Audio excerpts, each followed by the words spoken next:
Hello, Squids and Kids. Welcome to the LAN Champion Showdown 2026. I am OBT. This is the pre-show.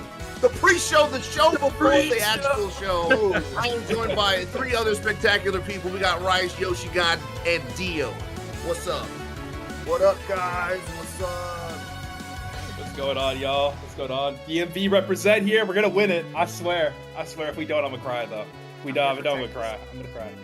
No. The West Coast is winning. No. Come on, no. West Coast Texas? Texas? Dude, we got topic. We're fine. We got topic. We're good. I'm not gonna lie. The Texas team is fire. It's fire, bro. We got aura though. We got aura. You know, we got the better vibes. You know, I'm just saying. Let's just not talk about that New York team though. We're obviously. No. Listen, I love the East Coast and I love the East Side, but I mean, they're just like a worse version of our team. So you know what I'm saying? That's why I'll fire shots early. You know what I'm saying? I love my regions. Hey, speaking of regions, we have 12 teams today. We are going to go over, just kind of give you a rundown, just in case you missed all the sweet updates the production team has been putting out throughout the week. So I'm going to go ahead and turn it over to Dio. I think we're going to get started with our first team. Yeah? Okay. I think the first team, whenever production's ready to present them. I'm pretty sure we're starting with 7.8 out of 10. Too much ink coming from Don't Flounder. That is the first team I think we have on the list. Yes. Yeah. So this. What's up, Bryce? Oh no, nothing. I got it. Hey, so my thing with the 7.8 out of 10 Too Much Ink is, fun fact, this is actually the second place team. Wings was on a tear. I think Wings went on to win like 3 of the LAN qualifying championships, kind of looking like Pepe Shiny, out there. So, but yeah, so this is actually the second place team made up of Droid, JLo, Money, Mono Gray, and Trine. Now, obviously, I know Droid. I've been looking at their VODs for Dynamo recently because I'm back in my Dynamo era. But what can everyone else tell me about the rest of these people? I feel like we need go ahead. Sorry, we need Dark up in here to give a better explanation. But I recognize Chai. That's the only player from here, and I know Splat Droid. I see them on social medias as well. But yeah, that's all I got. I don't really have much on this team, unfortunately. Mono Gray is really cool. I've seen a couple of their VODs when they played on Pastries Pickup. I do know Droid as well. Droid and I do talk about content every now and then. He's a good guy. I do like talking to him a lot. So the team's pretty cool. I mean, I like those two guys. Those two guys are good at playing games. So, hey, I think they'll be good, right? I don't know. Something to add is that they do have a sub. I was checking the rosters on just the official LCS, I guess the bracket. So their sub is Fox with 2 X's. They were a former member of Loxier, plays mainly a blaster player. So I'm interested how that dynamic's gonna add into this team's comp, as having a sub can kind of change the play style you do have when you're playing with your regular members. Yeah. No, I think if they get a rerun against Wings, this is going to be a fun one on stream to watch. I think a lot of the teams, I think they said that they wanted the rematch. Yeah, they kind of said it in their bio there. Yep. But, I feel like definitely one of the more newer lands, so I feel like it'll be interesting to see how this region stacks up into the next one. Speaking of the next one, Dio, what's the next team? I'm trying to go based off seeding, and I've been looking. I'm not gonna lie. I think it's BBQ Pork Jambalaya. I think that's No. It should be Dairy Queen Check. Dairy Queen Check? All right, I'm going off the post. That's why I might be wrong. Yeah, no, same. Alright, so we got Dairy Queen Check. The greatest team. The best team. No bias. We were just talking about Wings, right? This is Wings' team. We got Wings, Topic, D, Splatver, and this is the team that got a sub. So, Rice, you might have gotten the wrong team on this one. This is the team that has Fox as I think that there actually might be 2 Foxes. There's two Foxes. There's two Foxes. There's two. Fox is subbing for Wings. Wings is on the Chai Shoals team. Oh, okay, got you. Because I was like, I mean, they have their pick of teams, and I feel like I mean, going with sure? the 11-seeded team, I don't know, man. Yeah, Fox is subbing for Wings for this team. Oh, Wings okay, is I playing see. for the Okay. Tri-Shoals team. So this is the team that's reigning from Anarchy Nova. Mhm. All right, so they won that. That's in the DMV area. What do we know about these guys? What is what's the I mean, storyline here? Yeah, Let me tell Yoshi you. God, tell us. The greatest team ever assembled in LAN history. I'm telling you right now, this is the greatest group ever. These guys are so much fun for a small person. I was sitting during their finals game. I was sitting behind their splash player, and I kept screaming Kobe every time they hit a bomb. And you know what? They kept their cool somehow. I don't know how they did that, but great team. Topic, obviously the worst player on this team. I hate Topic, but apart from Topic, you know, listen. This team is 3 great players plus Topic. I'll say that right now. Because listen, I was gonna be nice. To him. And he started like slash neg reacting everything that I was typing in our chat. So I have to say bad things about him. So obviously, the anchor on the team. That's not my boy. If you've seen any of our commentary sets, that's not my boy. He keeps making fun of me, which is crazy. But it's 3 players plus Topic. It's the best team. The best LAN environment, in my opinion, is in Nova. So I will say that. Maybe a little bit. Okay. Y'all know how to bring this out. Okay. No. There's an explanation for this. Okay. This is the thing that nobody talks about, and he won't even talk about. All right. We were betting on games, right? Allegedly, with not real money, Nintendo. Not real money. It's not gold 20. coins. It's 20 Gold fake coins bucks. from Splatoon. Gold coins. The gold platinum points. Actually, we went up to platinum points. But we're sitting there betting platinum points, and I won the first one for 10 platinum points, right? And I turned to him, and the team was down 3-1. I think it was Neptune's team and I was like, you know what? I'll bet on them to win, even though that they're down like 3-1. It's like next map wins pretty much for them. So they had a reverse sweep to come back, and they won. And the Topic's acting like he's a genius. He's not a genius. He's not a genius. This is such a fake narrative that's been put on me. And you know what? All I'm saying is, if you're at the last Nova, I made so many platinum points. You wouldn't even know. So that's all I'm gonna say. That's all I'm gonna say. It's crazy though. It's a crazy narrative that's been spun. I think we know who Yoshi God there wants to win the whole event, but I mean, I feel Oh, like it's yeah. gonna be tough, bro. Seed 11, It's they're really not. gonna have to earn their salt.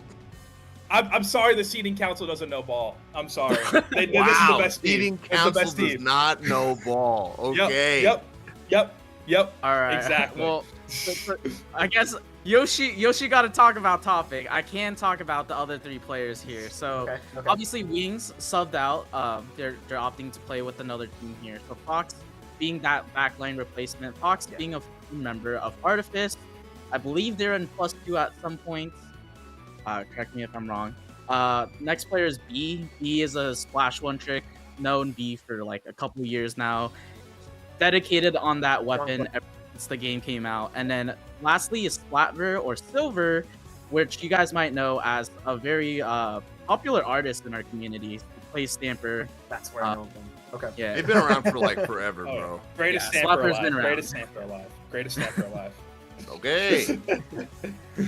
All right, and that is going to be Dairy Queen check. Moving on to the next team, I believe is the winner of Torontoka over in Toronto. That's Synchronize.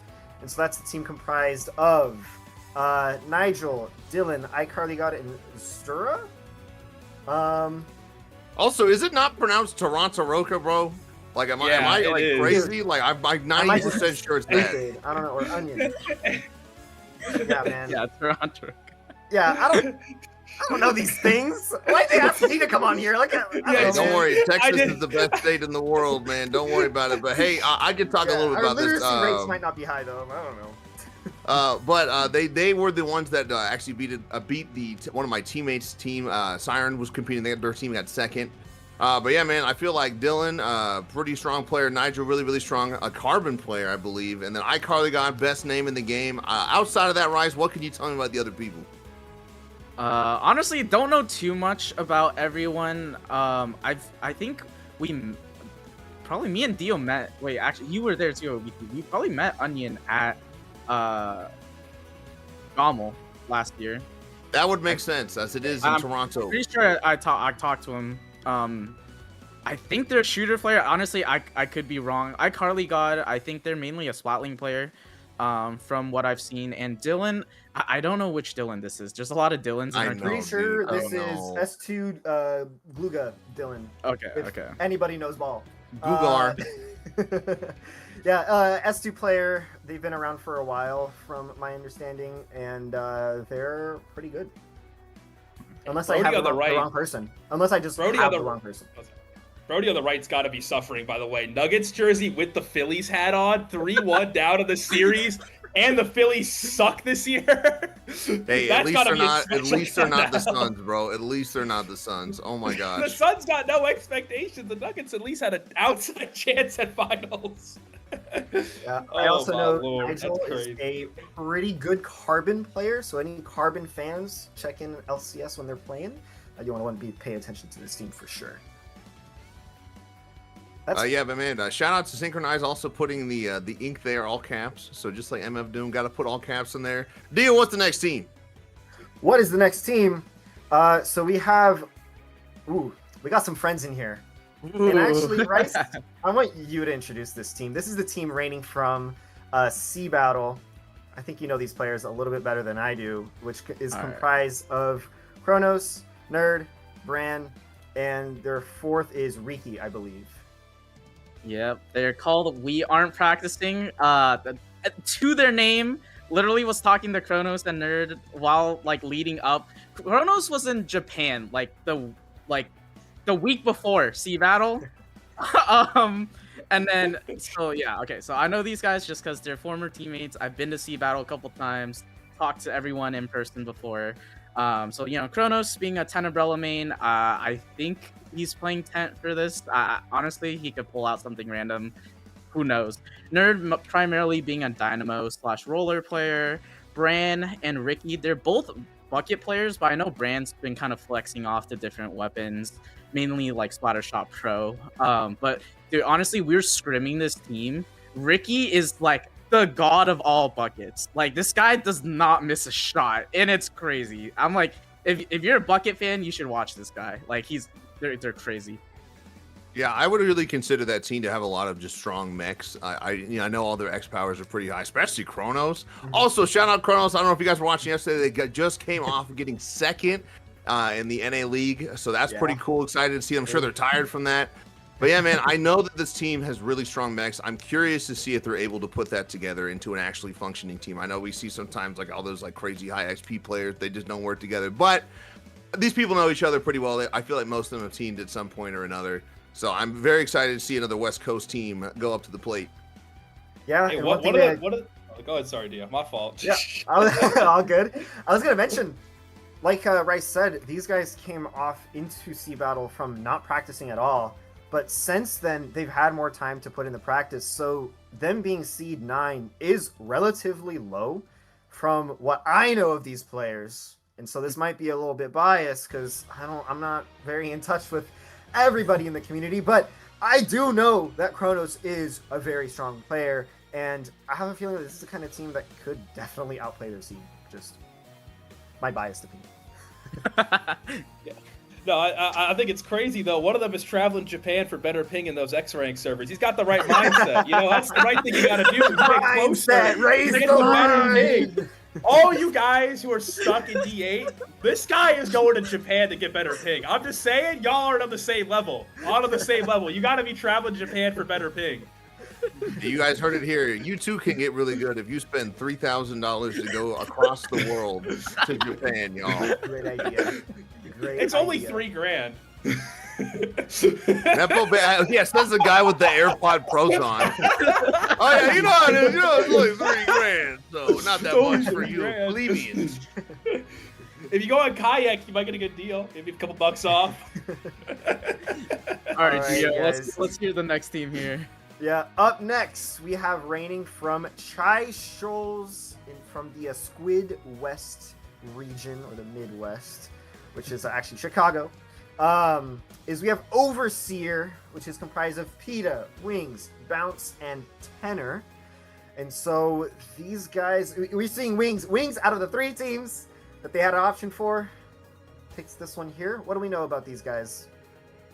I feel like this is a very strong team. Obviously, Wings is preferred team with the highest seed, so it kind of makes sense. But I mean, they're teaming with their teammate from Waypoint Tenor, and I know the other two people are on the same team. A very, very strong team. I think Rice. Do you know more about the other two people that aren't Wings and Tenor?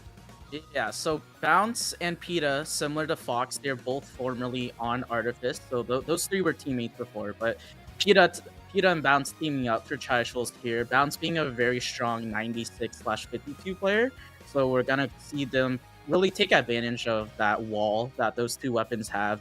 And PETA being that kind of flex between, I know, Stamper and Wiper. So it's a really interesting dynamic here because I think, the bow having a lot of chip damage with two pretty aggressive players in PETA and Bounce, and then Tenor kind of transitioning off of their traditional role of being a frontline, just playing support for this team instead. Yeah, Tenor can really play just about anything, honestly. They're very strong mechanical person, man, but it's so ridiculous. And also, I think it's nice to have a little bit of that team synergy of it's almost like you're doing like those 2v2 or where they put you together with one of your friends and another group of two. So I'm curious to see how that works out for their cohesion there. Yeah, I've played with and against a lot of these players in the past, back when I actually played the game. And this is the kind of team where individually they're all so strong and they will kick your butt. But when you put them together, I have a feeling that this is an underseeded powerhouse. I'm not going to lie.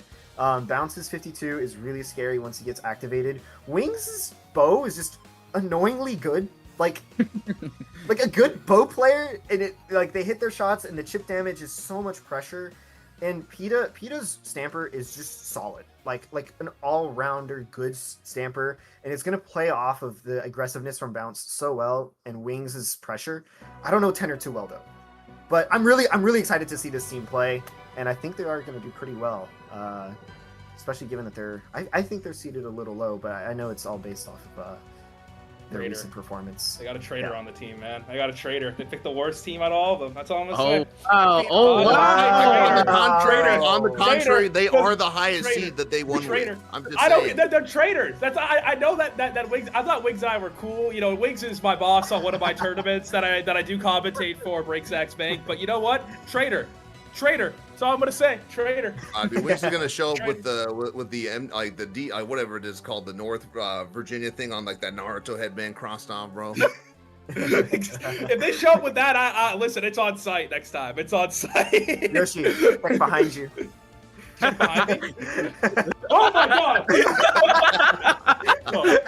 Oh my god! I thought I saw him for a second. Oh my! I thought I saw them for a second. Jesus. Okay. Holy. I got my toes here. Holy. Pretty good segue to the next team, Rice. This is your home field. I'm gonna let you introduce the next one. Yeah, next team up, we got Shark.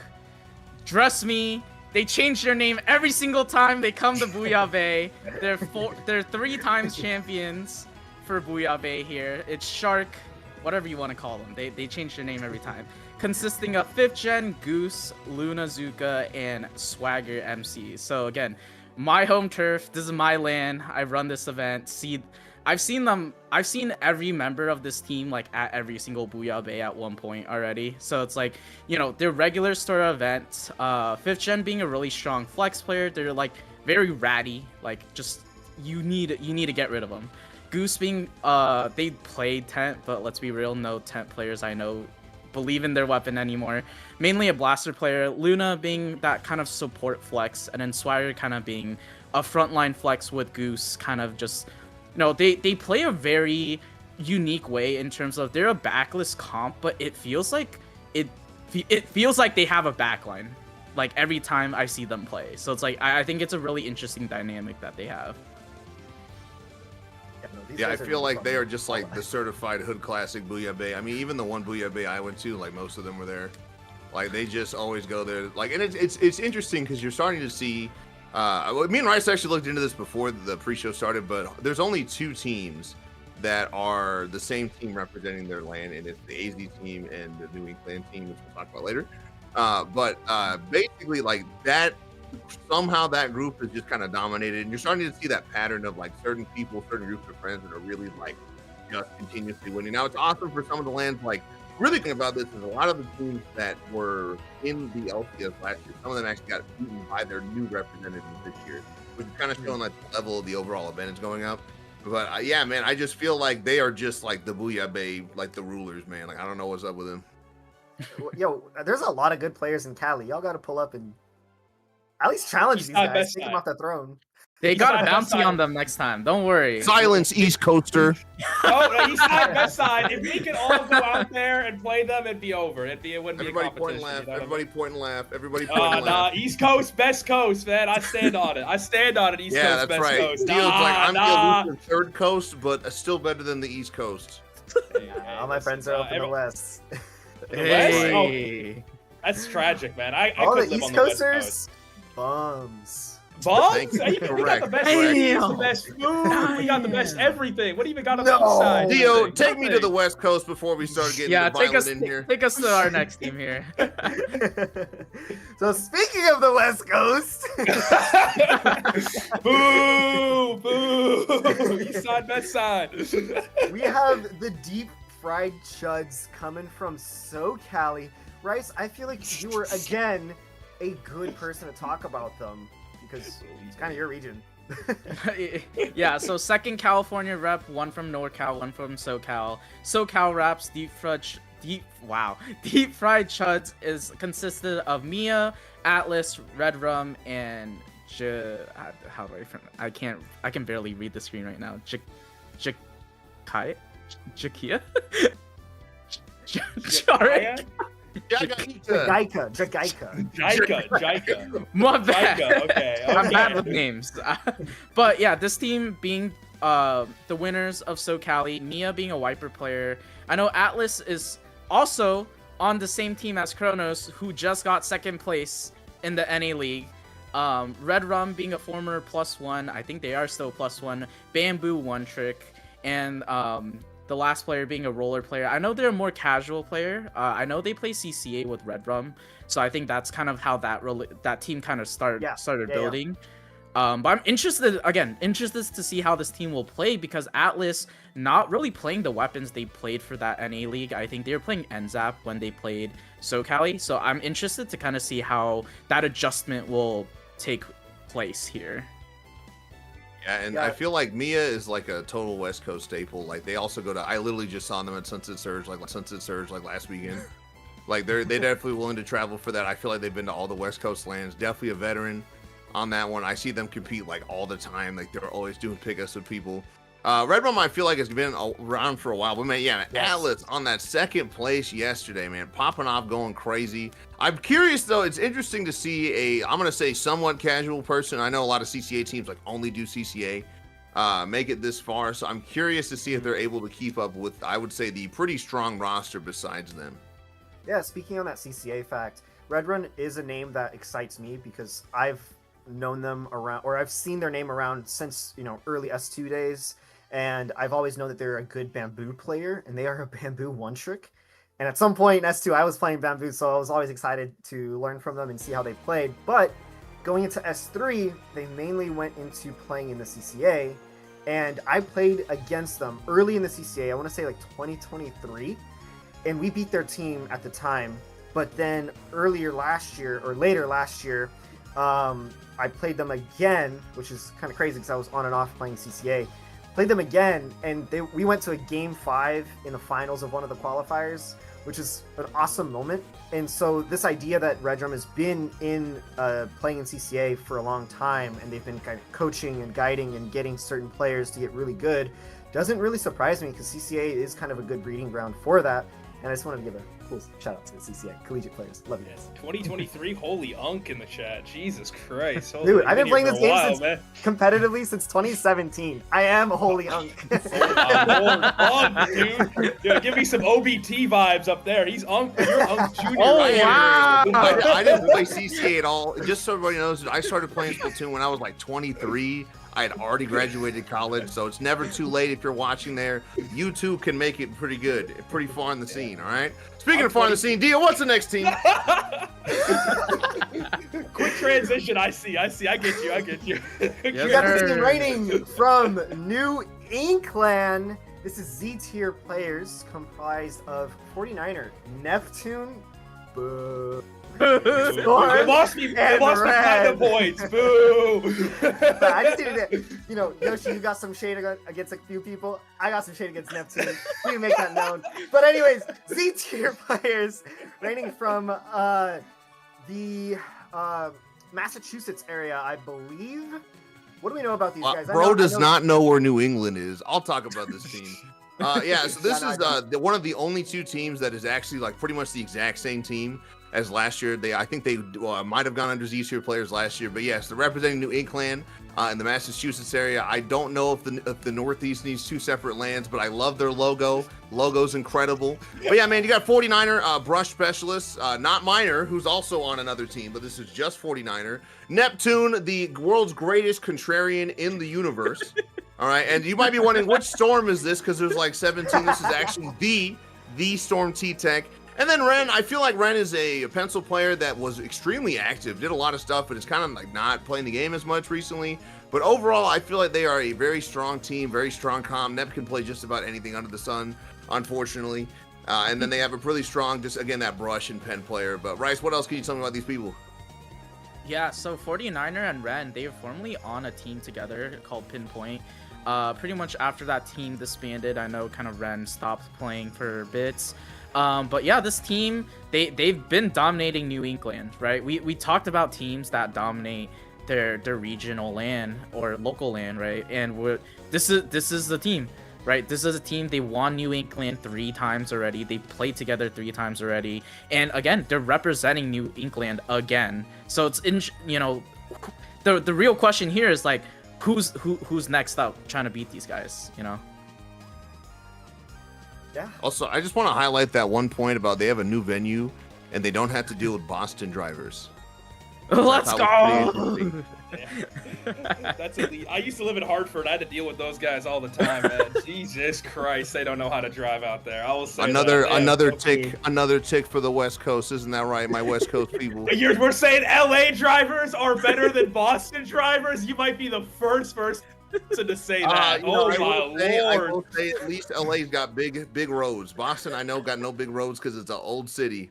Because we have history. We have great history in Boston. That's why. I'm not an LA stan. Don't put me in that group. But I will say, man, like again, at least there's space. I think I need to step in as the Texas guy. I'm a mediator between the two. I will call foul on this conversation. Drivers across America suck. Okay? No. It's every I'm a good driver. I'm a great driver. No. I don't trust you at all. Actually. You don't trust me? No. I am one of the best you give drivers. Road Ranger vibes and like. Whoa. I've driven in New York. I've driven in DC, Philly. All these places. Never once have ever road rage. Never once. The only person that I trust driving is Rice, because every time I go to Booyah Bay, bro's a safe driver. Bro's a good, solid, safe driver. I could find That's crazy hating. Speaking of driving, Dio, can you drive us into the next preview, please?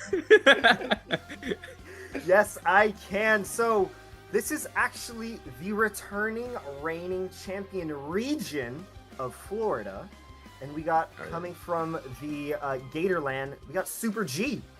Super G comprised of Taco, Nico Chico, and Nitro. I'm pretty sure half of this roster was in last year's roster. Or am I wrong on this one? Rice, I think you have the data on that, don't you? No, so this is a completely new roster. Oh, so they were about to have that kid as their sub, but that kid, I think, that kid being on the team that won last year, I guess they're not. I don't believe they're subbing this time anymore. But yeah, last year's team was My Little Henlo, which is pretty much a version of Hypernova at the time. So, they were kind of an established team. So it's interesting to see how they'll fill that mantle of, are they going to come back to win it again, keep their crown. But again, Taco's exclamation mark is actually getting a sub this time, I believe, is Cactus / Zach, not Glitch Cactus, but Cactus that played Squeezer. Taco with the K is I know like a pretty good blaster player from what I've seen. Nico Chico being I think a blob player, and then Nitro. I'm not too familiar with Nitro, but if anyone wants to fill that, let me know. You can't just say Nico Chico is just a blob player, dude. They're a blob player for phones, like phones, Campfire, whatever, man. That's an absolute hood classic team. I'm a big Foams enjoyer, man. Like I think they're a great team. It's super cool to see Nico Chico. Didn't know they lived in Florida.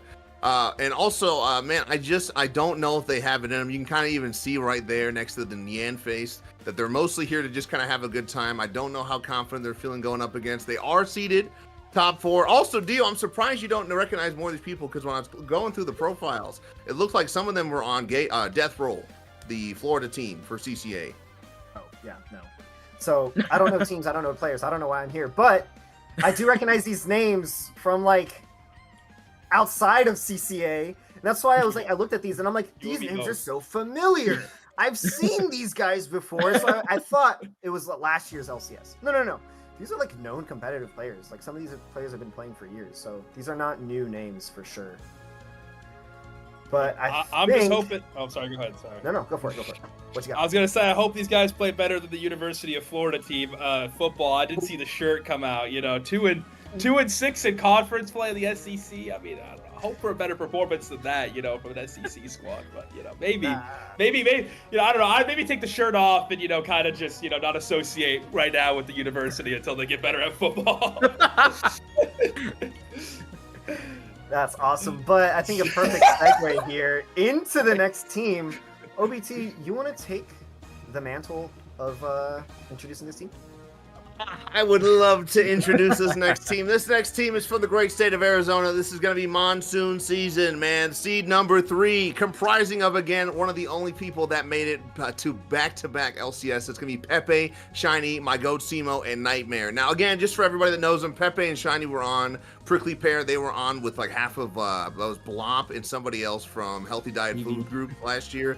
But this time, they got my goat Simo. Simo's been just an incredible player. They also have been around for forever. They still have that one clip from Smash and Splash like 5 on their Twitter account, man. But they're just a really great 10 player. They've been playing a lot of stuff. They played a lot of like Mini and Bucket at Sunset Surge, which I was able to see.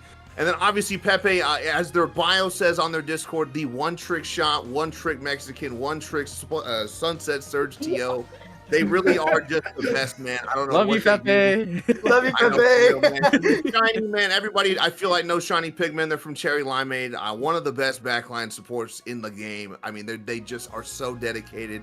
They've been at that level for so long. Nightmare going to be another person. I just forgot what team Nightmare was on. Oh, it was 37 Boys in Sarah. Banger name. I think they were like a Div 1, Div X team last year, and they're back for something in Ludi. But yeah, man, I would say pretty strong roster. They get along really well. I mean, it was a complete stomp. I was on the comms for that one. And basically, anytime that they go to Sunset Surge, it's like, who's even going to take like a game off of them? Like, I know, like, I've lost to them. I feel like Dio's lost to them. I think Rice has lost to them. Like, they just beat everybody. I don't know. They're just so good. Hey, all I'm saying is I beat you and Shiny that one time. Come on, you can't. That one was true. That one was true. But again, you, Pepe Shiny, was and Simo. Hey, whoa, but Pepe was not on my team. All right, Pepe was not on my team. Yeah, no, these guys are really good. I hate losing to Pepe and Shiny, but they are really good players. And as much as I want to beef with these guys, we really want that rematch from last year. I'm not gonna lie. Like the Texas regions, for all my Texans that are watching right now, they're like, yes, we want to see these guys fight. We want to see the H-Town team against the Sunset Surge team. But I do just need to clear the air. Scuttle from H-Town, this guy right here. Yeah. We've made up with Sunset Surge. Okay, like over the past year, the beef has been settled. It's a personal thing at this point. Is it settled because y'all lost too much? Y'all are really cool. No. We're about to beat them this time around. Like, I don't know what you're talking about, but we love you guys. Sunset Surge, Houston, we love you guys. Is this Houston folding in the drama? Is this the Stay out of this, bro. You don't even know. Your line hasn't even been around for like a year, dude. Don't even talk to me.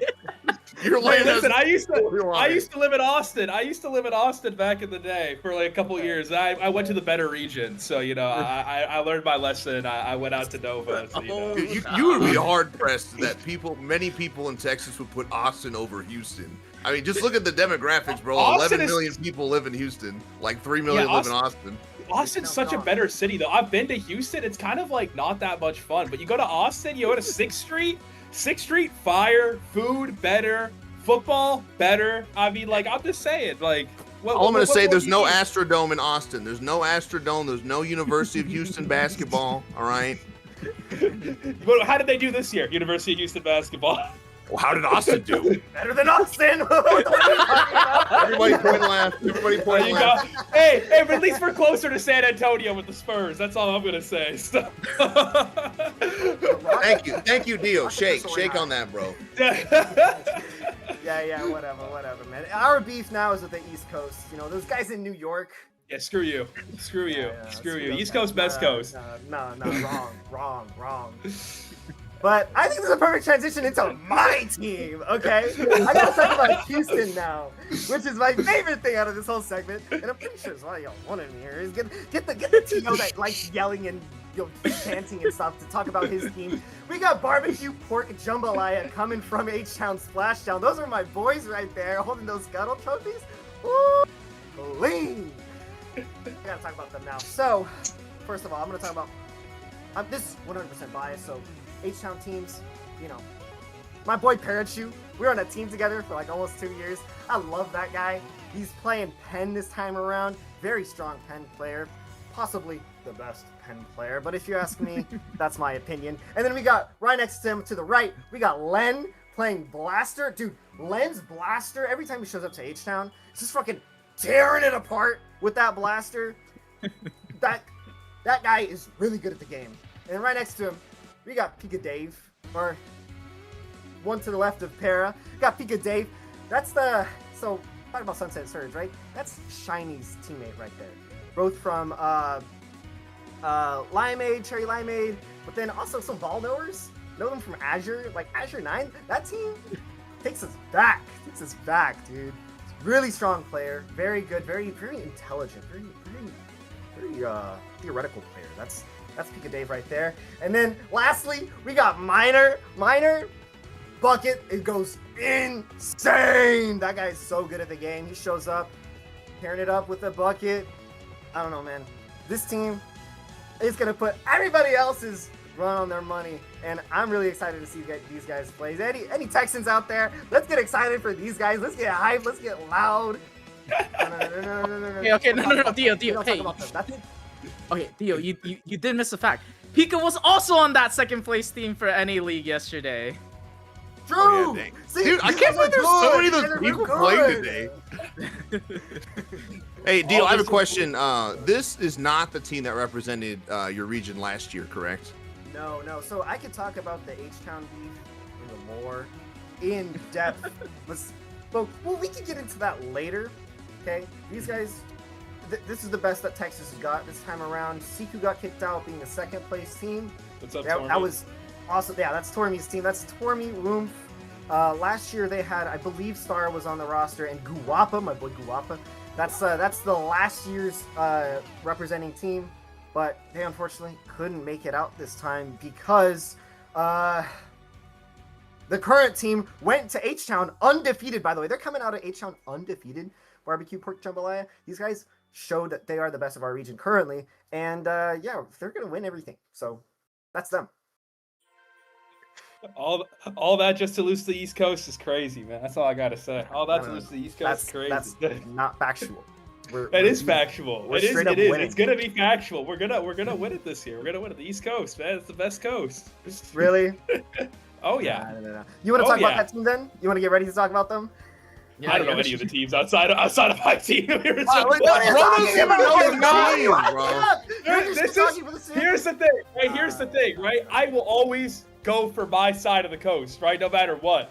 I don't need to know who it is or what it is. It's my side's the best side. You know, that's how I feel. Right. So, for me at least, I don't even got to know about the other teams. You know, I know that we're just gonna win because I know anything on the West Coast is bad. You know. That's how I feel. anyways, going into number 1 seed. Honestly, man, going into this, announce. it's that team that everybody has been putting in their bio. I don't know if you guys have been keeping track of the on-screen stuff, but it is definitely Gravity, man. Oh my gosh! Like, I've talked to a number of the LCS competitors, and they're like, I don't know. I'm unsure if we can beat this team. I'm gonna be like, so for real. We were talking ahead of time. We're like, I feel like everybody's almost competing for second. What do these people even need? Brand Zero, Ice, and Q. I mean, these people have competed at the highest international level of Splatoon possible. Like, I love the other teams to death, and they have got some phenomenal players. But man, they have some absolutely stacked competition from the Big Apple there. I mean, this is literally Milky Way.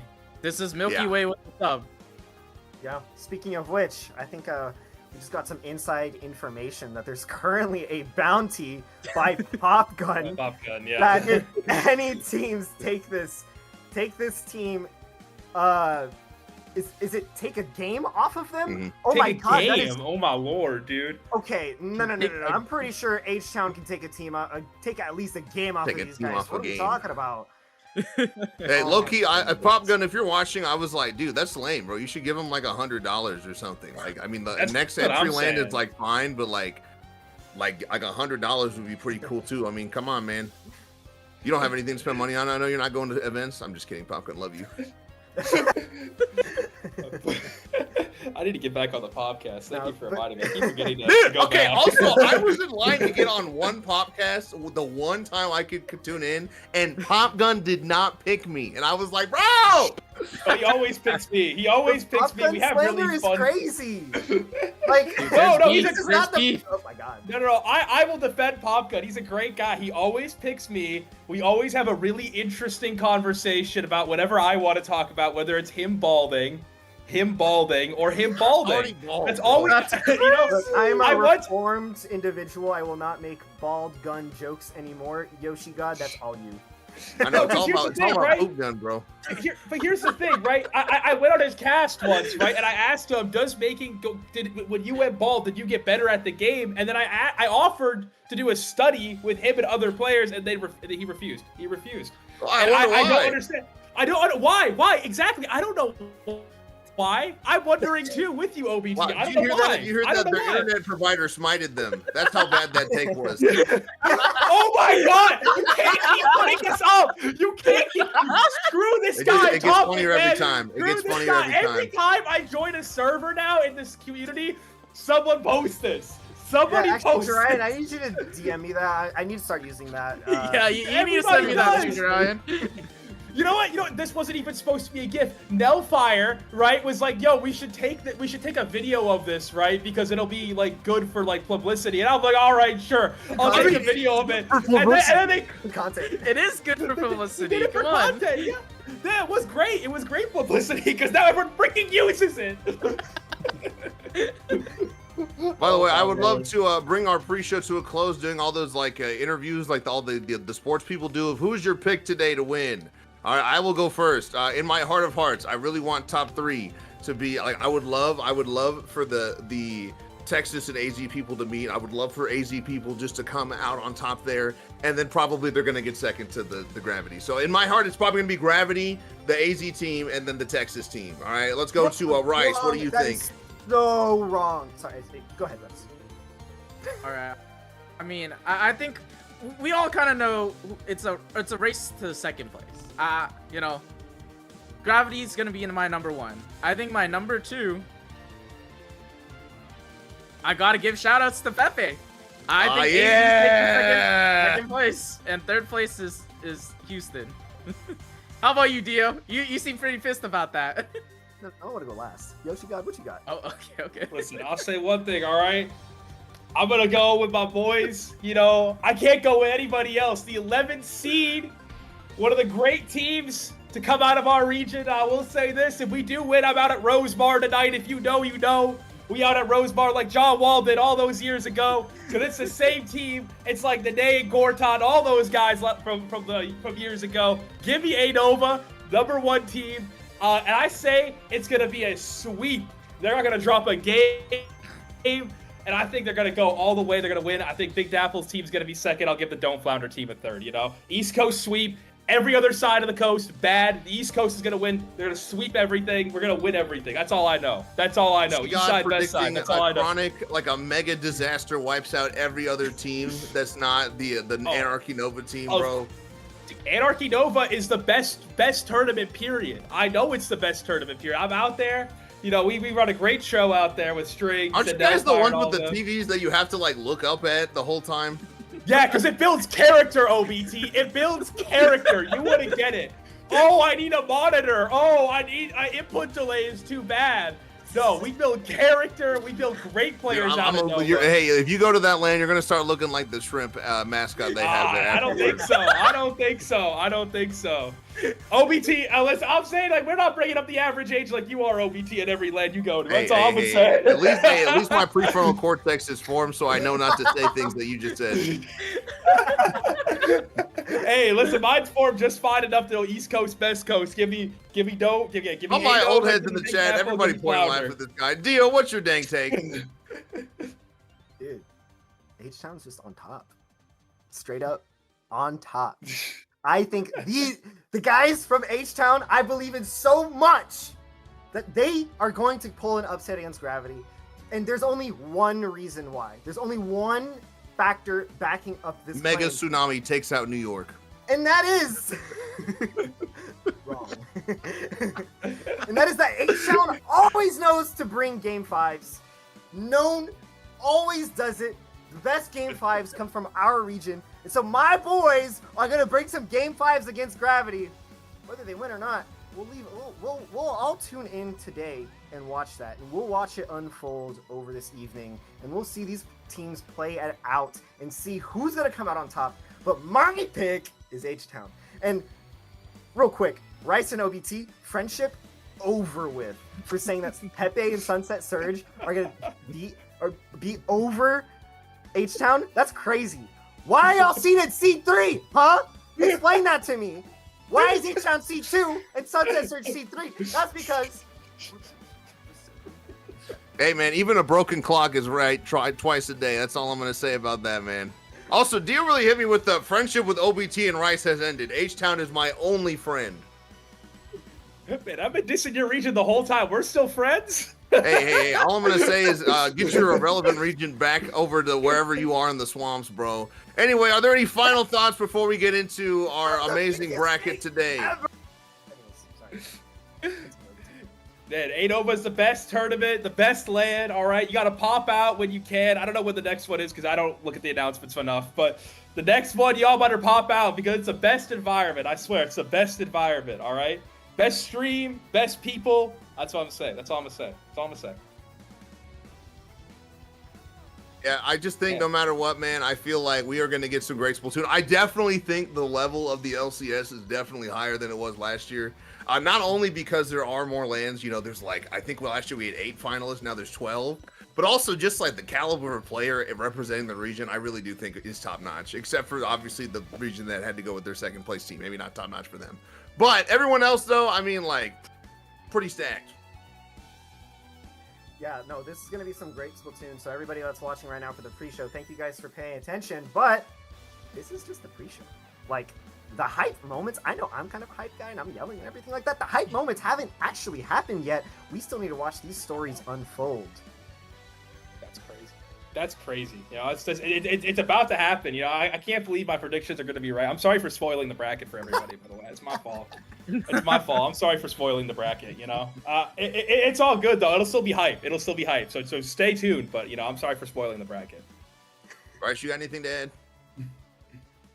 Just stay tuned. You know, all the matches are going to be streamed, so you can watch every single match. Doesn't matter who you're rooting for or where you want to go, you can always find it. All right, I can't just for production. I can't. I'm a really bad typer. I can't type and talk very well. So yes, those are our predictions in the chat, man. Again, I really think it's gonna be Dapple, the AZ team, the Houston team.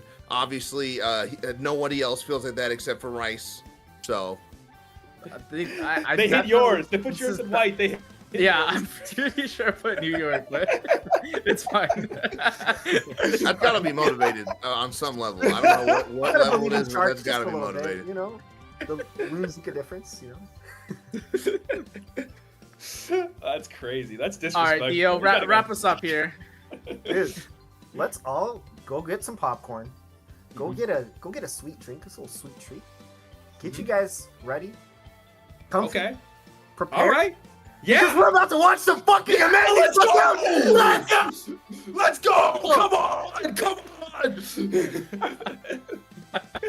That's all I got. I think we're done here. We're good. Yeah, I think we're good. This has been the pre-show. Absolutely do not go anywhere. I'll find you. All right? Do not go anywhere. Stay exactly right here, and we'll be right back with some hot Splatoon action.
Good evening, good afternoon. Welcome in, everybody. LAN Champion Showdown 2026 is here, and I'm so excited to be joined here on the analyst desk. My name is Saf, one of your SplatoonTourney admins, joined by Keon, another SplatoonTourney admin, and we are so fortunate also to have Jem on the analyst desk as well.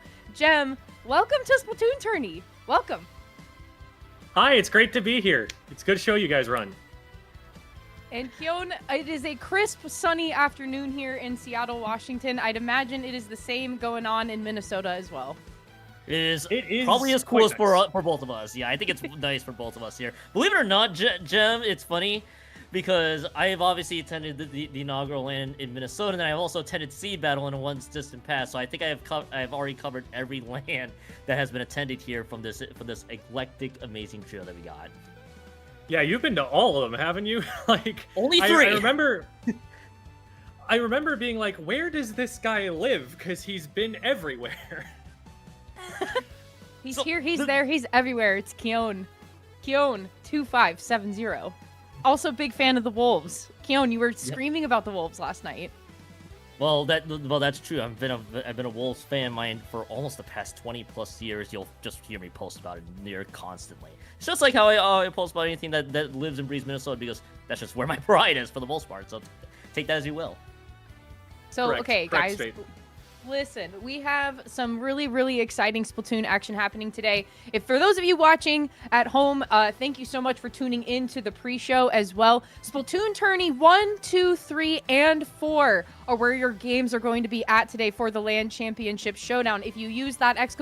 bracket command, you can see what is going down in the bracket as we speak. And each channel is slowly getting their members back into the game. Here is our multi-view stream for y'all to take a look at today. SplatoonTourney 1 talking about Sea Battle and Chai Shoals, which is going to be our first match happening over on SplatoonTourney 1. SplatoonTourney 2 has Deep Fried Chuds and Dairy Queen Check. That is SoCali versus Anarchy Nova starting and initiating their game, as well as SplatoonTourney 3, which is Booyah Bay and Toronto Roca taking a battle there on the bottom left. And SplatoonTourney 4, you have New Inkland and the members of Don't Flounder at the Function fighting there. And guys, remember, the first 4 seeds in this tournament all get a round 1 bye. So the first 4 seeds in the tournament currently are waiting for these matches to finish up to know who their first opponents are going to be. But Jem, looking over at the SplatoonTourney 2 side of things, it seems to me for the folks of SoCali and Anarchy Nova with things getting started over there, we have Mel and NATO on the mic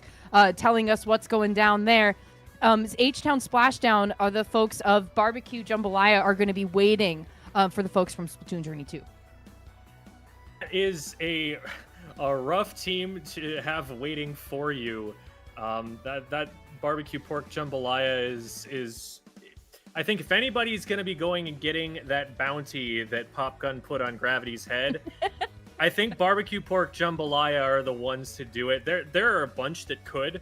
You know, Monsoon Season has a high pedigree of all of those players. Super G, like, Taco actually does have a Starburst win at a Nintendo tournament.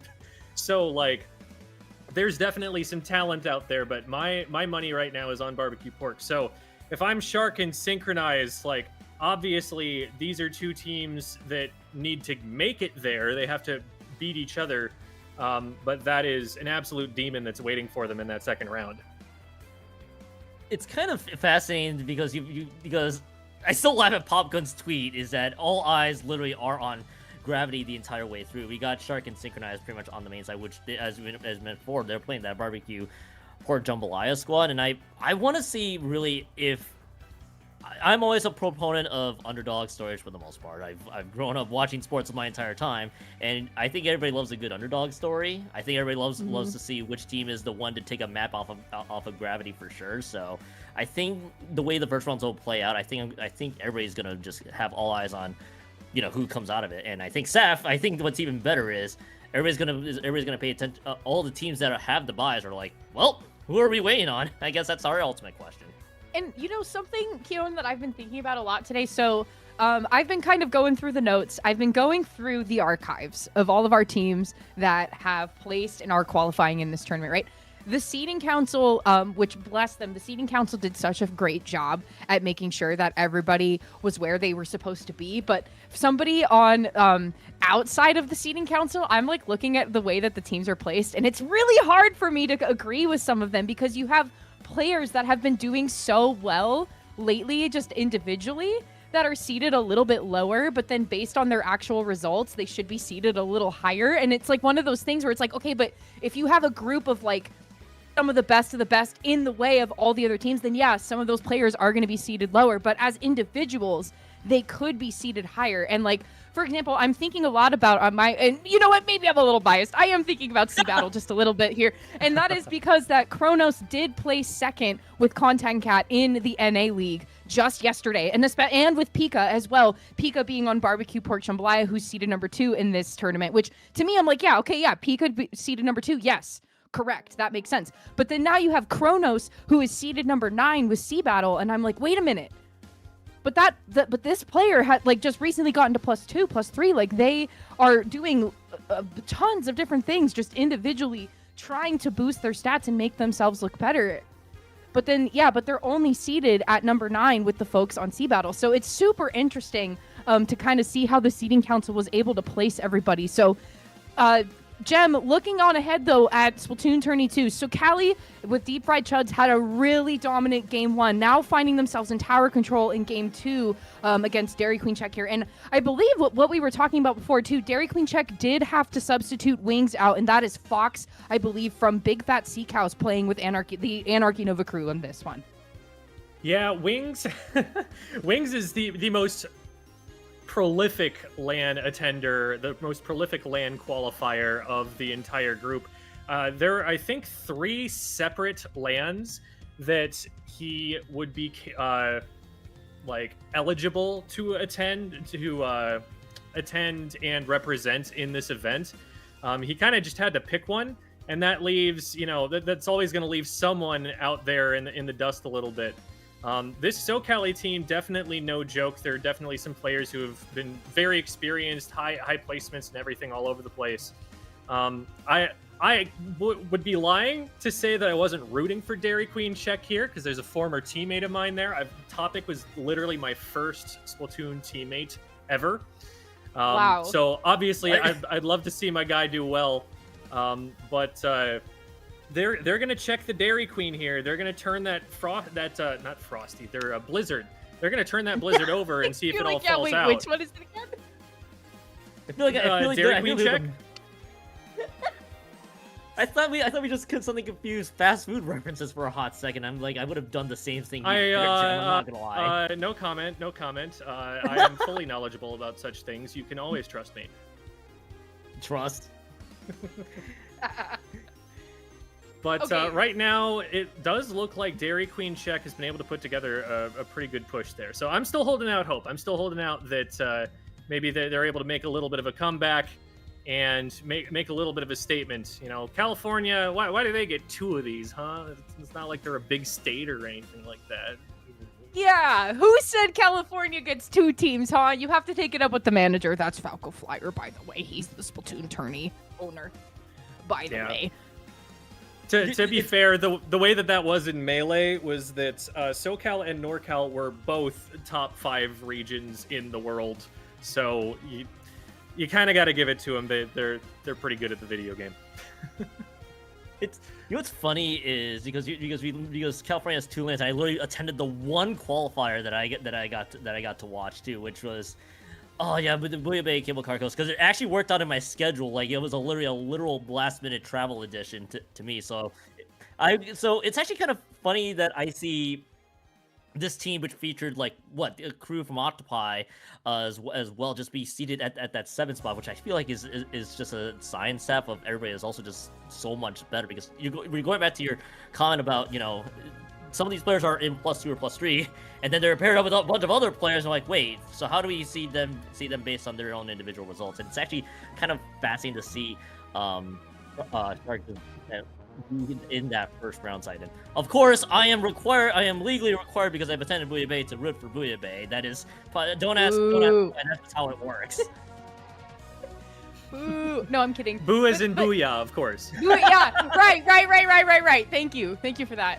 But listen, the thing with Booyah Bay though is that Booyah Bay, like you were just saying, Keon, you have the Catnip and Octopi players at Booyah Bay and representing Booyah Bay this time.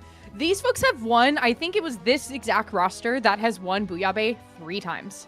So these are repeat offenders, repeat champions, also representing them in the LCS once again. You actually have a lot of repeat folks representing these LCS here too.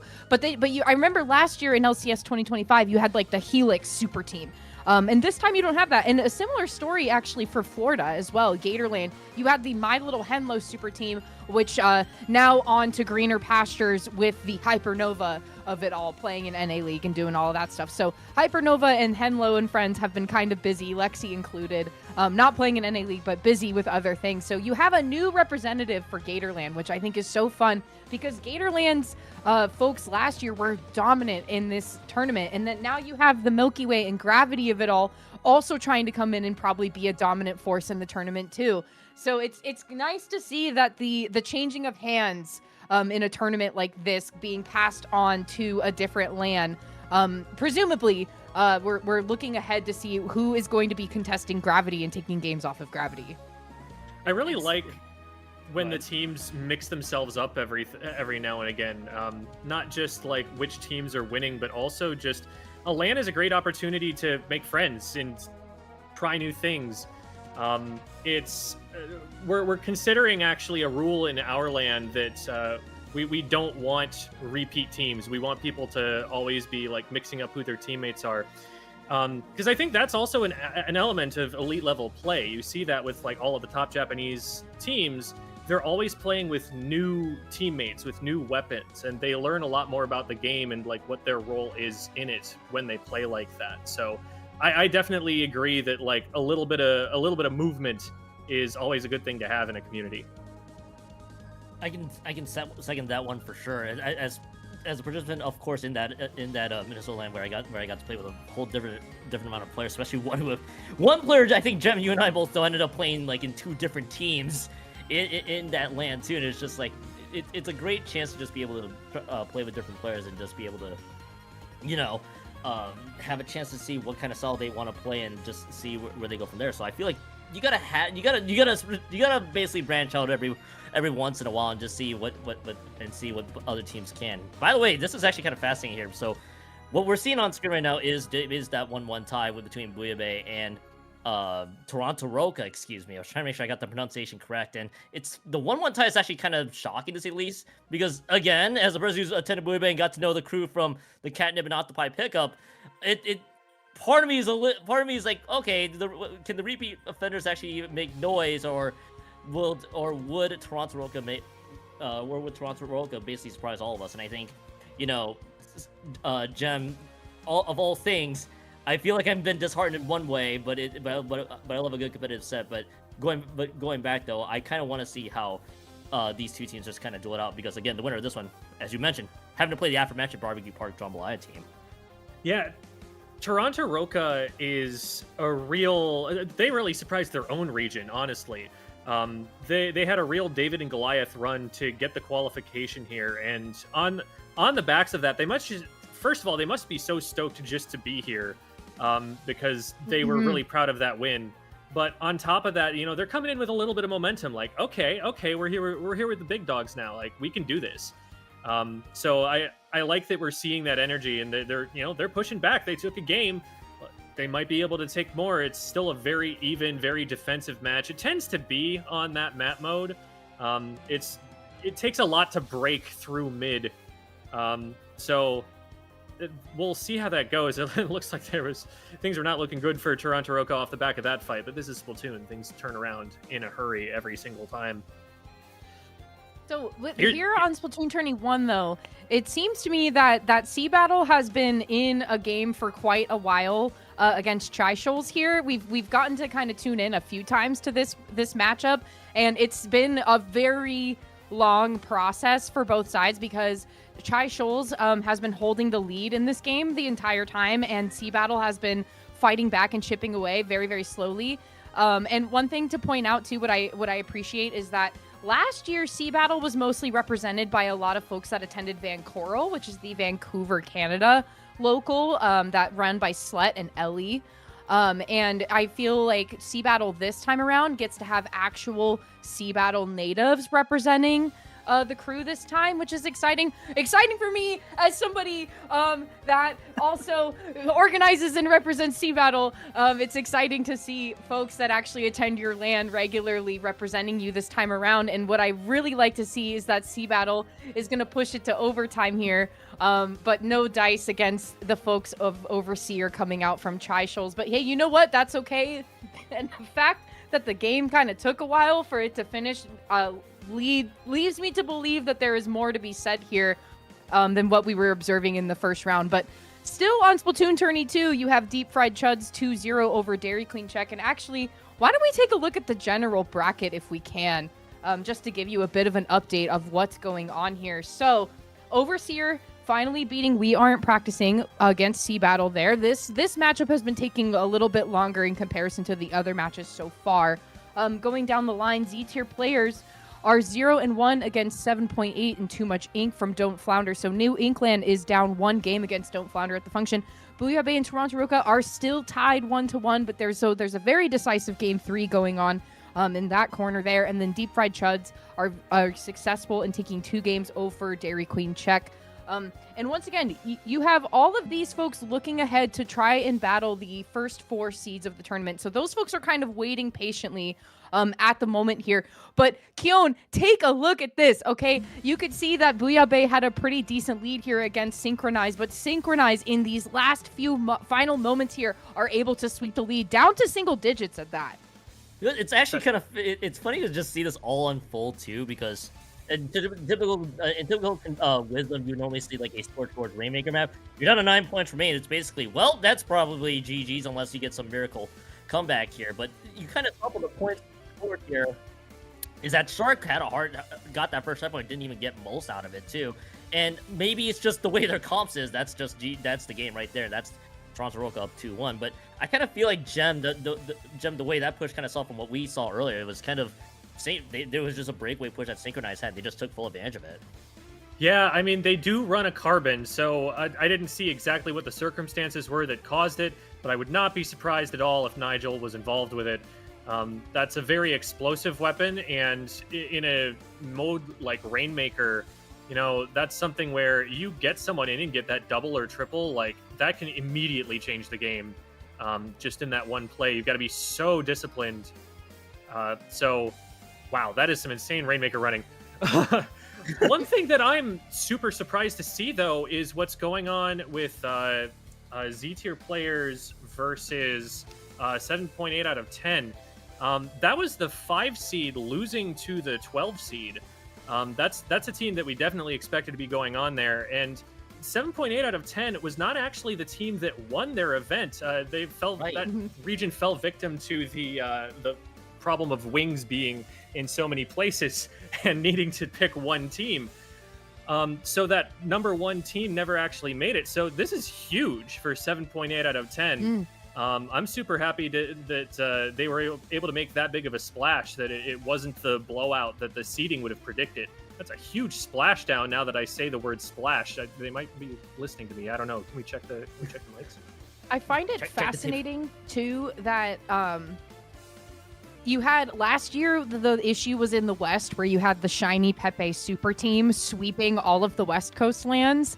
So, like, I remember when we had to make the rules as LCS LAN TOs, we had to make the rules because we did have the issue of the Pepe Shiny super team going to every single LAN and sweeping and, like, kind of displacing of, like, okay, well, who's going to represent this LAN? Which is what happened with Sea Battle last year, because you had Pepe, Eevee, Shiny, and Nico that won as Pico de Gallo, but it was like, okay, so the second place team is now going to represent Sea Battle. But now this year you have a similar story happening with Don't Flounder, because you have Wings traveling everywhere. So now finally the East Coast gets to see what the West Coast was struggling with last year, where you have to kind of move some folks around because you have one player that keeps on playing dominantly with the folks that they enter the LAN with.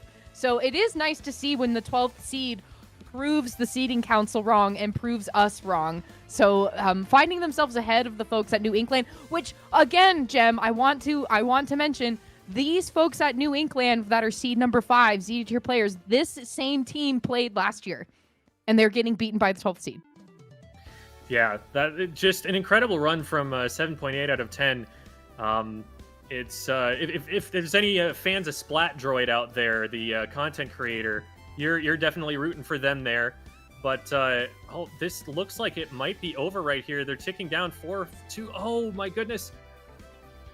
Specials. Wait, okay, wait. Wow, absolutely insane hold there right at the end, but that was super close to just ending then and there. So who knows? It is possible that this swings back the other way. It is possible that New England gets to shut me up about all this, but still, even if that ends up being closer than it looks right now, I'm still super impressive run so far from Don't Flounder folks. I want to chime in here real quick too, because it's not just it's not like the literal wings that just traveling to a bunch of lands in the East Coast. If I'm not mistaken, wings already qualified with one team, and I think I think two other players on that same winning roster. Saf, you'll have to fact check me on this. They also weren't. I think they weren't available to play anyway too. So I don't think they could have found a sub in time. So seeing the second place team.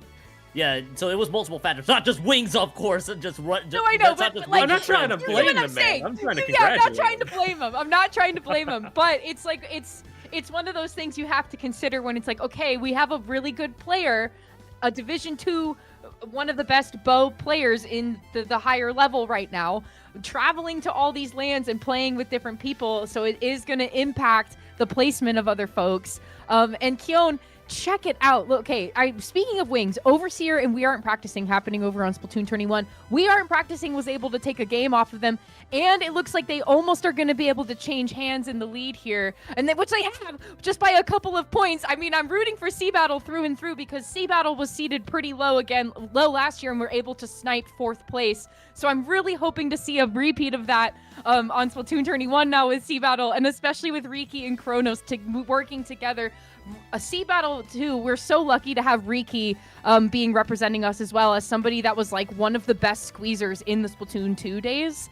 So it's really fun to see them representing Sea Battle and still playing much to like how OBT was mentioning Simo on the side of Monsoon Season for Sunset Surge. Simo's also been playing the game since Splatoon 1. And has done a myriad of different things and has also played in the NA League, and they're playing again in NA League. So it's nice to see that these lands, even if the lands are newer, you still have older players returning and coming to represent the lands and to try to keep it fresh, if you know what I'm saying. If you know what I mean. I think we all most of us know what you mean for sure, because I feel like there's a lot of players who's just been around the block for quite some time, and either time has caught up to them, they just don't have time to play anymore, and they're like, well, the Splatoon land is pretty much near us the entire way through, and that's kind of that's just how life goes sometimes. Or some of them are like, it's fun to actually get to chat with people and actually play it in person versus the difference of playing it in an online environment. So it feels like it's awesome to see all these players still playing it for another online tournament. I think we're about to see oh god, is Sharks actually gonna force the dub here by just getting the 3 extra clans? Do they even have any of the? Oh no, Sawyer's just popping off for sure, but no, that ain't happening. But I mean, I love how this step's kind of progressing though. If the scores to be believed, because this game could be the game 5 coming out of round 1, and the team that's having to wait on them, Barbecue Pork Jambalaya, is probably just going to be waiting a little bit longer if this set keeps being as competitive as it is. So looking ahead at the bracket here, Deep Fried Juzz has taken a 3-0 over Daring Queen Check. So that is your SoCali folks moving on in the bracket. Anarchy Nova getting knocked down into the loser side of things, waiting for their next opponent there. Toronto Roca is 1 game ahead of Shark of Booyah Bay, looking to try to fight the folks of Barbecue Pork Jambalaya over in the winners quarterfinals. You have Z-tier players and 7.8 out of 10 Too Much Ink. They are 1 ahead and looking at the match point here to try to take on Gatorland next. And Chai Shoals and Sea Battle are still 1-1, looking to try to take on Gravity. And what I find already so far that is so fun about this is that these games are actually taking a little bit longer than I was anticipating. I feel that the top 3 of it all was kind of predetermined and felt like it was pretty set in stone, and like we had a good idea of what was going on for top 3. But I I truly do feel like, based on what we're seeing in the bracket so far, it's kind of flipping a lot of it on its head, because there's a lot of good players here, again, that I feel like we're seated a little bit low as a player, but then if you have to try to combine them as a team with other folks, then, like, you know, you have to try to make sense of it all.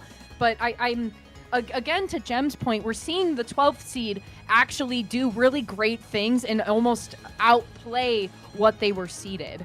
And so I'm hoping to see that across the way for everyone. And perhaps maybe on Splatoon 4, we're going to see that coming to fruition here, because you have the 12th seed, you have the folks of Too Much Ink playing against the 5th seed of Z-tier players having the lead over on Splatoon 4.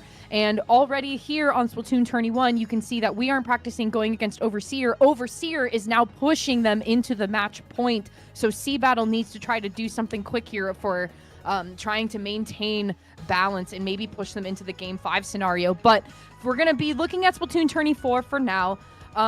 Jem, I'm kind of curious here. If for a team that has already played in the LCS twice and already kind of has an idea of the stakes, an idea of how to play on LAN, and actually winning their LAN multiple times, getting invited to LCS for a second time, do you have any thoughts on just kind of maybe how that would affect mental? How would that affect your play style?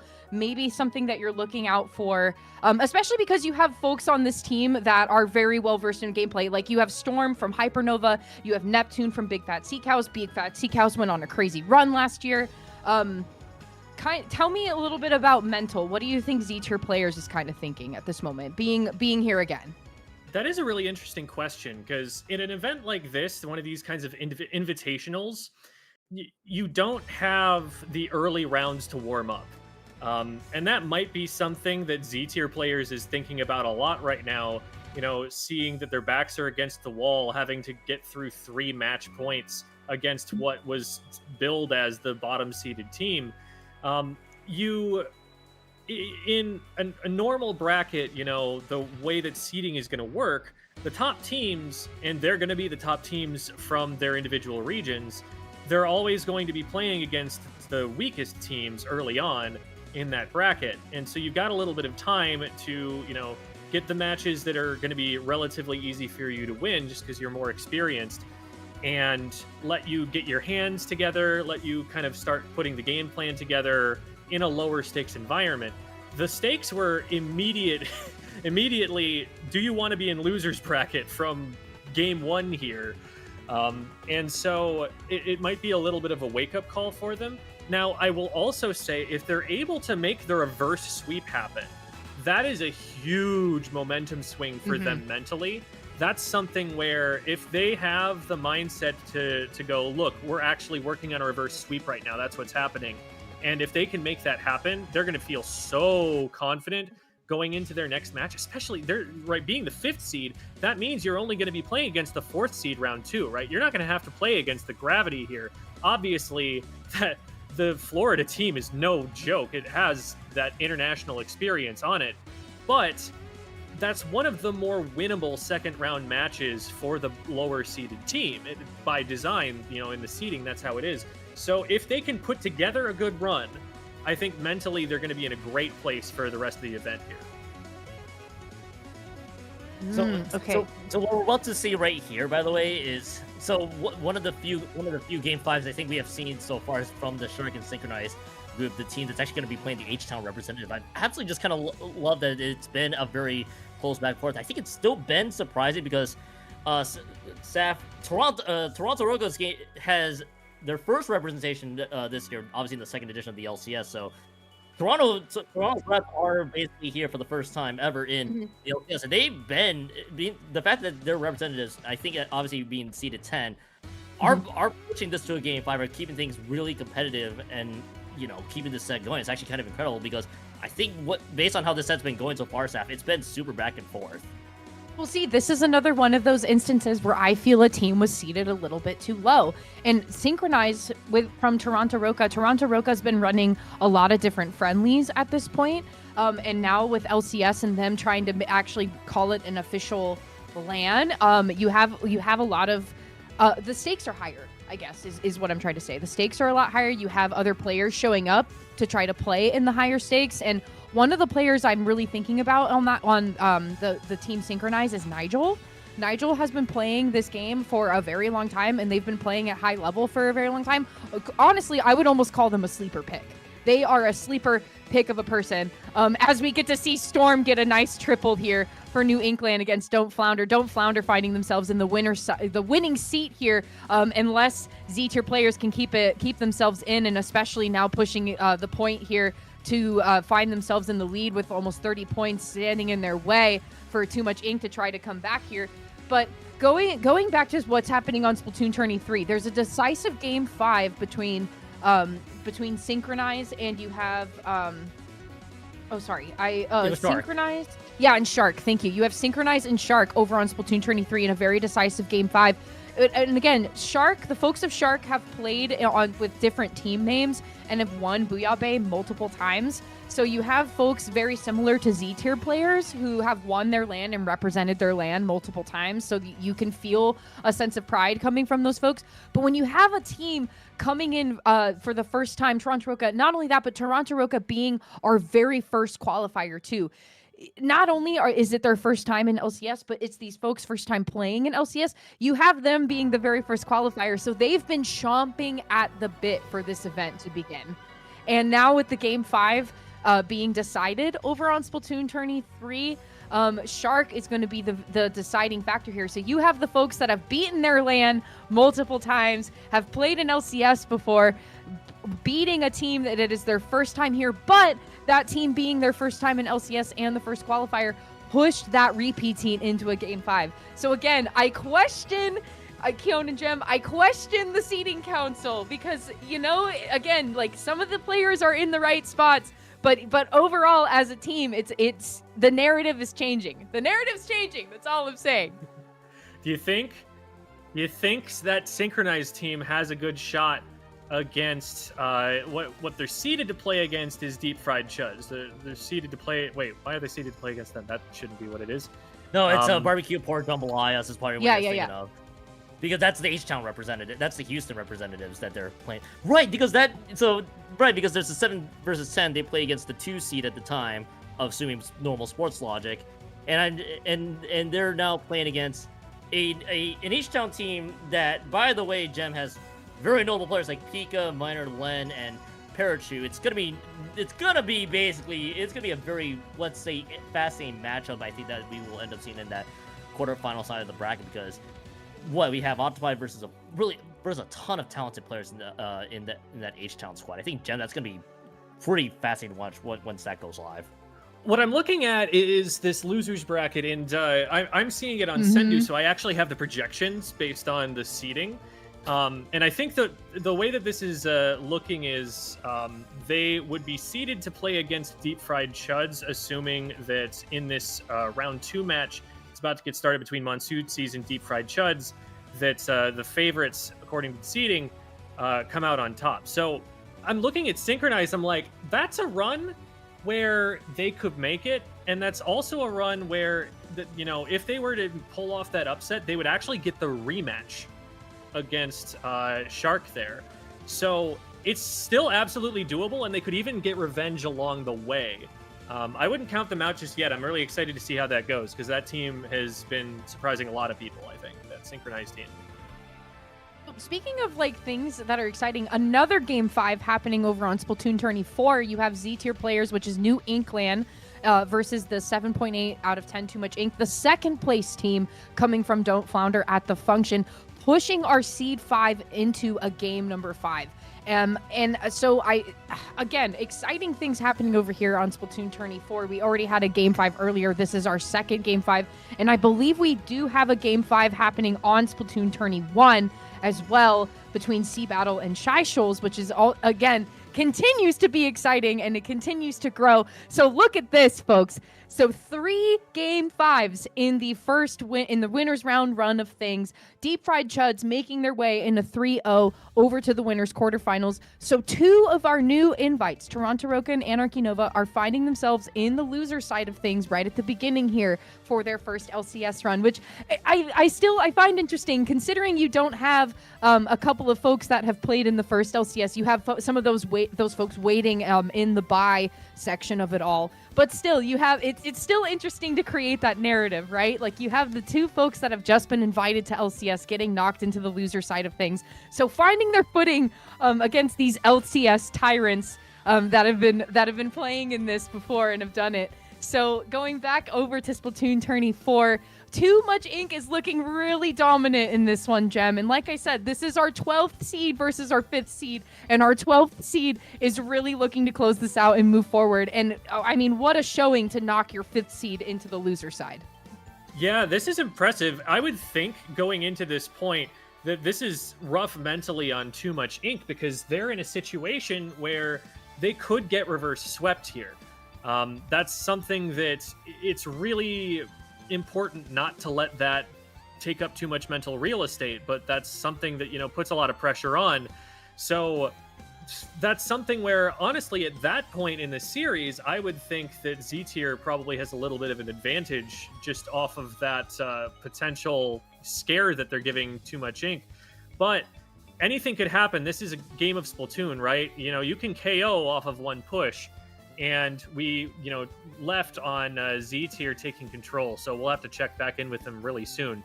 Meantime, here we're watching Chai Shoals versus Sea Battle here. They aren't practicing, and, you know, maybe they're wishing they had put in a little bit more practice if they'd known it was going to be this close. But it does look like, for the time being, they're keeping it neck and neck. It's actually kind of fascinating. It's actually kind of fascinating they're able to not keep it neck and neck. But also, I want to try and note here is because we had 3 game 5s already. I think, as you noted here, Seth, and we had 2 of them happening at the same time. The beauty of the dual feed that we got going on here is that we got to see both teams all 4 teams in this feed kind of just duking it out here, and they're all having to fight for their respective sides of their bracket here. Z-Tier weighing on Super G weighing on the winner of the Z-Tier person 7.8.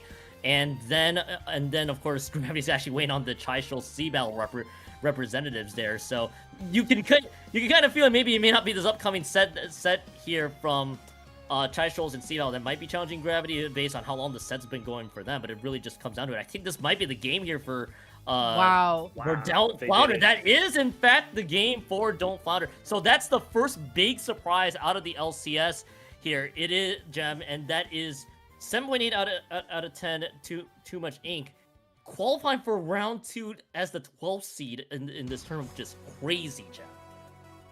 What does that do to the bracket? That drops Z-Tier players down to, it looks like play against... what they're projected is to play against Overseer eventually in that losers round... Or no, that would be losers round 1. They'd be playing against Overseer there.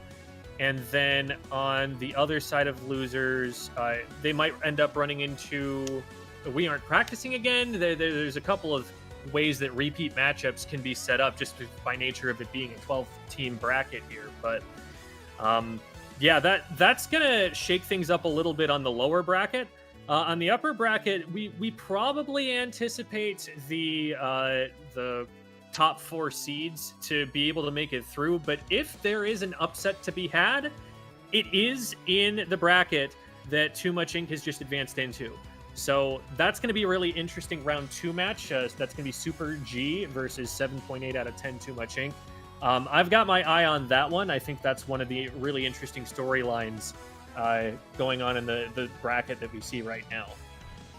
Interesting. Also, Super G is also interesting because they have had to swap their sub, I think, twice. And their last minute sub got added like yesterday. So I don't think they've actually, like, Super G has maybe practiced with this person as much as maybe they had with the folks that they actually won Gatorland with. And then also Dat Kid was supposed to be the sub that was supposed to play today, but Dat Kid had to opt out last minute. So Super G, although a group of really strong players seeded number 4 in the whole thing, I think it's interesting that they are swapping so many folks out of the roster. So I'm kind of with you, Jem. The Super G is also a team I want to pay close attention to, especially because sometimes when you're swapping players last minute, you have to try to adjust your mental and your play style to fit that addition. So I'm curious to see how Super G is going to fare, especially because our 12th seed, 7.8 out of 10, once again, was able to beat our 5th seed Z tier players and move on and is going to be playing Super G in the next round.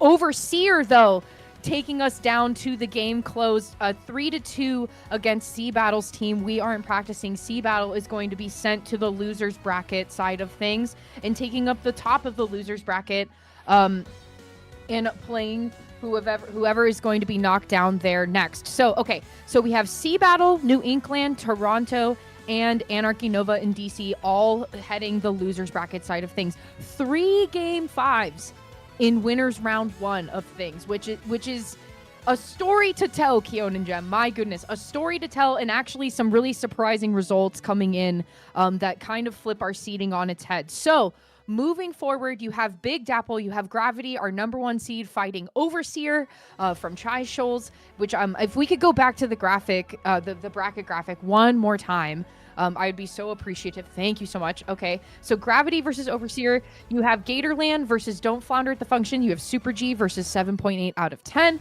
You have H-Town Splashdown, the number 2 seed in the tournament. Barbecue Pork Jambalaya versus Shark, which is seeded number 7. And then you have Monsoon Season, which is Sunset Surge, versus SoCali. SoCali being Deep Fried Chuds. Deep Fried Chuds has been waiting for their match with Sunset Surge to start for a hot minute here. So if we're looking over at the map, if you're more of a visual learner, Jem and Keon, which is definitely me, more of a visual learner, this is kind of our location-wise of who versus who and what channel you could see those matches on. But reminder, if you want to see actual commentary for these matches, make sure that you tune in to any of these side streams to vote for your team, okay? Because over here on the main channel, we're just going to be talking about the multi-stream. We're just going to be talking a little bit about overhead, what's going on, and just trying to keep you all up to date and talking about different things about the teams. But if you want actual match commentary and to see your teams fighting it out and to see your sports team, make sure that you tune into the proper SplatoonTourney channel to do just that. So I'm excited, though, because now we finally get to see our top 4 seeds actually enter into the tournament. They've been kind of doing one of these, doing a finger crack, maybe a little bit of stretching, kind of getting ready to go here. But Jem, I'm wondering, Overseer now having a little bit of a warm-up here going against Gravity. Popgun's thing was if they can take 1 game off of them, I'll pay for you. So what if you have multiple? So Overseer did come in off the back of a pretty hype set. Their energy's going to be up, their adrenaline's going to be running. But Gravity... No, yep. It's hard to come up with, just off the top of your head, a list of 4 players in North America that can beat this Gravity roster. I'm not talking about a group of teams in the LCS. I'm talking about, like, name me 4 other players in North America who beat this team. You'll have to think about it for a second. And I will say there are definitely some extremely strong names in the other rosters that are in this tournament. Like, there are some people who, Len, for example, has won DivX and Ludi, has an FT win-win. Like, Taco from Super G, like I mentioned earlier, has a Starburst win to their name. Like, there are some very high-quality, high-caliber players and some high-caliber teams that might, be more than the sum of their parts. But Gravity is the one to beat right here, and I'm thinking if it happens, that's the story of the tournament. I'm not going to rule it out, but those casters had better be yelling if it happens. I want to go back and see that clip and have my ears blown out. That would be hollerin'. Insane. 7 sets of that hootin' happens. and hollerin'. Exactly. I feel like everybody's gonna be excited for when Gravity finally drops one of their games. I'm sure it will probably likely happen deeper into this tournament run. So that's kind of that is the ultimate thing. So something that I think that is very underrated in the graphic, in the map graphic, by the way, that we saw earlier, while the sets are all playing out, Saf, you're dealing with regional matchups now, and basically in week 1, minus the fact that Bouillabaisse is literally traveling to H-Town. That's not quite as regional. But you have, what, Sunset Surge versus SoCal. Literally, that map could not be as any close proximity as you have. You could throw a rock. I suppose. The northeast side closest to it is Chicago, is the Chai Shoals versus basically Big Dapple with the powerhouse team in Gravity. And then, of course, literally on the southeast side is the big surprise of the entire tournament so far is the Don't Flounder at the Function versus the Gatorland represented Super G. So that's I feel like we could have somehow found ourselves in these regional matchups that I don't think anybody really had predicted, but it's actually incredible to see which team out of their respective regions go on top. And oh, by the way, Bouillabaisse and H-Town. No, I'm not. No, we'll have to figure out a nickname for that matchup eventually down the line. So don't you worry about that. But I feel like all eyes are going to be on the second round. How will the top 4 scenes perform? And I know as the underdog lover me, it's like, how does 7.8 out of 10, basically the Don't Flounder representatives, how do they fare against, basically, as you noted from earlier, a team that has to get a last minute sub in, being Super G? That could be a matchup that could show intrigue, or Super G just throws in Team's house. So that, I feel like that other than the regional matchup, I think all my eyes are basically going to be on that Super G versus 7.8 matchup that's going to be coming up. You know, it's funny you say that, because already the seeding council in the LCS seeding council channel, half was like, of course the last seed prevails and beats the 5th seed. That's classic. Of course that's what happens. So you even have seeding council commenting on all of it too, which I think is really funny.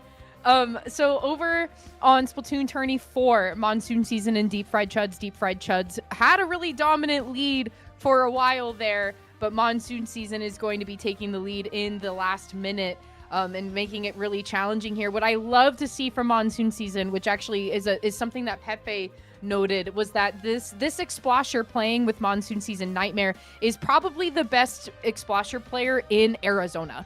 Probably the best Explosher player that we've seen in our region, other than Vapor. Okay, we're not even going to talk about Vapor. Vapor's up there. Okay, I'm not even leaving him out. But Nightmare is also up there in terms of caliber with the Explosher. So it's nice to see Monsoon Season using that kind of as their as somebody that you would think would be their backline, but you also have Shiny following up on the pencil too. So you have kind of a double backline situation, if you will, coming out from Sunset Surge, and having no penalty in the way. They're looking to take the win off of Deep Fried Chuds after Deep Fried Chuds has been maintaining their win throughout the entirety of the game here, but it might have just been just enough for Deep Fried Chuds to hold on there. Over on SplatoonTourney 2, though, you have Don't Flounder at the Function. You have our seed 12 moving against our seed number 4, Super G, over on SplatoonTourney 2, and now beginning their bout here on Splat Zones. And already, again, Gem, okay, Super G, yeah, had a really dominant beginning, but again, Don't Flounder at the Function taking the lead and proving to us that they were not supposed to be seeded number 12. Yeah, this is a really standout performance from them for sure.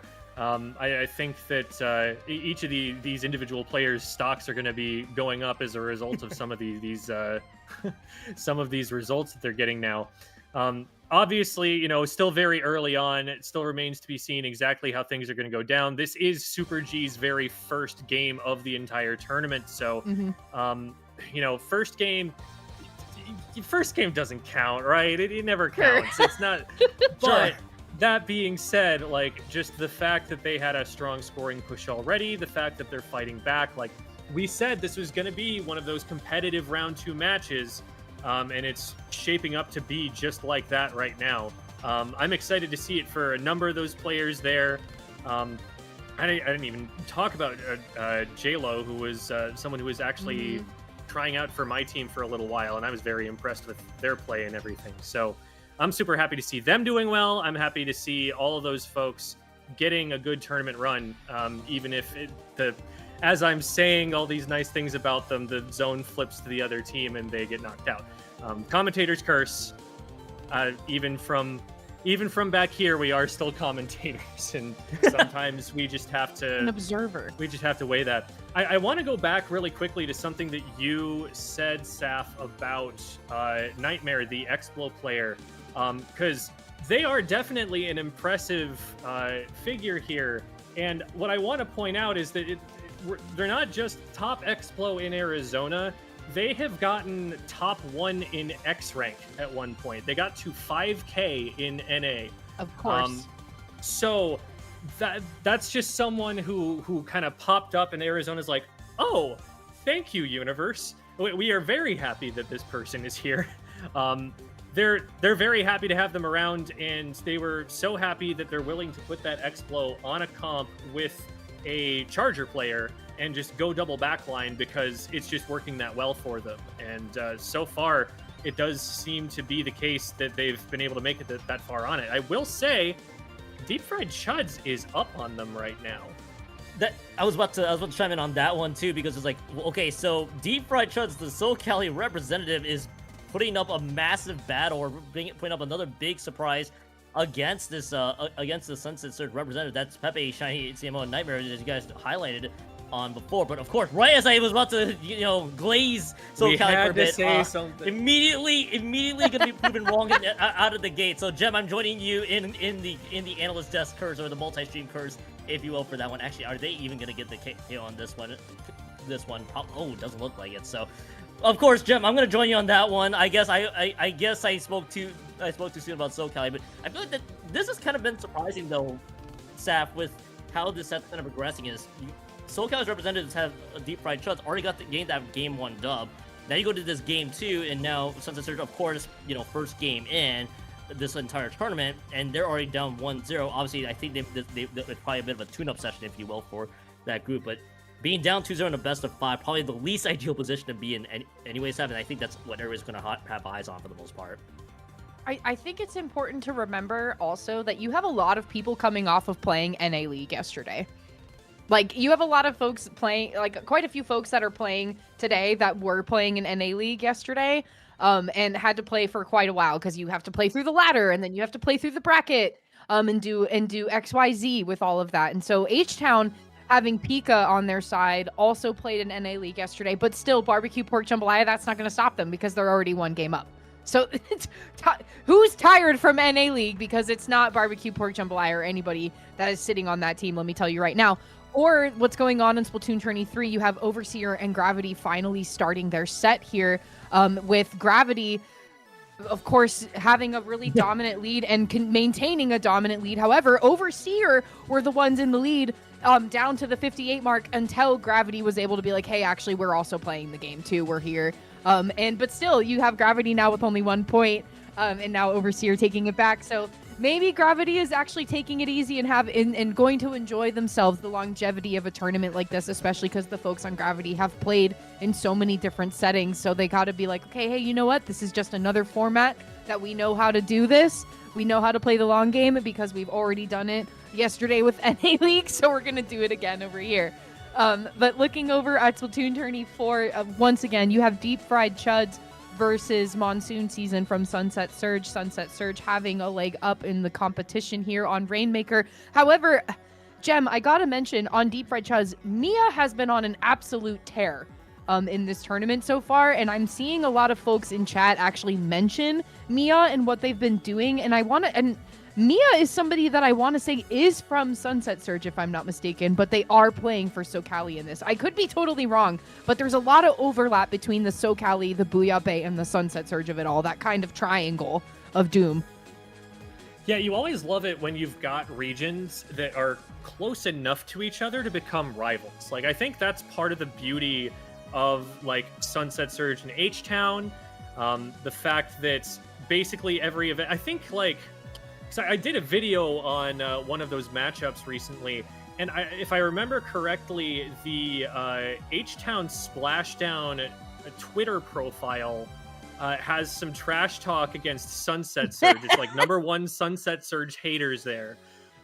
That True. is super valuable. Like, you think about which teams are the best which teams are the rivals against each other, which teams, grow to quote unquote hate each other the most.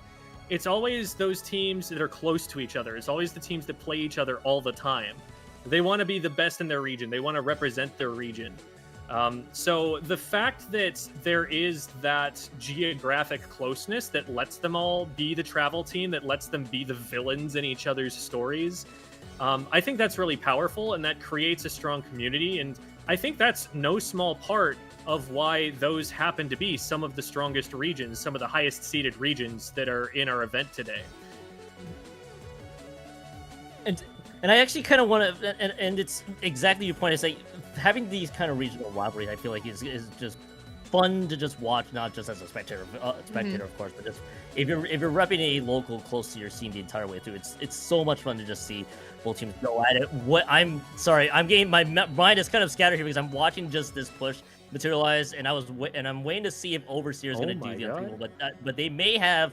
Actually, I don't think I'm being too hopeful way too quickly here for this game. Yeah, I think I finally lost a little bit of hope for the. There was hope. I think everybody in the audience was thinking there was hope for the pop gun bounty, but I think Saf, we got to pump the brakes for a little bit. I know, instead of this being the SplatoonTourney 3 camera wherever Gravity is, it just has to be the pop gun bounty cam. You're right. That's what it has to be named instead, so that we can follow it. Because every time it gets within 20 units for Gravity, we have to be like, oh, wait a minute, we have to go zoom in over here and see what's happening. But no dice there for Overseer, not quite. You know, Seth, I think we may need legit eyes because Overseer's actually, I think, got a lot more points than I think anybody could have asked for. I agree. From Gravity Squad, literally took multiple opportunities for Gravity to finally slam that one home, but that's nuts by the way though. But you know what? We'll slow down maybe for about a few quick moments there. I think that's the best part. I am seeing the 1-1 ties on the H-Town versus Buddha Bay representatives and the Sunset Surge versus Soul Cali side. So I think so those two games are pretty fascinating here. I think if I'm not mistaken, that was Sunset Surge that dropped the first game. I think H-Town dropped the second one. I can do a quick check on that real quickly here. But I think those two matchups could be very competitive the more this round progresses. So I think Gem, to say the least, I think all eyes are on that, and of course we're probably just gluing our eyes to the pop gun bounty camera, as Sam aptly mentioned, because I think Overseers might be giving Gravity a run of their money though. Yeah, for sure. And like I said, that is still game one. That is still, maybe Gravity's got to warm up a little bit. I also want to say that top level teams are really, really good with 10 ticks of the clock. You give them that much time, and the amount they could do that with that much time is crazy. So everyone was definitely holding their breaths. Like, don't lie, you were holding your breath too. But the fact that Gravity comes up with the W in the end, that has always been the story. I'd just like to, in case people were not aware, Gravity is 3 members of Milky Way. So yes, the team that won the NA Nintendo tournament last night. Mm-hmm. And then the one person who's not a member of Milky Way is Zero, the first Splatoon 2 player ever to reach 3,000 X power. This is an absolute best of North America lineup that they've got here. So for anything to happen to them, like, that's why there's a bounty on their heads. My goodness, that was a bloodbath we just saw on Splatoon 1. Yeah, I was like, huge there. But in any case, Super G has started to really pull ahead here, it looks like, in their matchup against Too Much Ink. So again, I think one thing that we want to consider here is that the top 4 seeds, these are their first matches. These are their quote-unquote warm-up rounds. They're not warm-ups at all. So having to jump into this cold, that's something suddenly to be playing at such a high level when before maybe you were playing open or something. That's a big jump. That changes the way you have to think about the game. You have to adjust to that a little bit. And I suspect that if teams aren't able to grab those upsets early, that we might start seeing them swing towards the more experienced, the higher seeds as time goes on, if those matches drag out. That's my prediction. I would love to be wrong about that. Let me caster curse that until the cows come home, because that would make for a very exciting day. You know what? I'll probably. I think we can rack it up to probably 3 caster curses at the end of this at the end of our block. By the end of it too, I'll probably rack up a few on top of this. I'll join you. So hey, we'll join on that there, Gem. I kind of love, by the way these games are progressing here. That some of them have been pretty competitive so far. And I think to your theory that this might be a warm up for Gravity, I think couldn't be any more evident there too. That was the 18 points remain. So I think you're right, Gem. I think they were probably could have been warming up. Also could have been the fatigue slowly catching up to them from literally playing the NA League yesterday. So again, the watch there is still, there's still plenty of time. Overseer could do something crazy good, based on how that map progresses. But I think that's all eyes on that. But right now it's 2-1-1 ties on the board, and I think Sav, just trying to, out of your own curiosity, what's going to be standing out to you the more the set progresses in any 4 of the rounds coming up? As you guys were talking, something I'm thinking about is how many times do you think the folks of Gravity have been on the other side of a team that is like, oh my gosh, we get to fight Gravity next? True.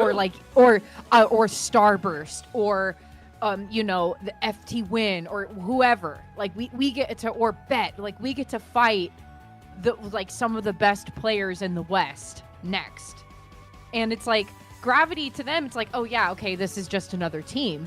But for the team that gets to fight them, it's like they are one of so many that are like, gets to be our first time going against some of the best players in the West. And we get to do it on such a big stage like this, whether it be Riptide or LCS or what is it, LTC. I'm like trying to think of all the acronyms. And so I'm thinking a lot of right now about Overseer in getting to fight and play against Gravity here, especially because we were talking about Wings a lot and how Wings has kind of made their rounds in this tournament to go to different qualifiers. But Wings right now is one of the best bow players in the upper level. They're in Division 2. Waypoint is in Division 2, which is their team. And so you have one of the best bow players right now playing against one of the best ever. Looking over at SplatoonTourney 1 with Barbecue Pork and Shark, you have Barbecue Pork kind of trying to see if they can fight for the lead here, but Shark is the ones that are the victors here. And I could just see Gem's face being like, what's happening over there on SplatoonTourney 1? So Shark is your 7th seed in the tournament right now, finding 2 wins over your 2nd seed in the tournament currently, which again is just, there's a whole lot of notes to be said about that. But for now, let's talk about what's happening on SplatoonTourney 4 currently. You have a 1-to-1 set. This Clan Blitz match has been taking quite a while. Sunset Surge is in the lead and having the upper hand. They do have a power clam online. Deep Fried Chuds does as well. But Gem, Deep Fried Chuds, what do they have to do here to try to find success? Because monsoon season, I mean, when it rains, it pours. Yeah, I think, frankly, this game, I think, is over. They literally do not have time to reach the enemy basket, but they have to kind of collect themselves, because if they take it one game at a time, they win one game, and now the pressure is all on Sunset Surge. You want to plant that idea in the opponent's heads that, oh shoot, maybe we will lose. You gotta, if you start thinking about something like the result of what's going to happen, if you stop thinking about the game and start thinking about what the result is going to be, that can be something that causes a team to cave. And so a situation like this, where literally the very first set, 2nd seed in the entire tournament, is getting pushed to the limits by a team that they were projected to beat, that's something that it can be hard. On the other hand, this team of Barbecue Pork Jambalaya is incredibly experienced. They've been to LANs all over the place. I'm looking at these two teams and I'm like, these guys literally played each other at Genesis X. Mm-hmm. It's almost the exact same rosters from Shark. Len was on Mickey Mart, which won that entire tournament. Oh my god, don't even get me started about Mickey Mart, okay? I love that pickup so much. No. That caught me completely off guard. I was not ready for that at that tournament. But yeah, Len, so has won Genesis X, has a win over FT Win, like has won Division X in Ludi. Like, again, this team is no joke. And if there's anybody who's going to have the mental fortitude to put together a comeback in a set like this, it is this team. They're going to be able to look at this and they're going to be able to say, look, we're still getting our legs underneath us, but we've got a win in the bank. We can get another one. Just take it one game at a time. We win one more. They're on the back foot. We win another one. Now we've got momentum. Now we're warmed up. Now we're going. And the blaster fights. Oh, the blaster fights. They're Speaking always of so Len. silly. Right on Of cue. Len. Here he is getting triple teamed. Like, oh, okay, fine. Yeah, he loses that one. But that's what it takes. But that's what it takes. Mm-hmm. The fact that he was getting triple teamed, like, that's really the huge win there for our Booyah Bay folks. And they are taking control of this game. Like, this is not looking close right now. Para has got a hold here, or they're going to lose the top left side. Now there's so much that's going right for Booyah Bay right now.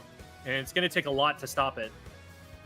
I want to chime in here real quick with Saf, because this is pretty much a team that has basically taken Booyah Bay by literal storm, winning multiple like Booyah Bay lands at a time. You could kind of, I wonder if you get the feeling that maybe the synergy Saf has is showing big time with this group. Of course, being seeded 7 is one thing, but they're putting Sunset Surge in a rough spot, to say the least, Saf. And to me, that's kind of a bit surprising. But I feel like at the same time, it's like if you know this group of people, Saf, someone may not be as surprised as you would think. Right. Well, okay, so Pepe and Shiny have been playing together for like 5 ever. Yep. Like 5 ever. And especially like when in a tournament like this, where and like with LAN, with a lot of LAN personalities showing up, I feel like there's a really unique synergy in that between Pepe and Shiny with this. And then you bringing in someone like Nightmare and Simo, who are both very good players, and trying to add to that dynamic. I think that makes Monsoon Season to be really fun, especially because last year, Monsoon Season, otherwise known as Prickly Pear, they were playing with Blopwer and Eevee. Blopwer being from, I believe, the California scene, and then you have Eevee, who is from the Sea Battle scene. So you have those players making up the folks from LCS 2025 for Sunset Surge. So you have a swap of actual Arizona folks that are playing for Sunset Surge this time, which I think, again, I was just expressing how much I appreciate that for Sea Battle. You're seeing a similar thing for Arizona here. But still, though, Deep Fried Chuds, they were able to get a really solid lead from the beginning, 3 points kind of standing in the way here. But one thing you have to know about Sunset Surge is that when they are pushed forward and trying to gain points, they're going to do just that. And as I say it, there's Simo trying to take a fight and ultimately taking the lead over on Splatoon 4. So Monsoon Season is somebody that can play the long game and do it very, very well. Deep Fried Chuds definitely has a mountain to climb and a fight ahead of them if they get knocked into the loser side of things. But over on Splatoon 1, there is the northern half of California seems to be doing pretty well here. Shark going 2-1 against Barbecue Pork Jambalaya. That's H-Town Splashdown being down here. Our number 2 seed in the tournament. And Jem, I know that you were saying that Para is somebody in particular that you've played a lot with before in the past. And then, you have Pika Dave, of course, who got second in a league yesterday with Content Cat, and you have Len. So I'm wondering what Barbecue Pork Jambalaya is going to have to try to do to process here to go against Booyah Bay, as Keon was saying, a team that has had and maintained a lot of synergy throughout the fight here. Perhaps Barbecue Pork Jambalaya could be on the upswing, though, with this wipeout. Yeah, this is looking like a big momentum play for them. They've got a bubble in the enemy base. They're pushing tower. They don't necessarily have to. They kind of just have to hold here. It's going to be multiple fights that Shark is going to have to win to get out of the base here and get through the big lead. And notably, there's also a checkpoint to go. So I think it is pretty likely that this does end up going to that deciding Game 5. But yeah, definitely a huge wake-up call at the very least to H-Down being put that far, in the hole, that being behind in a matchup that nobody was predicting that they would even really look that close to losing. And the way I think H-Town was probably thrown off guard with is just how Booyah Bay has been playing together, especially with this bunch just basically, winning multiple bouillabaisse at a time. Of course, having to watch them in person, by the way, just run over to teams like UCSD Esports Gold, and of course the Kanan pickup that I know vividly. It's just fascinating to just watch this group just be able to put up a lot of fight there. But of course, I mean that's all that being said and done. I think that if I'm doing the math correctly, that is a game 5 that is going to be imminent here too. So hey, another game 5 to add to the board, and I think that is going to be. I think that's what we're gonna have eyes on down the road with how that plays out. Taking a look over into this Gravity and Overseers game, this is still okay. So anything can still happen with Overseers with the differences playing out here, Gem. But again, it feels like Tri-Shoals is kind of just stuck in their own base. It's actually it's one of those cases where Gravity definitely started to pick up steam, I think, when they started playing. Yeah, going with the classic crab on spinner. It's been a thing on that map since the beginning of the game, and Zero is still doing it to him here. This is going to be a battle to get into mid, because .Q, one of the best backliners in the world, is sitting on top mid. What do you do about that? That's a really hard question to answer, and it doesn't look like they have that much of an answer right now. They do have the Pity Clan, but yeah, this is going to be a rough one for them. Gravity may well have punched their ticket into the round 3 here pretty successfully. It's going to take a miracle at this point, just time-wise, for them to get into the basket. So it looks like that's the way it's going to go. Going back to the conversation about synergy, one thing I do want to point out is that Pika and Miner from H-Town Splashdown, from Barbecue Pork Jambalaya, they also have been spending a lot of time playing with each other. Pika, Shiny, Miner, you see those guys playing pickups with each other all over the place. So even though, they're up against this NorCal team that has so much history with each other. I was talking about how they've been playing with each other since, Genesis was 3 years ago or something like that. And I'm something remembering like pretty much that same exact roster from back then. Even so, that's not to say that there's no synergy being built by these, really strong, high-level players on Barbecue Pork Jambalaya. Which only made it all the more exciting for me to see that they were kind of being pushed to the brink right away. I'm kind of excited to see where the rest of that goes. So we don't have quite as many best of 5 game sets, game 5s in winners quarters. Okay, fine. But we do have one still. We still have a couple that are competitive. And that's honestly the round that I think most people were expecting is going to be full of sweeps.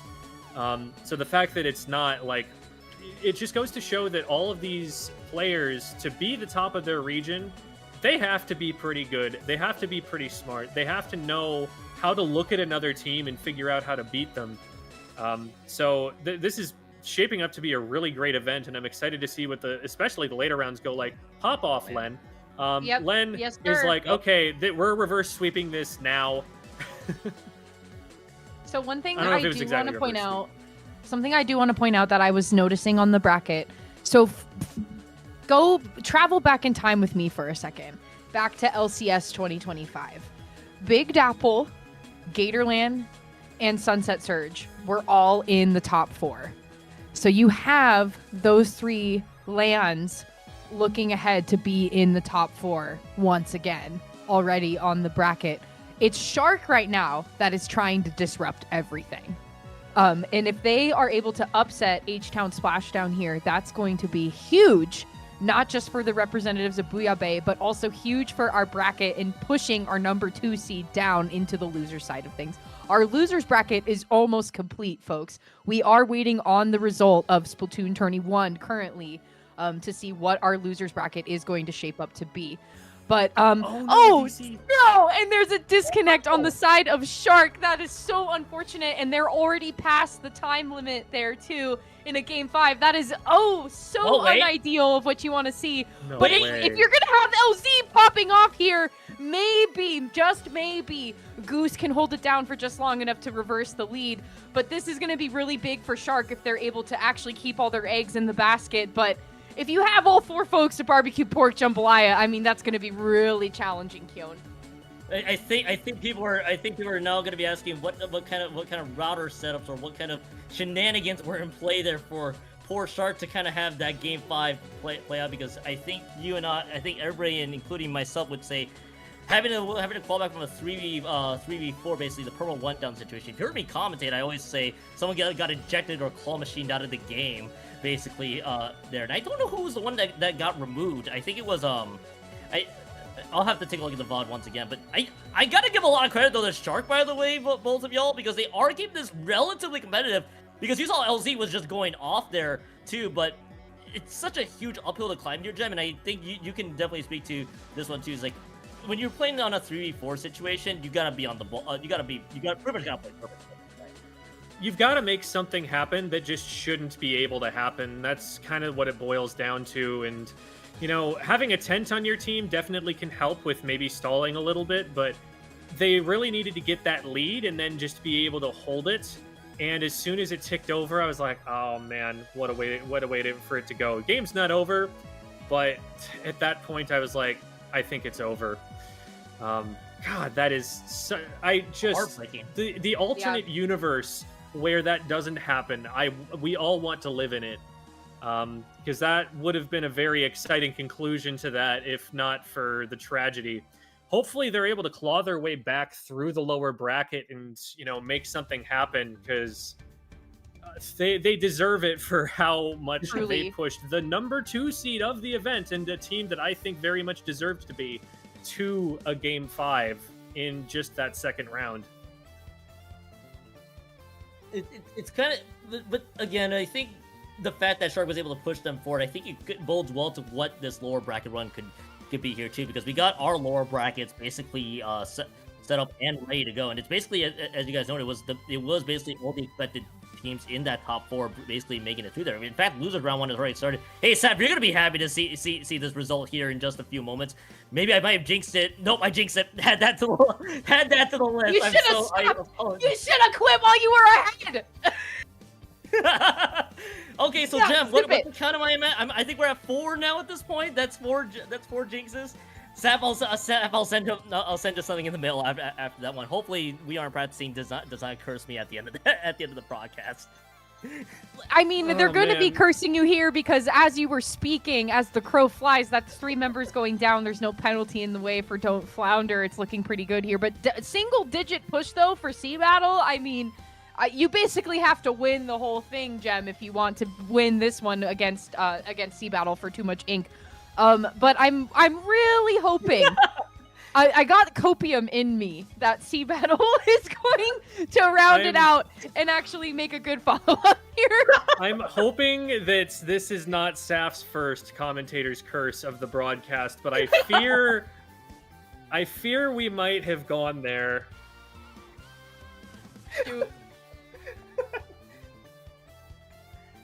I would just like to apologize on behalf of SplatoonTourney to all of the fine people who have gathered here in the chat for doing this to all of you. We are normally better than this, and we have made a grave error in judgment. We will try to be better. Thank you so much. Yeah, it might be for the best that we just kind of walk away from this at this point. I'm gonna go and hang out with my cat real quick. Yeah, so that's unfortunate. That's only one game though. One game in that round 1 match. They still have a ways to go. It is a best of 5 all the way through the bracket every single match, so they've got plenty of time to bring it back around. You saw how close they got the first time. You know, they got to be telling themselves, look, we got to 2. If we held for 1 more second of Splatoon, we would have won the match. We can do this. It's fine. We'll get them on the next one. So we'll get them on the next one. Yeah, you gotta take a match like that and just put it out of your mind. Think about what comes next. That's always the way to go. The next match is all that matters. Don't think about what's come before. Just play for the match that's at hand right now, and that's all you can really do. There's some life advice in there as well. I know. Kion's taking notes right now. You can see him writing it down. If you see him actually looking down and not looking up, it is because he's writing notes. It's not because he's ignoring you. It's because he's writing down what you're saying. It's not because he's going and looking at the list of players and the matches and everything and doing his research like a good caster. No, it's that he is a good Squid School student who's listening to things I say. I'll take what I've learned from class here later, Gem, and maybe apply to it rather soon. Okay, Caesar players, you have definitely woken up there. Saf, I'll send an apology letter in the mail at the end of the at the end of that round, unless you and a fruit basket. You want me to send over a fruit basket after that? Edible arrangements now. An edible arrangement hang on, and a card, please. Let me go to the grocery store. Let me get the basket loaded up here, and then figure out where we go. Okay, you're exactly right though, Gem. There is like, hey, it is ultimately recovery time for Seabell. That was basically 2 points remained. That was basically lost right at the end, and also you kind of saw the stagger kind of play out. So that was kind of unfortunate to say the least from Seabell. But again, it's a best of I would at least if you're gonna have that happen, it's on game 1. Get that out of your system too. So so hey. Seabell got their work cut out. I kind of want to see how this plays out here because you saw Tri-Strolls almost give Gravity run their money in the round 1, and then obviously everything kind of just fell apart. But then they're getting challenged big time by Z tier players, which have realized I think they may have woken up ever since I think Don't Flounder and the Function kind of sent them to the lower brackets too. And I think Gem, this is a good response so far that we've seen from New England overall. So kind of want to see how this team recovered, and they certainly did recover. Yeah, like I was saying, a lot of the time when a team is challenged when they weren't expected to be, it can kind of cause them to heat up. That looks to me like what's happening to Z-tier players here. They're like, oh, whoa, we were about to lose that. Let's wake up here. Let's get moving. But then also, what a good player will often do is use the momentum from clawing it back from a situation that seemed bad, and they can kind of make that swing in the opposite direction for themselves. It's a good mental trick to help you out. You know, as soon as you get anything going, like as soon as any kind of challenge is overcome, let that add to the confidence. Let that make you keep making the plays that you need to make. So far looking good for them. Good opening here for Sea Battle. Not a huge score, but showing that they can absolutely get in there and put some points on the board and make it difficult for the enemy team to get back in as well. This is a good map to be holding on with. Oh, that was a power clan that flew across the screen. They did! Okay, well, we'll see what's going on in future. I hope I didn't make another commentator's curse happen. That would be just too many curses. At this point, we're just like practicing witchcraft on here, and we need to be burned at the stake. But again, my apologies to Saf in addition to Kyones, and we'll just keep our fingers crossed and kind of shut up a little bit so that Sea Battle maybe has a chance, and we don't keep doing some dark magic to prevent it. Yeah, I think it's so I don't want to rack up any more curses against Sea Battle this entire time, because if that's the case, I think that's now 2 in this set alone, Gem. So I think we all got to keep our eyes on this one. But it's actually, you think we need to start doing reverse psychology? You think we need to start talking about how they're going to perform horribly? Maybe that's what we need to do. Yes, 100%. But also, I think to what you noted there before, it definitely looked like Sea Battle was definitely recovering there too. It's like, all right, we may have blown the lead, but you know what, we can pick it up in Clan Blitz so far, and we saw kind of like several of those pushes kind of just materialize. So it's actually kind of, so hey, they're doing a great job recovering there after kind of the fallacy in Game 1. And as you see kind of this push kind of materialize there, Gem, I think we may not have much to worry about, but of course I'm gonna avoid saying words that could potentially spell a curse down the line. Say nothing. Say nothing. Fair enough, Saf. Fair enough. Don't even think the thoughts. No, don't even think about it. Don't even materialize it with your mind, because I know you can do that, Kyo, and you have a strange ability about you to do that. So Booyah and Anarchy Nova, it seems like, had to maybe start over what was going on over on Splatoon Tourney 4, but Splatoon Tourney 2 currently looking at We Aren't Practicing in Too Much Ink. Reminder, that is Don't Flounder and Sea Battle fighting in losers round 1. Too Much Ink having a leg up with 1 game under their belts here, but Sea Battle's looking to maybe win round number 2 here and try to tie it into a 1-1. Hopefully Sea Battle is going to have a little bit of a comeback. Once again, I am extremely biased and I will not explain further. Splatoon 4, though, Overseer and Z-tier players having a leg up against Chai Shoals. Chai Shoals coming off of a 3-0 defeat against Gravity. And Z-tier players actually finding much success over the folks of Overseers. So Z-tier players, I feel like, didn't get to flex how they wanted to at the very beginning of the bracket. Maybe loser side of things is where they'll find a lot of success. And like I was saying before, no curses here. Sea Battle's gonna tie it 1-1 against Don't Flounder. Eat it, Keon. That's all I'm gonna say. Eat it. I want to put up the full disclaimer right now that I've attended Sea Battle. It's a wonderfully run event. I am not trying to enact any silly shenanigans about Sea Battle, so I'm just we'll keep it at that. And yes, he's high key a lover of Sea Battle, not a hater.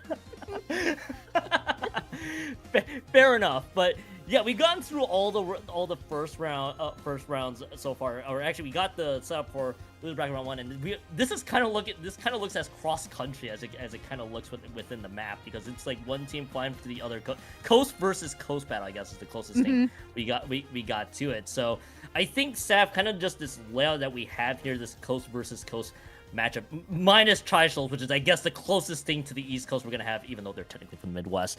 I want to see how all 4 games kind of just play out here, because I feel like there's a lot of intrigue that we saw here. Z-tier players, Saf, doing a lot of damage against Overseer. Well, okay, I was wrong earlier. My information has finally caught up. Overseer finally gained the lead on that one, but Z-tier players definitely had a very competitive set against Don't Flounder. They definitely felt like they got their footing against the Tri-Shoals representatives, and I think that's kind of what our eyes on, especially with the way round 1 kind of went for Z-tier players there, Saf, is just how to recover from the rough round 1 when they got in. So far, it looks like it's showing.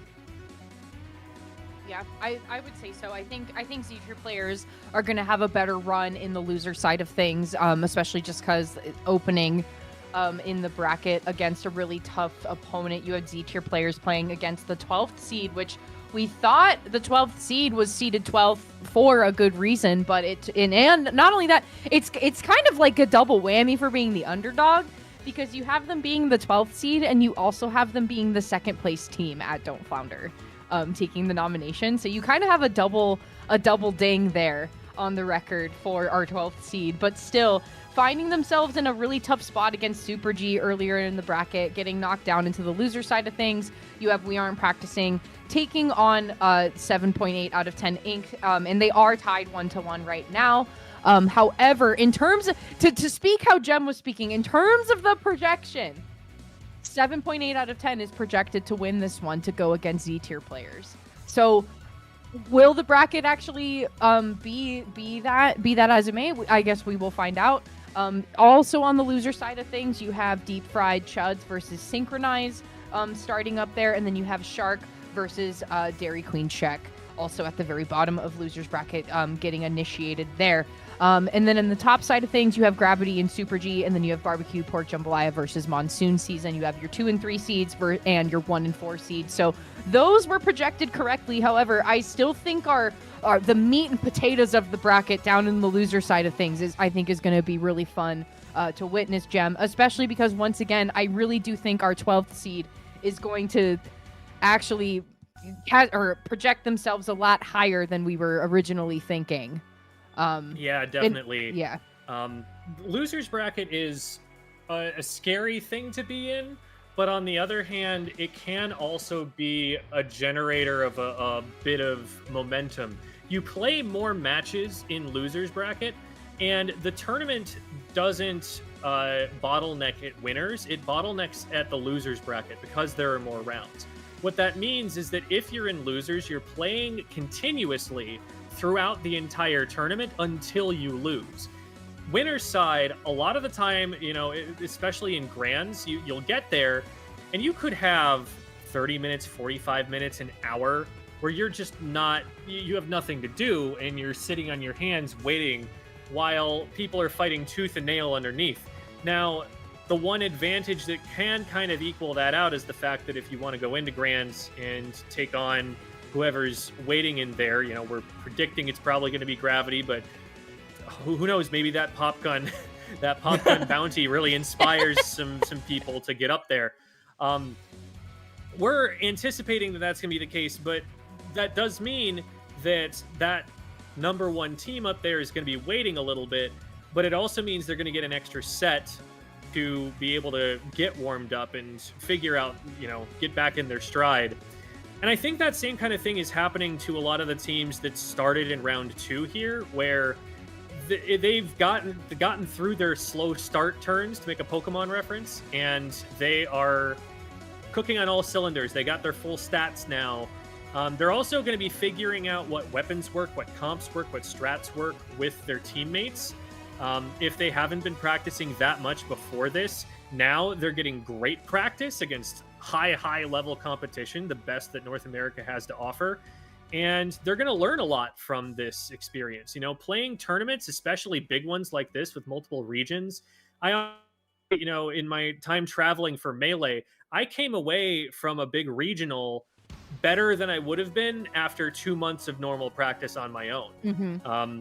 This kind of thing, you know, teams are improving just over the course of the event by itself, picking up new things about how to play their weapons, ideas they can have on certain maps and modes or against certain weapons.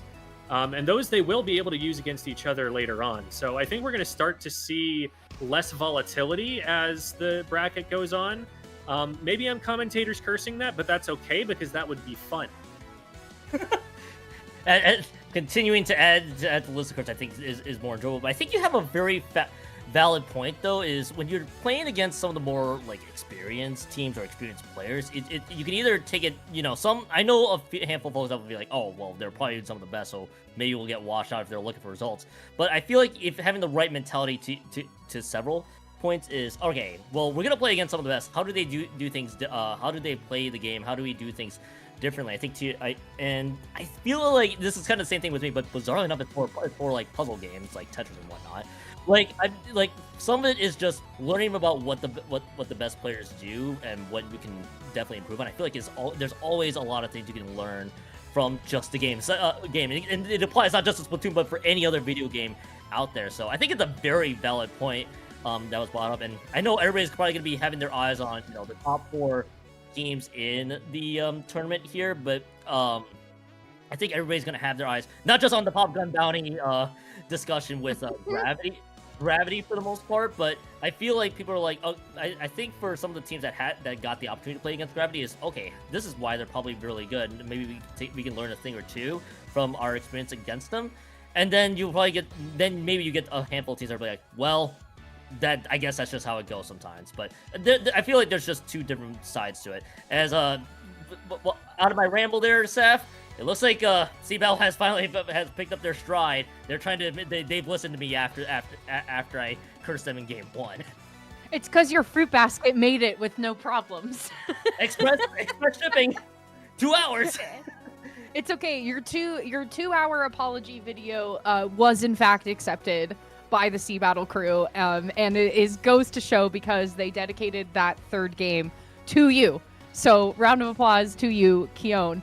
However, if you're paying attention to what's going on SplatoonTourney 1 and SplatoonTourney 4, SplatoonTourney 4 is in a 1-to-1, SplatoonTourney 1 is in a 0-to-1. So Cali is now fighting against our Canadian rivals Toronto Roca against Synchronize in the losers round 1 of things.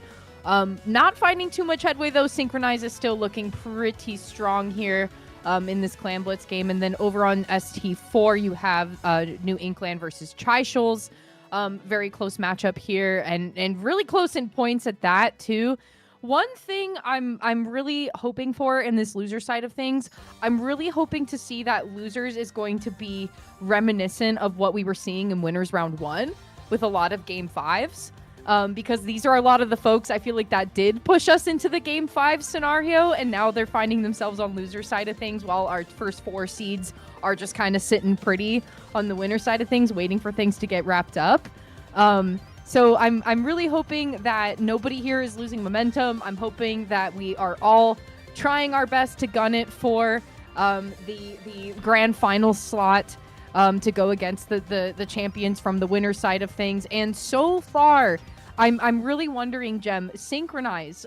Again, I feel like a broken record, and maybe it's the horse that I want to keep beating dead. But I feel like Synchronize is maybe one of our folks that was underrated in this tournament. This was a team that I think didn't have a lot on paper going for them, but that they've been surprising people in a lot of ways. And right now they're doing really well for themselves, although they do find themselves at a slight disadvantage in this particular game. It is still going to be a battle. You know, Deep Fried Chuds here from SoCal, they are no joke. Okay, maybe their name is a little bit of a joke, but the players are not jokes. So I expect that to continue to be scrappy and to be close and to come down to just, a few critical decisions in certain games. What a tent play there. That's Goose. Goose is loose in the base and is causing a lot of problems, like geese are known to do. I feel like I've just gotten flashbacks to just watching just Goose play a bunch from for just in general, because I feel like, Jem, I feel like I've had said this but in a totally different context, and being able to hear Goose in general, just being able to do a lot is very important here. So we got this overtime session, which should be time basically running out on them. Hey, okay, I guess we got the full horror state to just show us off for amazingness. But I feel like going to how Shark's been performing, by the way, so far, obviously the thing that got them in the lower brackets was a very unfortunate DC in that game 5, but but I think that might be okay for them, because it kind of feels they can definitely compete against some of the best. It's going to be a case of, can Shark keep that momentum up, because it is going to be a lot of games that are being played. I think to what Jem mentioned, you're going to be playing on the lower bracket like continuously, nonstop, if you will. So maybe this is the run they're looking for. So I think that's kind of what I have a feeling Shark will be playing for at the end. And hey, that's all kudos to them, especially with the Blue Bay representatives I got to see earlier. So want to see how that all plays out. We got two games that are in progress so far. Yeah, two games that are really close in progress too. Unless you're on losers round 1 of Too Much Ink and we aren't practicing hasn't quite made it on the board yet for this game number 4, even though they find themselves in the match point side of things. So let's get it cooking, guys and gals. Let's keep it going. I mean, my goodness gracious, mama's voting to win for Sea Battle. But one thing, too, I really want to point out about the Booyah Bay folks once again. So these guys have won Booyah Bay 3 times in a row with the same exact roster. They're the 7th seed in this tournament, and they are representing Booyah Bay here for LCS. What I found really interesting about this team, and actually, Jem, this is per your notes that you've discovered about this team, is that it seems like when they are actually playing on LAN, they tend to go towards what is most comfortable for them to play at that given time. So it's not even a matter of like, let's play our main weapons with what we feel good about. It's like there's almost this divide between what are we going to play in online tournament versus like what feels right on LAN. And it seems to me, out of all of the teams that we've gotten to like really talk about here, it seems like Booyah Bay are the ones that they're like, we kind of just tend to play whatever's comfortable for us on LAN at the moment. And then when we actually are practicing and playing in our games, we'll put the composition together to see what makes sense. But what I like about it is that they'll show up to LAN, play in LAN, and just be like, okay, you know what? This is the weapon that actually feels right to me today. So however this fits into our composition, this is how it's going to work. And I think that probably transfers differently when you go from LAN to online, obviously considering this is like a very unique hybrid tournament situation. But I really appreciate that about the Booyah Bay folks, that they are kind of just like, you know what? It doesn't really matter what the comp is. It matters what you're comfortable playing on LAN. And I like that how that transitions here into this tournament. But talking about the match in front of us, so once again, you have We Aren't Practicing, you have the folks of Sea Battle finding themselves in the lead with 36 points against Don't Flounder at the Function here. Our 12th seed has been proving a lot of us wrong so far, but right now it's interesting that they are finding their demise in front of the 9th seed of the tournament, where they had a really easy time beating the 5th seed of the tournament. So again, it makes you question, like, if seeding were done differently or just based on individual players, how would that look in the long run? It's actually kind of interesting too, Jem. In most cases when you see seeding matchups like this, do we also factor in how a team's comp kind of plays game-wise against another? Because you could also have a case of New England probably had a hard time matching up against Don't Flounder's group here, but then you go to Don't Flounder and they're having a rough go against Sea Battle for the most part. So it's like, are they above the seed, or Jem, could there be a discussion of our comp has issues against what the other team is playing? In my experience, seeding generally doesn't go so far into, okay, if things go as we expect, these two teams will play against each other, and we think these two teams are going to win. It's usually like, okay, what are we feeling? Who's got the stronger record? Who's got the better players? Because it is going to be an imprecise art. You are going to see upsets regardless of it. There's a reason that people gamble on March Madness brackets, right? Right. Like, the possibilities are so crazy and this is not just like a game of who has the bigger number. It's a game of how do 4 team players coordinate with each other to combat 4 other team players on different maps and modes each time. There are so many variables, and that's why it's an interesting and fun competitive game. It also makes it incredibly difficult to seed perfectly accurately every time. So I also think that there are factors like momentum. There are factors like what you learn throughout the brackets that come into play here. Teams that are adjusting to what's working, you have to think that they're like adjusting to a different game every time that they are they're going into a new matchup. And really the way that they play as Booyah Bay takes it home 3-0 over Dairy Queen Check. I was also looking at that. The way that you play against players at this high of a level is just always going to be different than the way that you play against randos and open. You have to think about different things. You have to warm up different skills. There are things that you do in other situations that won't work here. And that might mean that a weapon that you usually rely on isn't something that you want to hang your hat on here. There's just so much that could be different. There's so much that can change. And I think like the seeding generally reflected a pretty good collection of everyone's expectations for the event. But also, as you go further and further down the seeding, usually that means you have fewer results to work with, means you have less data. It becomes more and more of a guess, more and more of a crapshoot the further down you go. So it's always exciting when they don't get everything perfectly right. That gives us stories to talk about. That gives us accomplishments that we can say that we had. So I'm always grateful for their work. And I'm always willing to give them a little bit of a pass if if there's a thing here or there that doesn't quite play out the way that they predicted. Let's go to a bracket check-in real quick. So we have 2 different matches on the loser side of things that have now finished up. So I'm so sorry. Don't Flounder at the Function. My North Carolina friends, you are knocked out of the tournament. Sea Battle will be moving forward in a 3-1 onto losers round 2.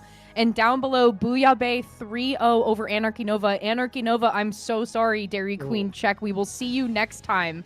But that is Dairy Queen Check being knocked out. So Don't Flounder at the Function and Anarchy Nova are now knocked out of the tournament with Sea Battle and Booyah Bay. The West Coast moving forward, baby. Let's go. That's what I'm talking about. But again, it's one of those things where you have 2 of our newest invites to the LAN Championship Showdown getting knocked out of the tournament here. And against people that have already been playing in the tournament before. So you have the returners of Sea Battle and Booyah Bay taking out our newcomers in the loser side of things. So Overseer and Z-tier players, that match is still being decided, with Overseer having the leg up and looking to try to close out the win here, but Z-tier players is in the lead currently, but that could change here. As you can see, it seems that Overseer is in control of the Rainmaker currently with 15 seconds left to go, so they could close it out here unless Z-tier players pull off something amazing here to try to close it out and prevent overtime from going forward. And over on Splatoon Tourney 1, you have synchronized 2-0 over Deep Fried Chuds. However, Deep Fried Chuds are in the lead here to try to hold it down and maintain the set to keep it going forward. And it looks like, too, that is going to be Z-tier players pushing it into a Game 5 over on Splatoon Tourney 4. So it is not over yet for New England and for Tri-Shoals right now, Kyon. Yeah, I was gonna say that is another Game 5 to add to the board. There we have 1, 2, 3, 4, and if I'm gonna be counting, yes, exactly 5 Game 5s that we have seen here, and I think that could be a lot of fun to just see how that all plays, because that was Tri-Shoals that just got out of a best of 5 Game 5 of their own from the very first round of this tournament here. Now they're having to play on another Game 5. They're getting all their mileage basically playing against all the teams so far, and I kind of want to see how that matchup kind of just prevails at the end, because that could mean a whole lot here. As Deep Fried Chuds might be looking to. Okay, no, hold up. I'm not gonna say any more words because I know how this is gonna go like the last time. Yep. I'm gonna watch it all unfold here and just wait and see how this. Okay. Thank you. I've dodged a bullet this time. We don't have to cause the 3-0 meltdown that was happening. No, that said does continue on for a little bit longer. But you talked about the two new teams that basically are new to the LCS. That would be Energy Nova and Don't Honor the Function. How about Don't Honor the Function, by the way, Saf? The team seeded as low as 12. A set dub against Z-tier players, getting washed out, of course, by Super G, then losing 3-1, but getting the one big surprise out of the tournament. I mean, for a team that wasn't expected to that didn't technically qualify, but came in because Wings and friends weren't able to could not play for multiple teams, is just wild to see how that Don't Flounder team kind of just performed this entire tournament. Yeah, I think it's really impressive to see how Don't Flounder was able to come through on this tournament, even though it being their first time and ultimately them getting knocked out. So Sea Battle and Booyah Bay are going to be moving forward in the losers bracket. We're still waiting for those other two matches to be finished up here. And one thing I do want to remind you guys, the coverage here on the multi-stream does not end with Kyon, Gem, and myself, okay? You have Popgun, Rocket, and you have Stormy Senpai coming in to close it out with you all. And then, of course, Falco and I will be your grand finals hosts later on down the line. But it's not over for us just yet. But I do want to remind you that we are going to be swapping over to some other analyst desk folks for you here shortly once Losers Round 1 is able to wrap up here. But it looks to me, Gem, we're finally in Game 5 here on Splatoon Tourney 4 with New England and Tri-Shoals. And reminder, these two folks have... these two LANs, I guess, rather, have played in the LCS last year with Z-tier players playing with this exact roster last year, finding themselves in Game 5 against the folks of Tri-Shoals here, which I want to say, once again, I feel like Overseer is actually proving us wrong in terms of their seeding position, because PETA has been doing some major work here, and as well as Bounce. Oh my gosh, the amount of different tournaments that Bounce has played in over like the last couple of years is kind of insane. Yeah, they may make fun of him for being late to everything, but he does show up here. But he's one of those game ends, the one that they were playing on Robo Ramen, that was ending on a triple from their 96.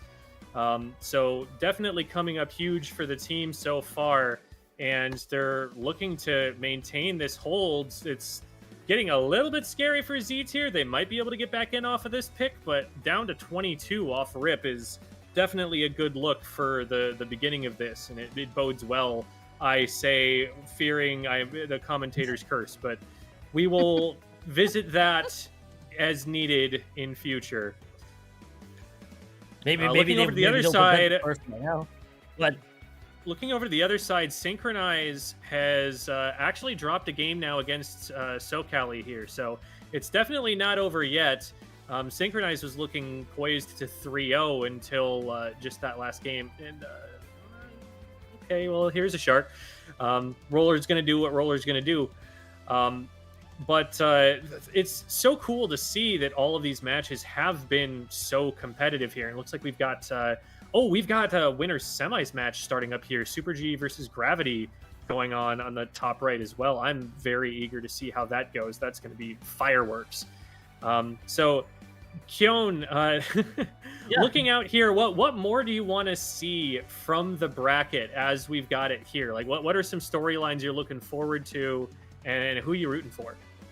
I think if for the lower side of the bracket, my eyes were basically gonna be were originally on Shark. I think they still very much are here because that group I know could have thrown a few surprises. Obviously, got decked by circumstances outside of their control. So I want to see how far Shark kind of progresses from this lower bracket, and that's from one side for the record, Gem. On the other side, it's actually the set that's at game 5 right now, which is Z0 players and Overseer. How those paths continue on, because that could be the two or three teams, basically the two teams in this case, that could make a really deep run with the way this is going, as we can see a lead swap happen before our very eyes, which is always incredible to see. So I think those are what my eyes are coming in from the lower side of the bracket. I mean, the upper bracket, I feel like kind of explains itself. It's the top 4 teams. All eyes are basically on Gravity to see if Gravity ends up dropping a game. So I feel that's going to be how this is going. But I mean, Saf, those are my two teams out of the lower bracket. Is basically Shark and whoever wins the Overseer and Z tier players. I'm curious of what your teams out of the lower side of the bracket could be. I mean, Overseer has been so impressive throughout this entire thing so far. I mean, the fact that they were seeded number 8 in the whole thing, and like to go against a team like Z tier players that has already played in this tournament format before and has played in this type of competition for LCS, and like they know the stakes. I find it so fascinating that a whole new group of folks from Chishul's are giving Z tier players a run for their money as the 5th seed.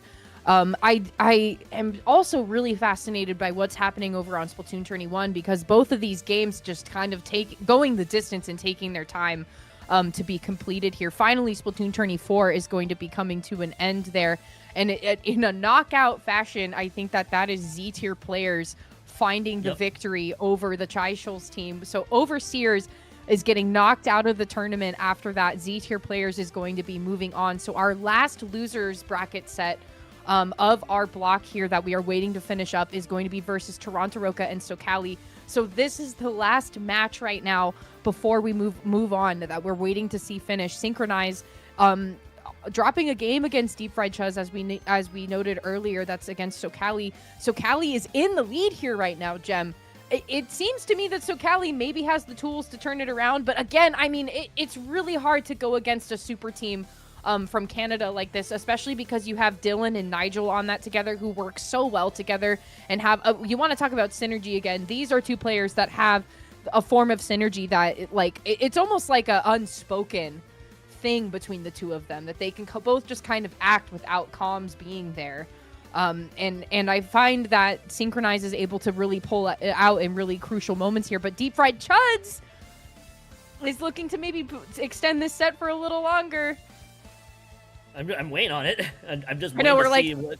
This is super tense right here, and it determines a lot.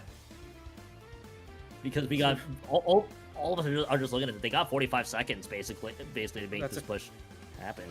They keep getting people jumped in. They're not getting full cleared. Wait, this might be a way forward. Oh my god, that's so much damage. They need to back up. Yeah, just now the bucket's going to drop and force the issue. But wait, do they have a way forward? Oh, no, they don't. Oh. Wow. That was close. Exhaling. Going back to Dylan and Nigel, one thing that I've noticed, if somebody uses their first name as their gamer tag, they're one of two things. They are either completely disconnected with competitive community for their game, or they are one of the best players in the world with that very common first name. And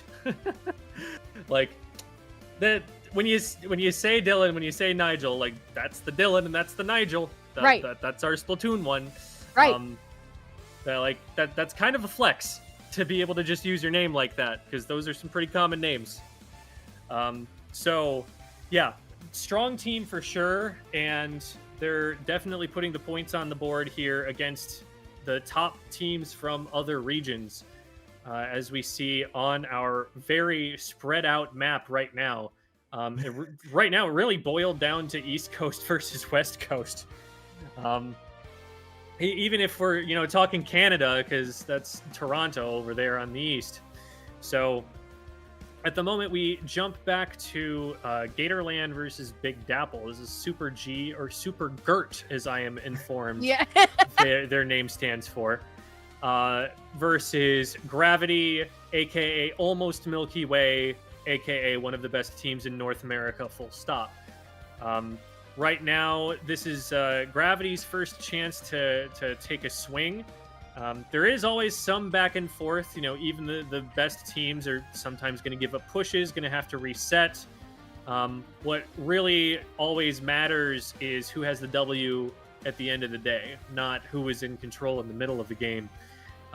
Right now, though, Gravity looking pretty in control of things. This is looking kind of business as usual right now. So we'll see how that develops. But again, this is pretty much everybody's favorites to win the whole thing here on the purple side. And we're expecting big things out of them. They're kind of North America's darlings right now. There's a big reason why. All eyes were on them and waiting to see which team is going to be the one to take home take home a dub against them. But this is, as you know, business as usual. And I want to go back to what you noticed, that you wait until the game. You wait until basically the clock hits zeros, or basically the tape that says game, like we're about to see there, happen. Because watching as a person who's a sports watcher in real life, it was like, okay, you see like this huge lead just happen there, and then you also see at the end is like, okay, the league then got blown in the last 30 seconds. It's like you can hold on to a lead for like the first 4.5 minutes, maybe 4 minutes and 45, and then something can just go horribly wrong.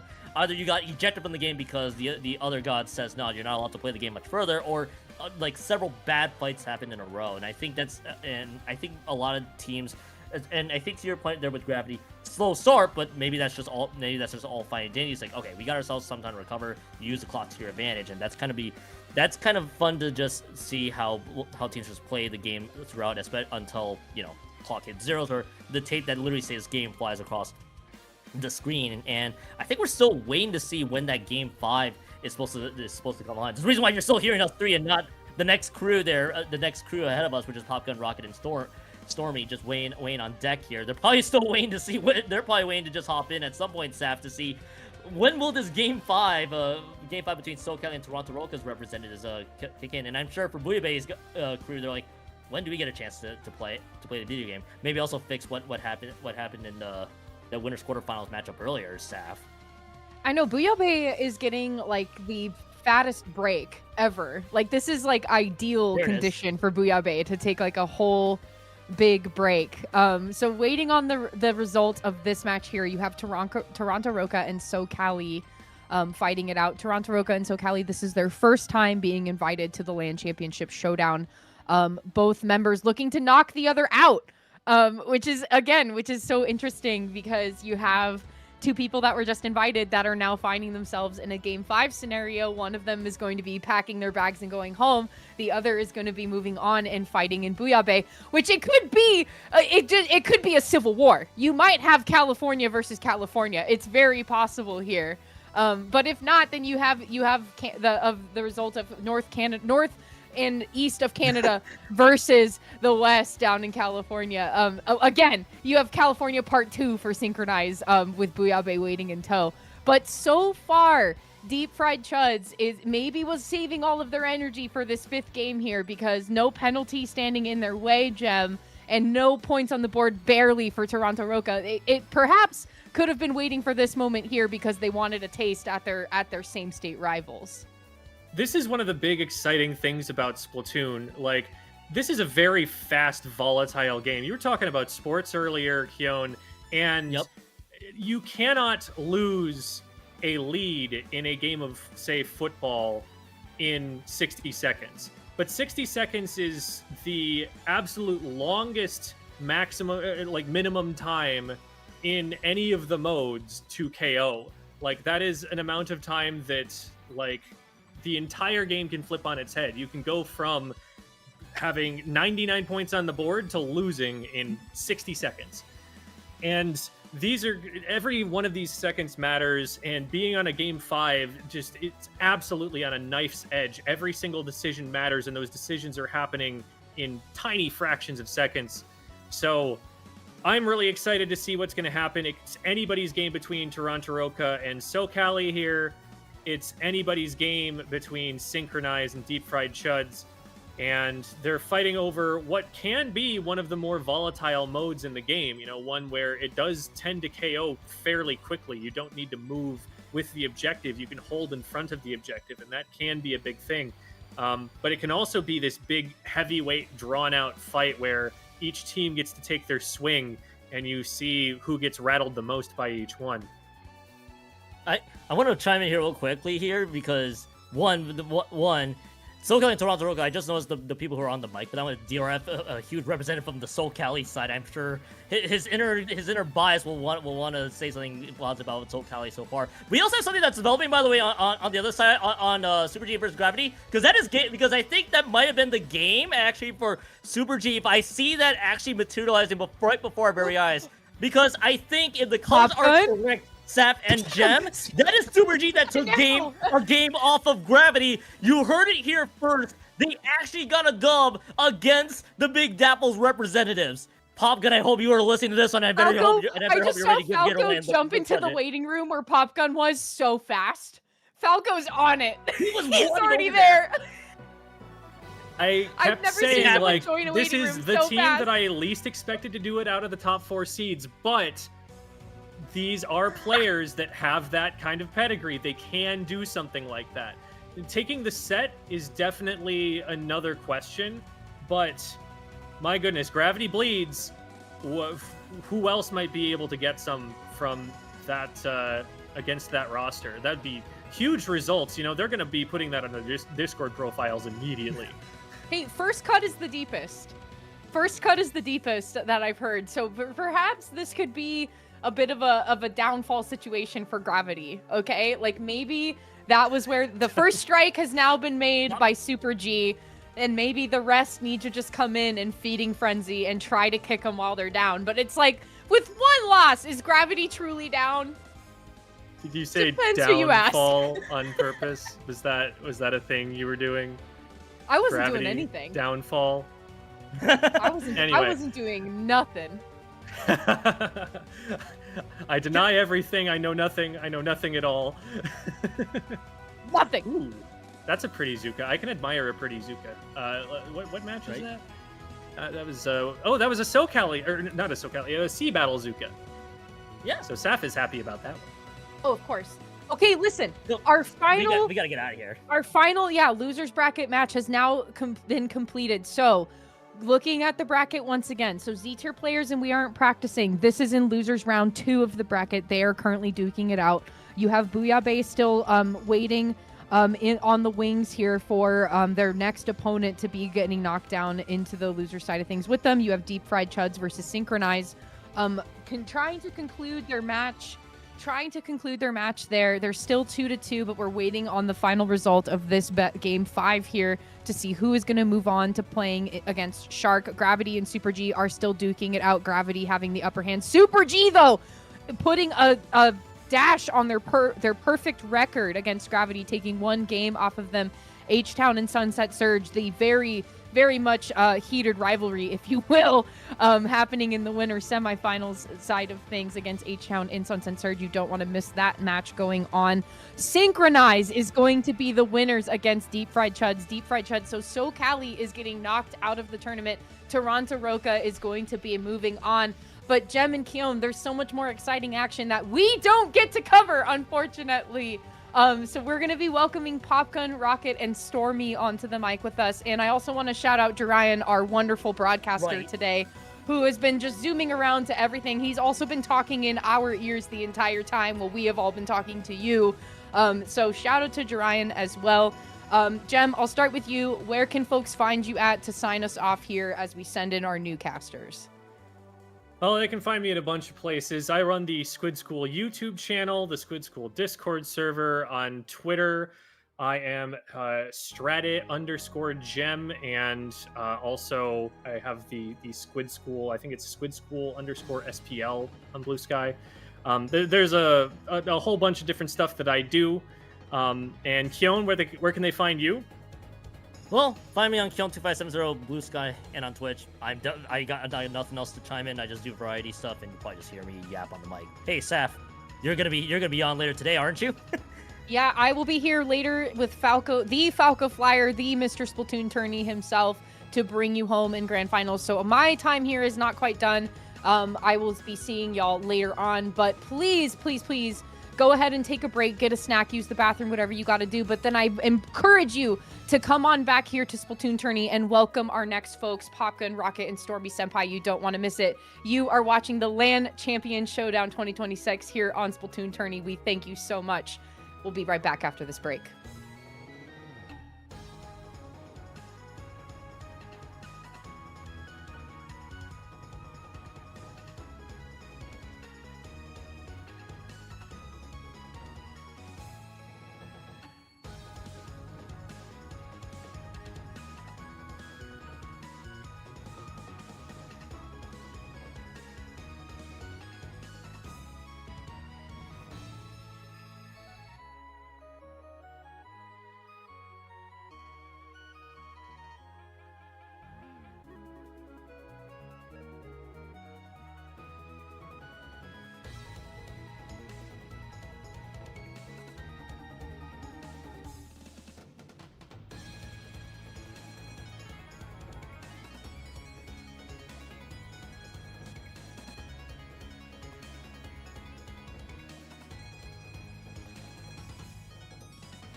hello, friends, and welcome back to the LAN Championship Showdown. We are the second set of casters. I am Popgun, joined by Rocket and Stormy Senpai, both representing H-Town Splashdown. And before we introduce, can I just say to anyone in chat, can you look up the entry fee for Gatorland? Please tell me it's like $5. Like, this is competitive Splatoon at a local. You shouldn't be making money off of this, right? I was kind of hoping the Chai Shoals would knock them off because that's a free event. So please tell me Gatorland is not the most expensive thing we have going on. Stormy, what's the entry fee for H-Town? Early bird is like 25, I believe. Oh my god! And then when I signed up, because I did it, I wasn't super late, but it was like maybe main registration, $43 basically. Yeah. Gosh. Yeah. Well, we're gonna have to make sure Gatorland has some early entry and make sure that those folks sign the hell up right away. You are looking live at 3 different matches going on at the same time. Gravity did somehow find a way to get a 3-1 victory over Super G, so that closes that out. They'll be moving on to winners finals. Everything else you are seeing here is either on the loser's side or semifinals. Rocket, what's catching your eye as we take a peek at everything going on right now? Yeah, you see there in the top right, Sea Battle, 1 game away from knocking out New Inkland from the tournament as well. Of course, we were also mentioned earlier, I believe it was Saf that mentioned it, in winners semifinals, Barbecue Pork, Jambalaya, and Monsoon Season, a very, very familiar rivalry. I'm sure, Stormy, you know this as well. It's H-Town versus Sunset Surge.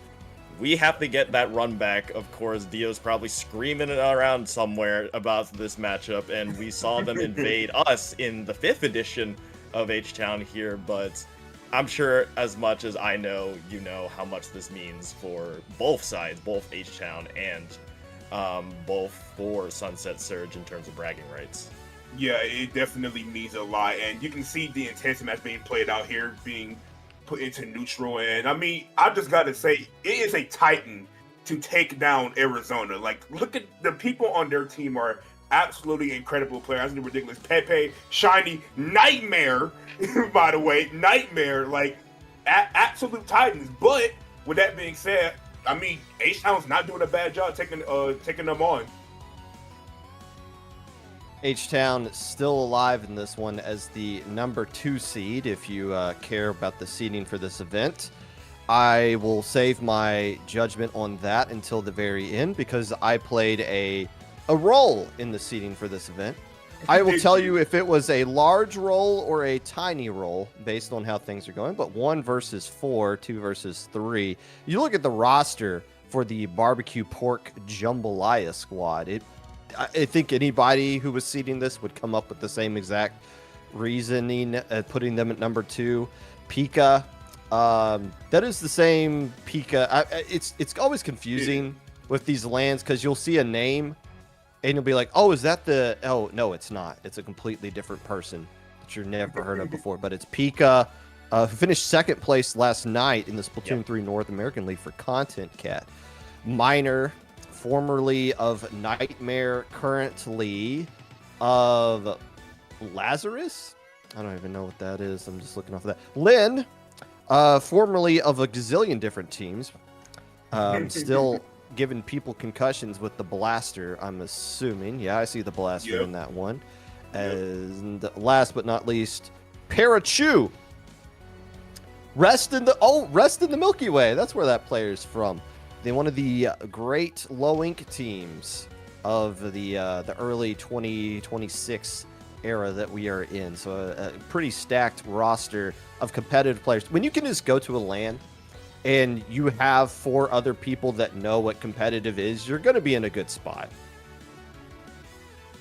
Yeah, and it really builds that sense of community as well in just being able to kind of see the people in person, say, hey, you're that person from that team, and kind of like leading on to that point that you mentioned, Popgun, as well. Like, you had the active people there with their coach of Rest in Milky Way, and also one of their players I was a part of their team as well, and you kind of see that synergy build up as well. You can just build up and really be able to just say, hey, you're that from that, right? Being able to recognize everybody. That's kind of what this also envisions as well, in terms of when you go to these lands and you see the team that is representing your land, you're just like, hey, those players, that is who I saw win the entire event, and I am going to cheer them on, and I am going to hope that they represent us well. And you can kind of just see that sense of community continue to build. Even when it translates to online here, you can definitely feel it, and you know that all these teams have a heavy burden to weigh on them. You know, Take a look. Oh, Go on. I'm actually getting a DM from Nico Chico, so I got to open up my wallet real quick. They was ready to cash it in. They were ready to cash it in. Yeah, while Pop Gun gets the money situation together, I will be talking about just how incredible all these teams are. But I think one big difference from the last LAN championships compared to this one is how many more teams have stepped up their game. How many players have stepped up their game? Like, this bracket is completely even. Anybody can win it. Well, I mean, there's gravity. There's gravity, I guess. Like, I mean, but even then, gravity dropped the game, right? They can bleed. They got Rainmakered, okay? It can happen to anybody. Okay, even then, come on. Trying to go up against the Blob on Rainmaker. Oh my, you're Manta, just salty. You gotta pay money for somebody. I'm It's okay. salty. It's okay. Why would I be salty? I put out the bounty. It's my own fault. Oh my gosh, am I really getting pinged all over the place? It's not that big of a deal. But to your point, can somebody beat Gravity straight up in a best of 5? No, nobody can. I mean, it's Milky Way with Jared moved in place of Zero moved in place of Jared. It's still a really solid roster across the board. Can people make it interesting? I think that's what we're kind of hoping for. Yeah. Because that is a roster rolling into this one that is just beyond goated. But yeah, I mean, if Rainmaker shows up 5 times in a best of 5, I'm sure somebody could knock on the door of that. We take a look at all the matches going on here. C Battle is up 2-1 over the Z tier players. That one looking to be at Scorched Gorge in the opening. Well, they're halfway to a victory. Somebody just got a quad right there.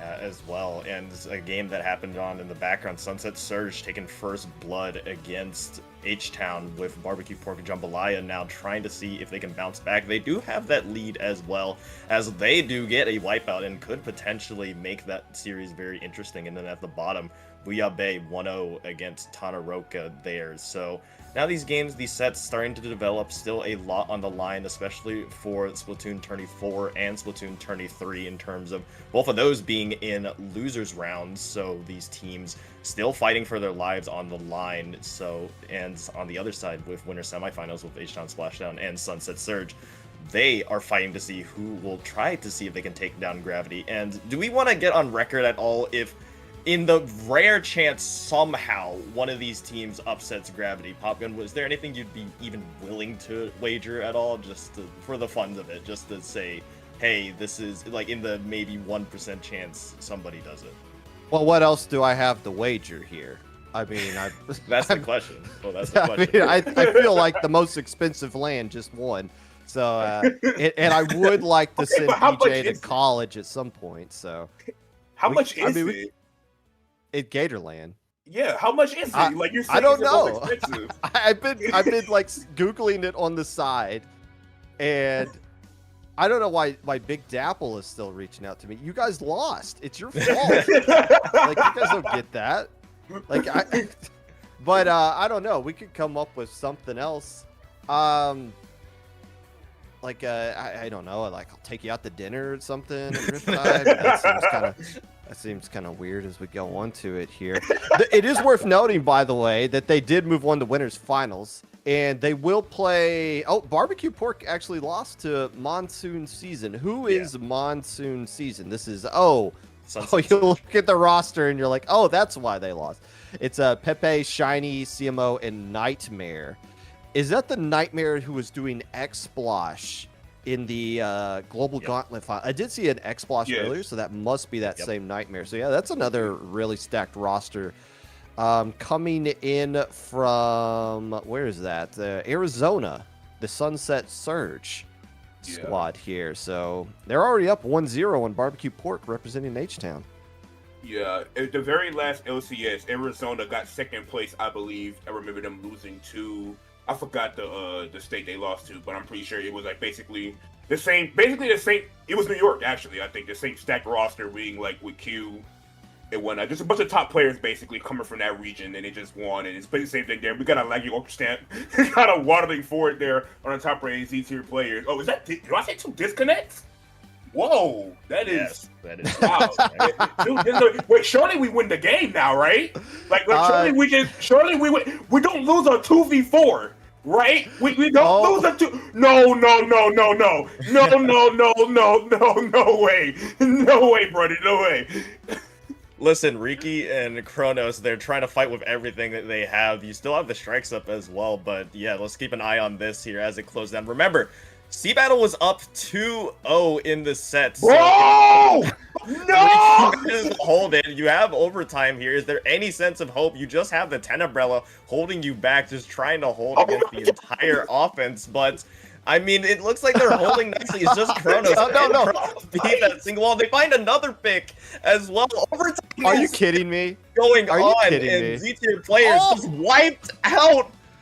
Still keeping it alive, though. You have New England just barely holding on. They're the clams. They're just trying to find anything going on. You need the clams going. You need to get this push going. You need to keep going. It's all the way down to 60. They win. No. Do they, though? Do they have enough clams? Because Ricky's back on the ball. Oh, the strike right into your basket. Okay. Yes. Well, that was way closer than it had any business being, though. Like, are you kidding me? Like, Ricky basically 1v4'd them twice. Literally. And the only reason why they didn't get the stop it, the second slosh didn't kill the I think the mini it was. If they got the double there, then that they would have crushed the 2v4. The tent literally soloed them too. Literally, they almost stalled off long enough for the basket to close. Like that would have been insane. I would have jumped on my chair. So that brings that match tied at 2-2 apiece. How in the world did they win? Did they DC the other time? How does one player playing that insane into 2v4 result in this one going to a game 5? But we'll be keeping an eye on that as it moves along. The other match going on a losers bracket still tied 1-1 apiece. With it looks like Barbecue Pork was able to pull out a win as well, so that one is tied. The winner going to be taking on the Big Dapple representation Gravity, who nobody likes anymore based on what they've done before. The winner of Synchronize and Shark will be taking on Super G, representing Gatorland, who's waiting down in the loser side of things as well. Keep in mind, everything in the losers bracket is best of 5, so there's a lot more Splatoon action to be going on this Sunday night. You know, I was going to say Barbecue and Monsoon are basically playing to see who gets smacked up next, but I'm not going to pretend like winning that winner semi so it doesn't matter. Because honestly, Barbecue Pork, they dropped 2 games to Shark before making it to semis. All these teams are really good. So by winning this set, you save yourself the trouble of going through potentially 2 more really strong teams and secure a spot in that top 3. So even if they're playing to get smacked up by Gravity, it still means something. It's still important they try to win this set. It's still important. Yeah, Dark is a roster made up of Luna, 5th Gen, Goose, and Swagger.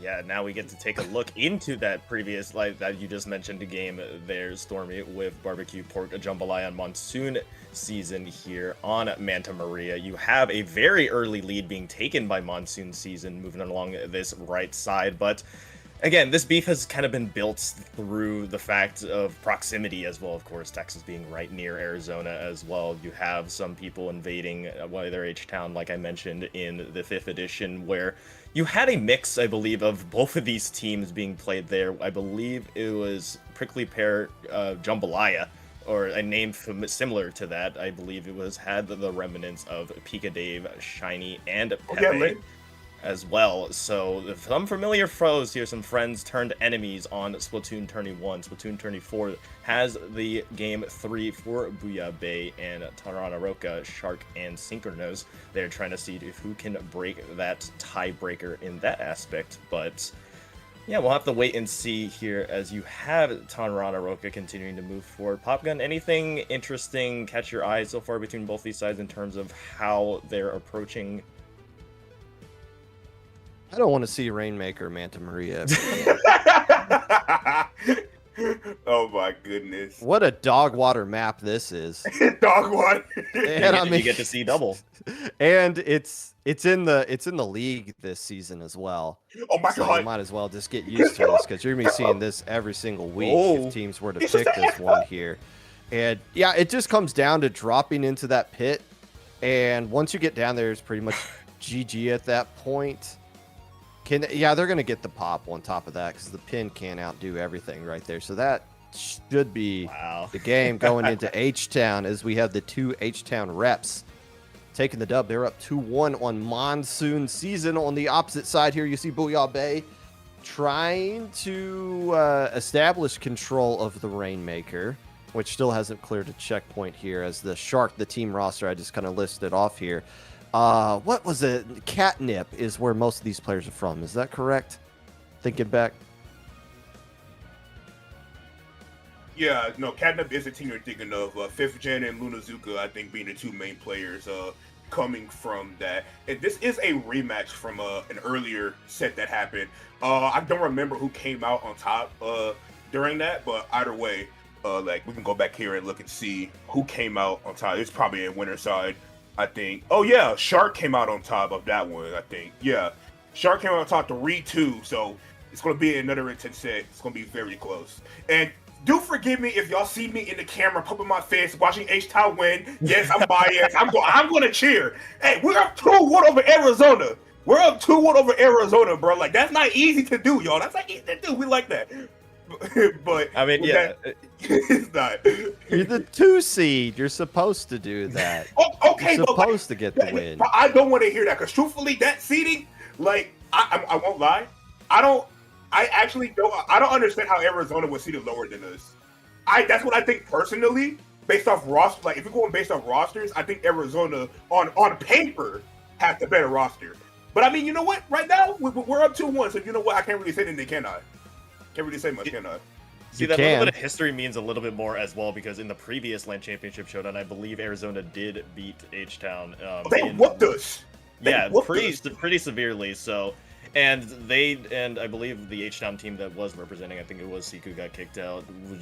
We weren't able to get much. I know you have some personal grievances against them, Stormy, but I digress as we take a look now at 3 games that appear for us. Of course, the aforementioned Barbecue Pork Jambalaya and Monsoon Season on the top left, Booyah Bay and Tanaroka at the bottom. But Game 5, losers round 2 here against We Aren't Practicing in Z-tier players, playing with their lives on the line, playing with their tournament orgs and their local land on the line here on Barnacle and Dime to see who will come out on top to move forward and who is eliminated. Go ahead. It's just funny seeing Tint being used so much, keeping in mind that Tint works on LAN and it doesn't work online. No, for real. So these 2 players probably used Tint to qualify for this event, which is an online one, and now they're just stuck using Tint in an environment where sometimes it works and other times you're like, wait, where'd it go? What's it doing? How come it didn't protect me right there? But yeah, that is an elimination game we're seeing right now. Sea Battle currently with the lead. New Inkland. Somebody got a dub on the bottom side there. Was it, well, it was Shark. So Shark went. Was Shark the team that... Yes, it was Shark. Okay, yeah. Shark was the team that we were just looking at on the Rainmaker side of things. So that one should be going a little bit further on the match side as well.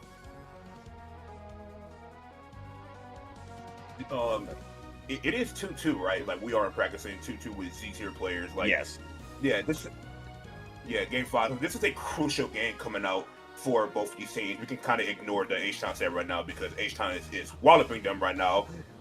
So we can kind of keep our focus here on the we are practicing Z-tier player set.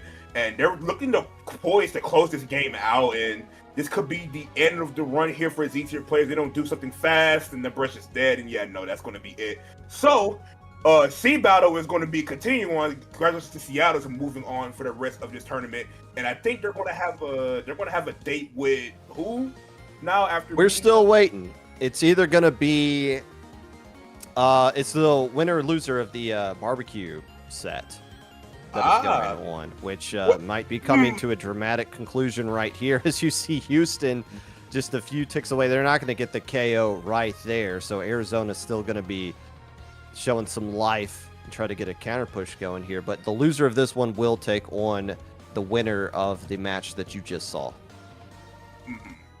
But yeah, a lot of revenge, I'm sure, now that feeling. If it so does continue to be this way, Barbecue Pork Jambalaya will be going against Gravity, and will have the honor to probably get their butts whooped, as many will mention. But hey, like you mentioned previously, Stormy, it is still important that they at least get there to avoid that fatigue, having to really face a lot more teams before they get to that point. But yeah, still have that Southern fight for sure. And I previously mentioned this as well. A lot of familiar friends on either side, just because of, and previously, specifically in H-Town 5, you had a Shiny, you had Pepe, of course, and you also had Pika Dave all playing with each other on the team that ended up winning that 5th one, as we also see appearing on Splatoon 4 on our right side, Game 3 between Shark and Synchros showing off. Yeah, indeed. Been in communication with Nico Chico. The fine print of my post did say the next local. So the fact that they're trying to wrangle $110 out of me to go to MomoCon, that's not going to fly. That's not a local. It's not a local. It's not a major, but I'm not giving you local status for that. Oh my god, bruh. In any case, I will be keeping y'all posted on the trash talk that Dia was going to lay down, because it looks like Houston is going to take it over Arizona any second now. Please give it to me. We need this retribution for the last time. Put those clams in the basket. Let's go. Houston on top. For the H. For the H. For the H. What are we talking about? Texas, baby. Texas, baby. What are we talking about? Let's go. Well, Arizona who? Arizona who? Come on now. Quit playing with us. I can already tell that the server's about to explode. You already know it about all that trash talk. But yeah, here again, we see another Tenebrella, kind of going back to Popkin's previous point of just like, hey, maybe it won't work quite as well here. But I mean, Goose is giving it its work with Vacuum, just trying to see if they can get much space going. But Bouillabaisse, if they continue this momentum, will be able to knock out Toronto Roca, our Canadian representative in this match so far. I believe is the only one going on so far, but we'll have to wait and see if they can get any more value out of that one. Here comes the jump as well from Jen to maybe extend that lead. No, not quite, as Toronto Roca will live to fight another day, at least temporarily. You know, I was talking with, I won't name drop the person who said this, but I was in a VC with someone recently, and I was just asking, like, what happened to Black Lotus? How did they go from being like a top tier DivX team to whatever they are right now? And the person said, it's because they use 10 and they won't stop using 10. And it's like, oh, okay. I didn't think 10 was that bad. But you know what? InkVac still works. It doesn't really matter where you use that thing. I mean, it was Noctis that was the one that was using it, right? I believe, if my memory doesn't fail me, I believe it was Noctis was that one that was using it. I believe they switched over recently to Short Blaster in this new meta, as you see. Toronto Roca being able to come back from that one, but I don't know. I don't really understand the Tenebrella hate too much. Well, it's well, the tent team currently has the lead, but it can work out. Look, I'm not sitting here hating on tent too much. I'm just saying it is notable that we are seeing a decent number of tent being used here as the team that, well, the tent team currently is winning on the match. Shark, as they're trying to find their way to get back in and find a way to get a dub that will move them on to face Super G, the unstoppable Super G, who was able to take a game away from Gravity here. Yeah, Splatoon action. This is what we're looking at.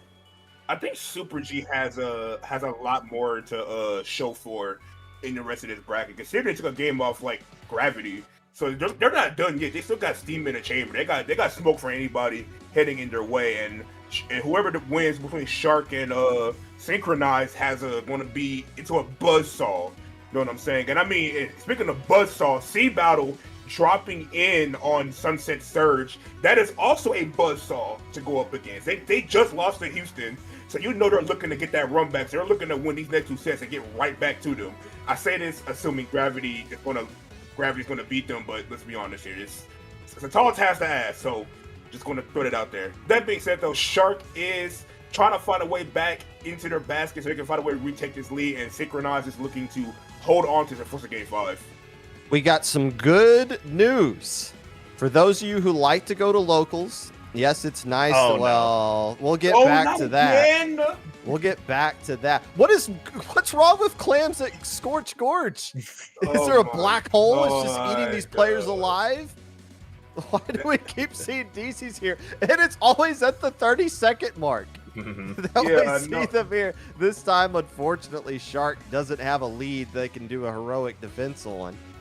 So this one's done. We're going to a Game 5 here. Yeah, it's gonna take a lot for them to come back, and I don't see it. Like, I'm not one of those optimistic commentators. I'm gonna just say it is. It's just not happening. There's no way. If it happens, the other team might need to just completely uninstall that coming out, but it's only gonna do so much for them. So they're not going to be able to get through. They'll get a few clans on the board, but surely they'll just get stopped, right? Wait, never say never. Right. Never say never. They're going to get stopped, right? Never say never. They're going to get stopped. They're going to get stopped. What? No way. There's no way. There's no way. There's the last one. It's a jump.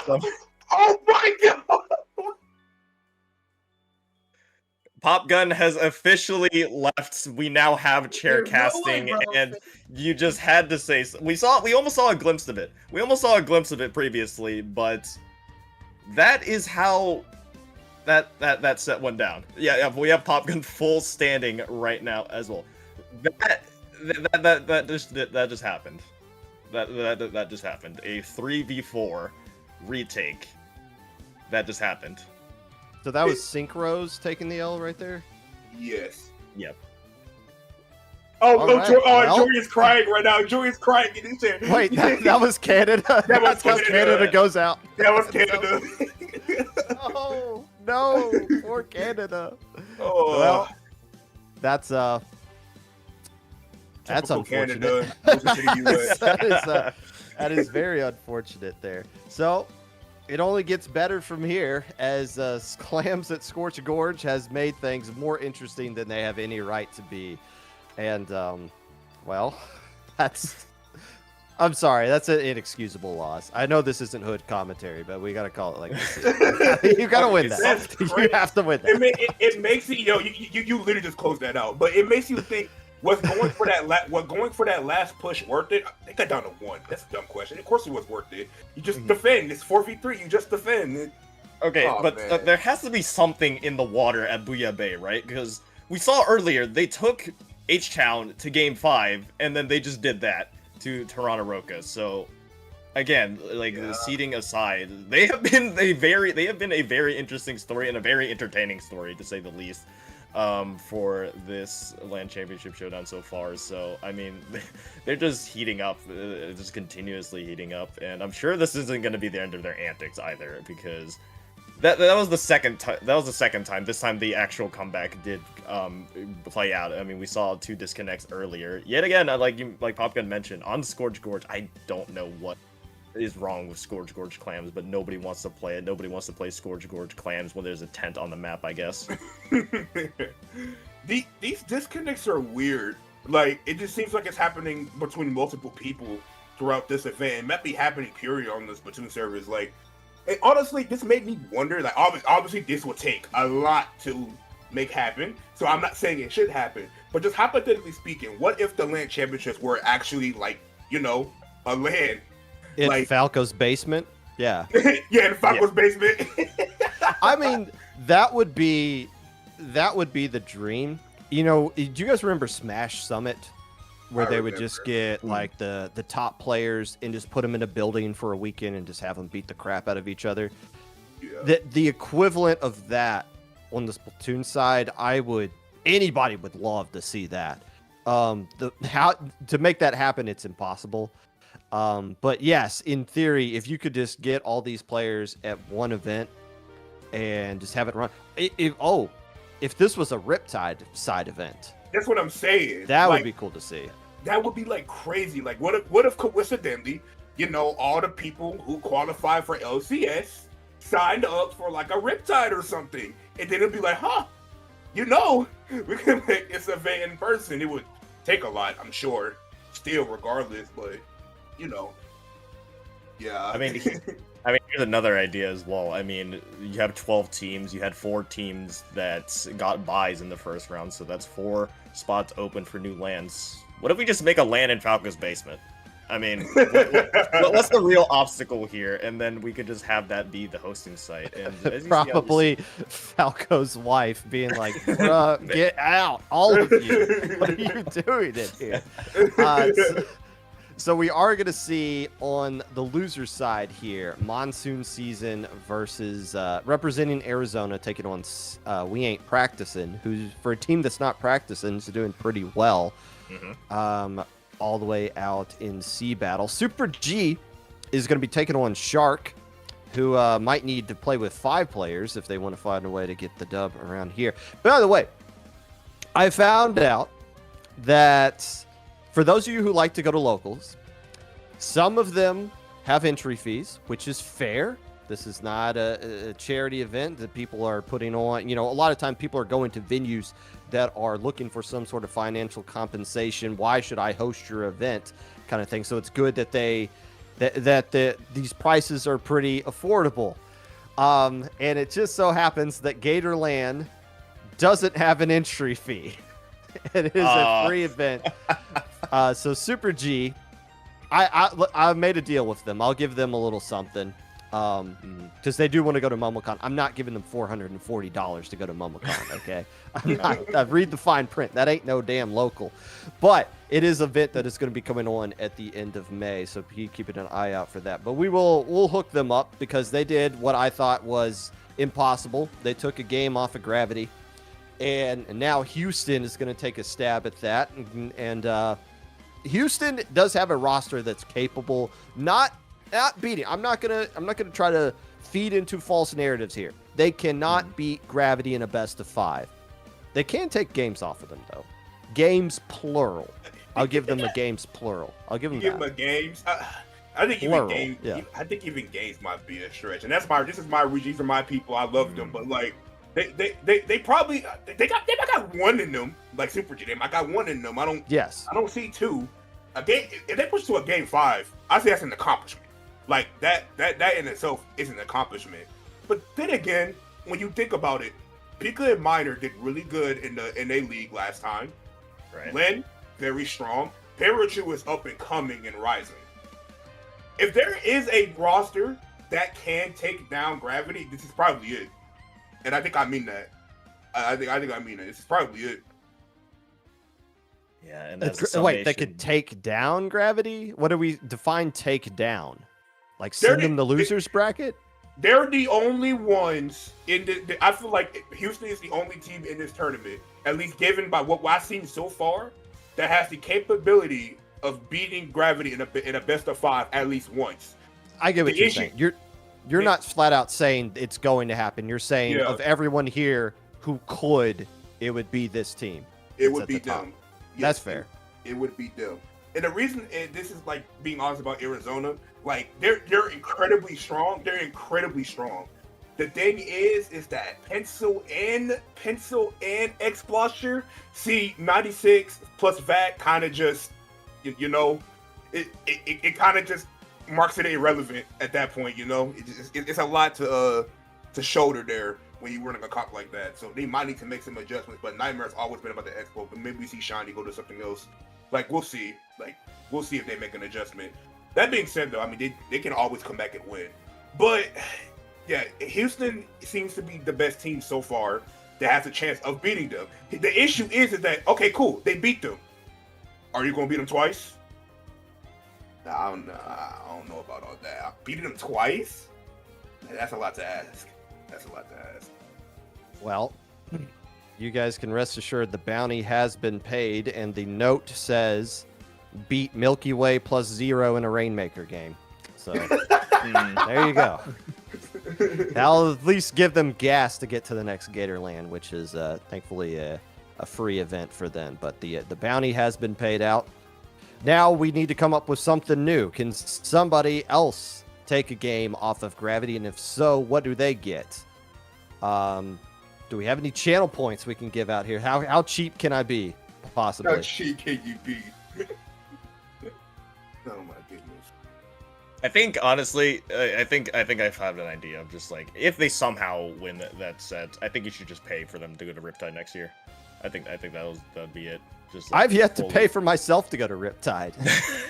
That's honestly something we still got to do. Yeah, but it needs to be like an incredibly like big thing though, if that rare was to ever to happen. But regardless, we are about halfway through this tournament, so already half of the lands have been eliminated. We are down to 6 remaining. We have Sunset Surge, Sea Battle, Gatorland, and Booyah Bay in losers quarterfinals, and you have H-Town, Splashdown, and Big Dapple up there in winners finals. So half of the teams already eliminated, like I mentioned, so now we're in that upper tier. Anything interesting with that lower bracket do you think maybe sticks out to you, Popgun, in terms of who may come out? Because the main story, for me at least, has been Shark from Booyah Bay, and they have obviously outplayed their seed, but not only that, have been a very fun team to watch.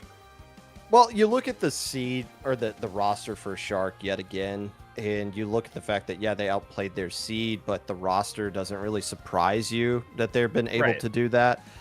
Super G is also a really strong team as well, as we've been able to see, but you look at their roster, which I don't think we've been able to do. I mean, I've been in it. I have one of their PayPal information, but now it's Taco, Nico, Chico, Nitro, and Zach. That is the Taco.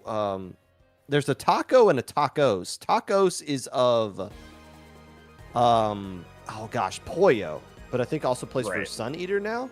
It's a whole different Taco. That Taco. But there's two. Yeah, there's two. So there's the Tacos with an S, but I don't think that player. Well, who's the pin? Oh no, they don't have a pin right now. No, Taco. She last time I checked, she plays Rapid usually. Like, they're like a Rapid player last time I checked. But like this Taco's been in the scene for like a long time. Like, they've been here since the glorious Splatoon 2 days, when they've been around like a bunch of top players and top teams and whatnot. You see them around in doing a bunch of top level pickups sort of thing. Like, this is that Tacos. I can't really go into more description, but she just played Rapid. That's all I can really tell you. Did she ever play Luna Blaster for an extended period of time? I don't think so, no. Okay, I'm thinking of like Tsunami way back in the beginning of Splatoon 1 when I think of that, but I could be completely wrong with that player. Reamwhile here, that is not the brand who is on Gravity, that is Boar Brand, representing Sea Battle, and again, that is the team. Sea Battle is the team that almost got the win 2v4, holding on to the lead. Clan Blitz with the DC, they weren't able to pull it out here. Arizona limping into this one off of the loss they took to the unstoppable Houston squad. And this one looks like Monsoon's in control of that. On the opposite side, Super G and Shark is kicking off. The only question is, Super G's had a little bit of a wait. And how are they feeling coming off of the one singular victory against Gravity as they get started in that one? I will say, if I'm feeling confident. I think that anybody else they find in this lower bracket should be they're looking at them like dinner, like fresh meat. They're like, oh, we just played against Gravity, took a game off them. Like, who are you guys? Like, we're just gonna walk through you. And I mean, right now they seem to be doing just that. Who is Young Cactus here? I have Names no idea. never really It's match. a different shot player. Yeah. That is not the I knew glitch it wasn't. cactus. Yeah, about to say I knew it wasn't Glitch Cactus, but I'm curious too. Like, who's Young Cactus? Like, granted, there've been a lot of cactuses throughout like the history of this scene, so I know a few. I only know 2 cactuses. There was one that was EU. I think they were EU, and then there's Glitch Cactus, and I don't know who Young Cactus is. Like, who is this? It might be Nitro looking over the rosters here and the weapons that people are playing. So Nitro of Death Row, which I believe is a University of Florida CCA team, which would make sense that they are representing Gatorland, some college representation going on here. And there is the Rapid Blaster that you were mentioning, although that is from Shark. Actually, no, it's a Rapid Blaster versus Rapid Blaster. So you got that one correct. Mm-hmm. Yeah, from either team, if you're looking for tacos, and well, Yeah, I think Taco is on the Rapid Blaster, right? Like, I'm not dumb, right? Like, I am giving the correct information. I'm sure. yes. Okay, cool. Yeah, no. I just saw the other match got canceled by whoever was hosting. So I was like, oh, great. Yeah. More nonsense going on there. By the way, in case you didn't know, you can watch all of these matches.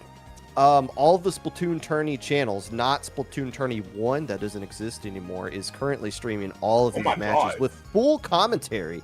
So you can slide on in if you want to see Shark close this one out with some commentators going nuts. You missed your chance because it's already over. Yeah, and I was mentioning Booyah Bay. Yeah, I was mentioning Booyah Bay as that kind of more sleeper team. They have been on a tear in losers bracket, and like to Popgun's point as well. Yes, all of these matches all have been streamed on different Splatoon tourneys, and a one that was playing earlier, of course, before that match got canceled, Monsoon Season versus We Aren't Practicing. Those casters being Sasu and Rose of Battle, the pink pair they're called, I believe, over Big Dapple. That's so cool though that we have a lot of representation. Pretty much almost everybody, all casters minus Falco from that Blue Sky post. All the casters did visit at least one of these LANs, did attend one of these LAN Championship Showdown qualifiers. And me and you, Stormy, we went to H-Town Splashdown, and we got to see the H-Town representatives kind of get to that win, and were able to represent the entirety of Houston and the entirety of Texas now here too. So that's kind of bringing it all together, and it's so cool that we get to all centralize it here within this one analyst stream. Yeah, By the way, to all you idiots in chat crying about Splatoon Tourney 1 being live right now, I know it's live. That's the sticker on my forehead right now, representing Splatoon Tourney 1. May it rest in eternal peace. What are we taking? Oh, we're taking a look at Splatoon Tourney 1 right now, as Monsoon Season was able to take game 1 here, and once again, that is the X-Splosh coming out from Nightmare. You know what? I actually know that Nightmare was playing on a team for, I think, the second qualifier for Global Gauntlet, and the name of the team was, so Nightmare is at a LAN. So Nightmare only played like 2 games, and then was spent the rest of the time actually playing at the LAN. So I think Nightmare played an online tournament while at Sunset Surge, in conjunction with actually playing in Sunset Surge. That's crazy. And almost qualified. Yeah. I mean, hey, that's Qualified true for this commitment. event, not the other one. But this is the you can actually win this one. You couldn't win Global Gauntlet. You could only survive that one, which almost nobody did. Yeah, nah. Global Gauntlet was, it's an improvement. Global Gauntlet was a big improvement. We gotta acknowledge that. But it definitely was still a slaughter, but a big improvement to say the least. But that being said, Shark is a team you just can't sleep on. Taking Houston to game 5, now up 1-0 over Super G in a very back and forth zones game. This could be a very grimy set coming out here. It could easily go to a game 5. It could with Yeah. Shark taking the first one there. Rocket, what you got? Yeah, with both these games now going on, both these matches, all four of these teams playing for their life on the line, I'm sure.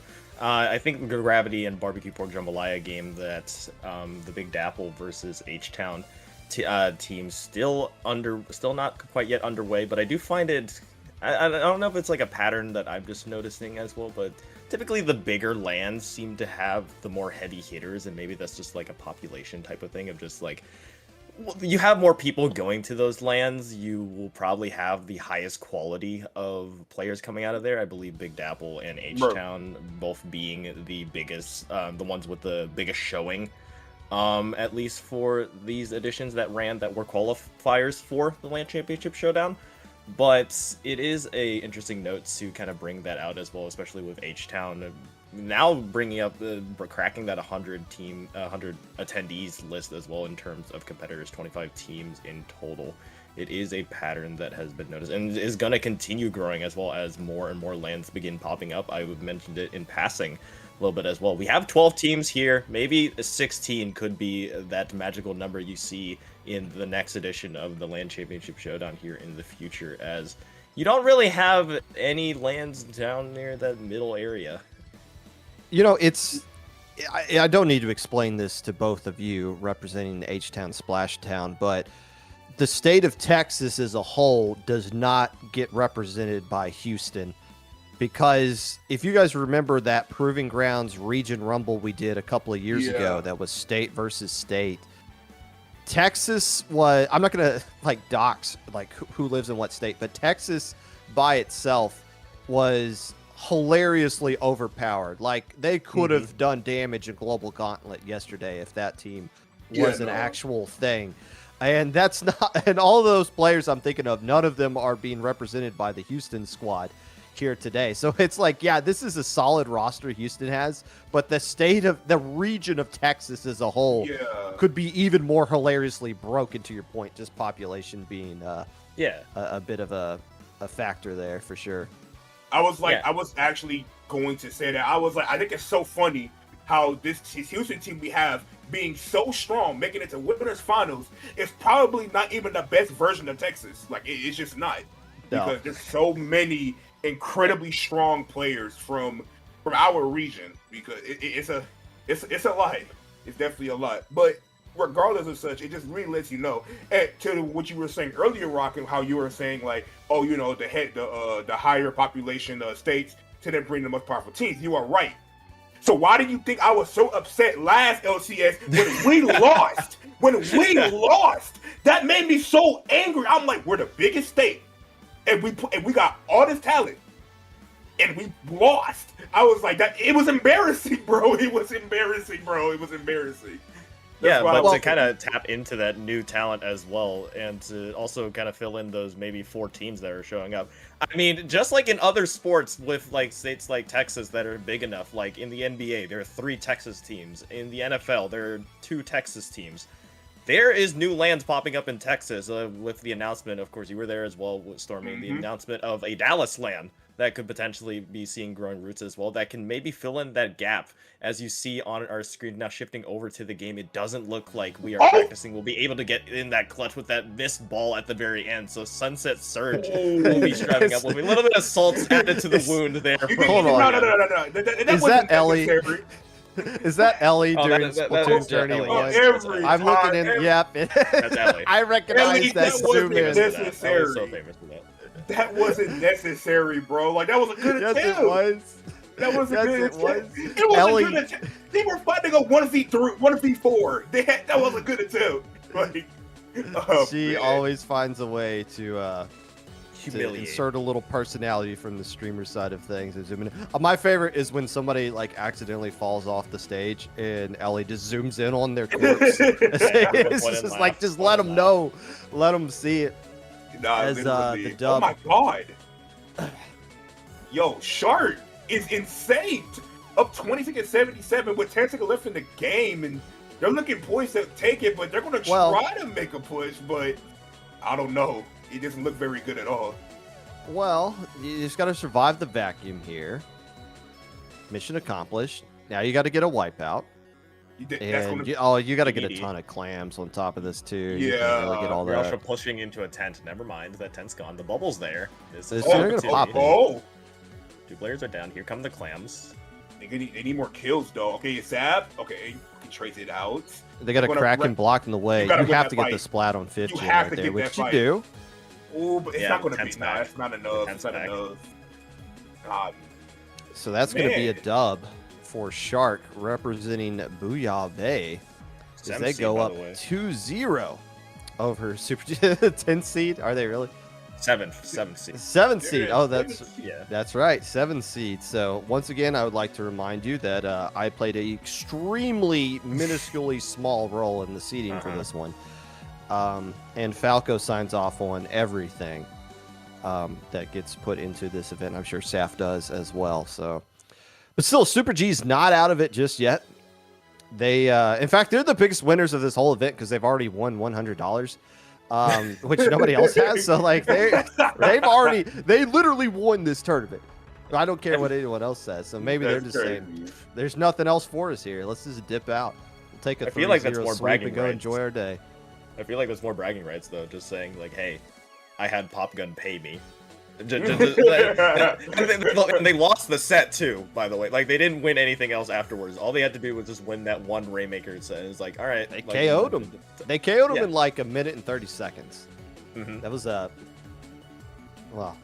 that was a Rainmaker for you. Now, we were talking about state size, and Yes. there's another thing to note here, that just because a event is going on in a specific location doesn't mean that everyone going to that event is from that location. I know Big Dapple draws in people. That's almost like a destination land kind of thing. It almost feels a little bit criminal to label it as a local at this point. And in fact, I don't know who else is going to MomoCon, but I would dare to say that Big Dapple is like a tier above a MomoCon at this point. I mean, it's been around for a long time. It's drawing in a lot of other players. And I mean, Arizona's got a lot of California folks going out to it as well. So yeah, they're not just they're more so representing their event, maybe not so much their area code. Right.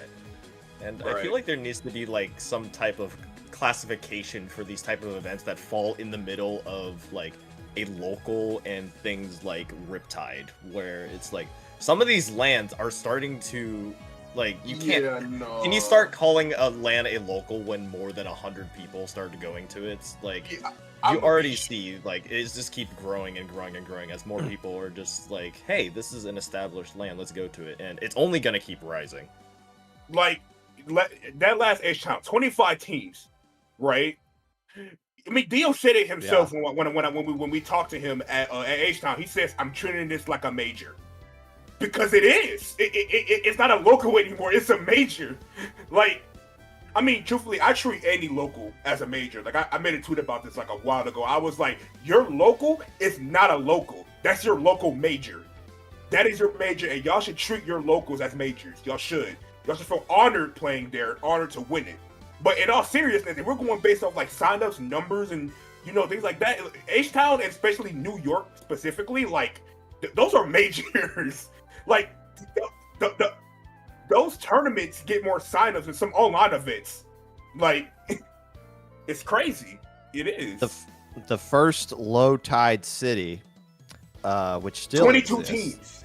teams. 22 or 24. I think I'm looking at 24 officially on the start.gg, but yeah, to your point, we would have considered that a major 4 years ago for sure. And yeah, and these events are only going to get bigger. 25 seems like a monstrous number now. I guess it also plays into the factor of some of the venues that people play at have a limit. Anarchy Novas, they hit their limit the first time they ran, but then it's a question of, okay, well, how do you improve off of that? Because there's nowhere else for it. You can't just find bigger venues because they're going to cost more and things like that. So some of these events, it just really comes down to where they actually played as far as like what the sky is for the limit. I've never been to Houston. Is there room for Houston to grow off of 25 teams, just like space wise? The venue is very, very big. It's massive. Yeah. Like there is an entire side room as well where games are played, and there's like the main area where the game guys is, which is where the kind of main stage is. Think of it, I don't know the exact like kind of square feet kind of description, but basically think of it like a bigger GameStop, and then on the back like an entire warehouse, like a kind of warehouse space esque. I'll put it to you like this, Pop Gun. We're barely using half of the venue. Like our back room hoists 4 to 5 setups, and of course in the main room there's the main setup, and that's only one setup. That's the main stage with the streaming one. That's one. The other half of game guys is where the card players are at, like TCG, Yu-Gi-Oh and stuff. Like they're still active. If we were to capture the whole venue, we could run a major. We could run an LTC there. Straight up. I genuinely believe that. And then you got places like Riptide. The last year we were in that bigger ballroom because of the amount of people that signed up. I heard this rumor, and I'm not technical enough to know the validity of it or not, but I heard that the stations they had set up, they couldn't set up more, not because they didn't have like the equipment, but because they were pushing up against the limit of how much power that they could use here. And speaking of power going out, we need to check everybody's routers real quick. This is the third DC we've seen since we've taken over the analyst desk. Is this Shark? Did Shark DC before? It's Shark again. And they got the lead again. Oh. Yeah, I mean, okay, we'll see if they'll hold it off. But like in the game 5 against Houston, they had the DC too as well. That's the main reason why they lost. Well, Houston on top still, but still like they had a DC. Again, it would have been funny if Shark won that one, and then this would have been like the third potential game that they win a 3v4. They still have the opportunity to do so, and while we were talking a little bit on the other side, we saw Monsoon Season close out against We Aren't Practicing, so that is a 3-0 for Sunset Surge to move on to Losers Bracket Finals, with We Aren't Practicing now being eliminated from the tournament. So still an opportunity for Barbecue Pork Jambalaya and the Monsoon Season rematch in Losers Bracket Finals if all goes that way, but now Shark just not able to really close out there. So crisis averted. Shark isn't going to do something ridiculously crazy, but could you imagine? You know what? As far as DCs at a tournament go, this has been the most interesting DC played out games in any tournament I can ever think of. The 2v4 that almost got clutched out, the team that came from a big deficit to win with only 3 players, and the team that DC'd right there had the lead. I guess they just didn't have the right GG special. They could have stalled that out for another minute, but these are the most interesting DCs in any tournament I've ever seen. It's just a weird thing to say, but so be it. Yeah, no, I totally agree. But I low-key want to backtrack to the conversation about, like, majors, venues, and, like, states and whatnot. One thing I'm thinking, right, looking at you, Rocky, because we're both from Houston. I assume, wait, no, you're from Dallas, right? Yeah, Dallas, right? Dallas. Okay, one thing I thought of, right? Now, let's take these major cities that are in all these states, or like it doesn't have to be a major city. It could be any city, and let's say all cities had a Splatoon team, kind of like basically zone. Like you had to live in that city, more or less. And I don't know. I think we could low key do that for Houston and Dallas for sure. Like we've got the best players from Houston, the best players in Dallas. Dallas have a stacked roster. Dallas, I mean, you already have Lynn. You already have Lynn on your side when you bring in Dallas into and Minor. And Minor, right? You already have literally those two. Who, I'll put it to you bluntly: if H-Town Splashdown was zoned to just Houston players, then the team representing would have represented, because Pika's from literally out of state. Pika's not even from Texas. Pika's not even from Texas.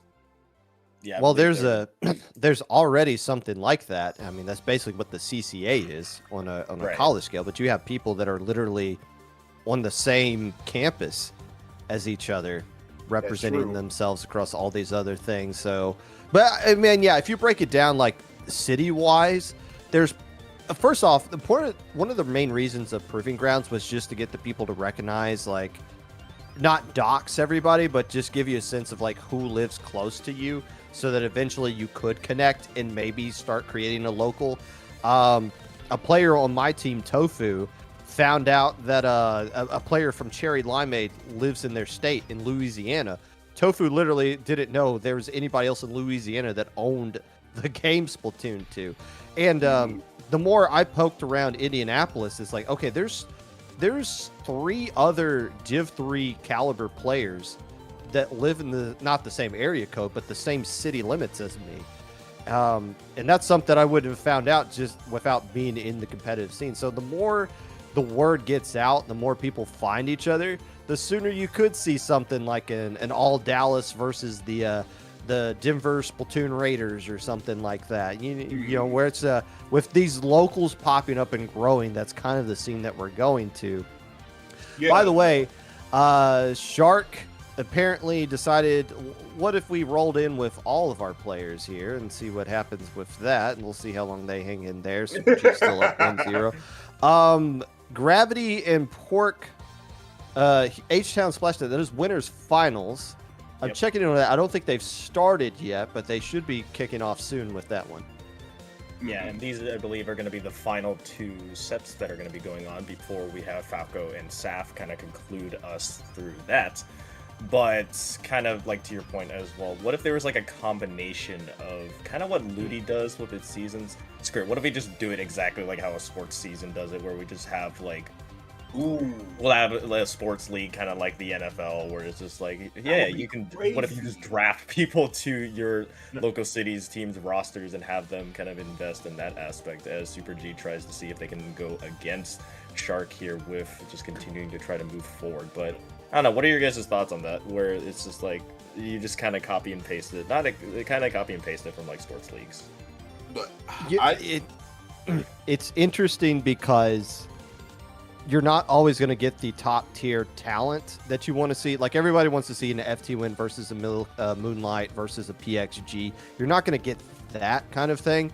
But what makes this event unique to Global Gauntlet and the Splatoon 3 North American League that you saw the same weekend is that everybody who goes to Sunset Surge is rooting for their Arizona team. You guys and everyone else went to Houston is rooting for the barbecue team. So it might not be, oh, I want my city of Houston to win. I want my local to win and do well. And I remember New York had a big voice, like a big New York BC going last year, where they were just cheering on their team all together. And that's where you kind of get like these fan bases built up, and you're seeing that right now. Like that's basically just happening in front of us at a smaller scale that can continue to grow.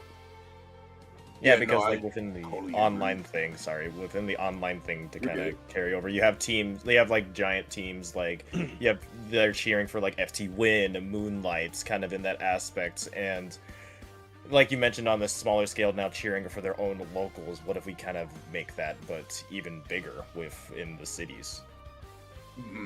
No, I totally agree.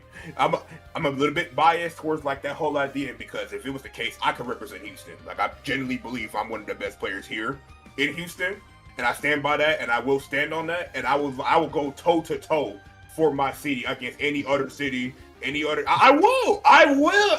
No, I know. I'm smiling because I know you. You know me, yes. But that passion that that people cheering on these teams is, I feel like, something that can be amplified even more. Like that passion that you want this team to win, you were willing to die for this team, kind of like what you have with Stormy for your city of Houston. I mean, it's crazy because it was. I didn't know. I'm not gonna like I said, not gonna dox, but like somebody very close to me, a DivX player lives in Houston, and I didn't know that.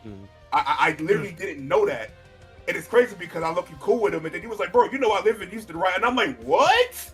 And then he lives literally 20 minutes from me, and it's like, bro. So I picked him up. So like when the first event happened, I picked him up literally in my car, took him to the local. Like it was crazy. It's like it's insane. I love locals.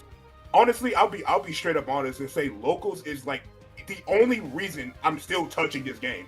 My local is the reason why I'm still playing Splatoon. If it wasn't for my local, I'm not saying I would have quit, but I definitely wouldn't play as much as I do now. My local keeps me in this community. I love that. I love my local so much. I do.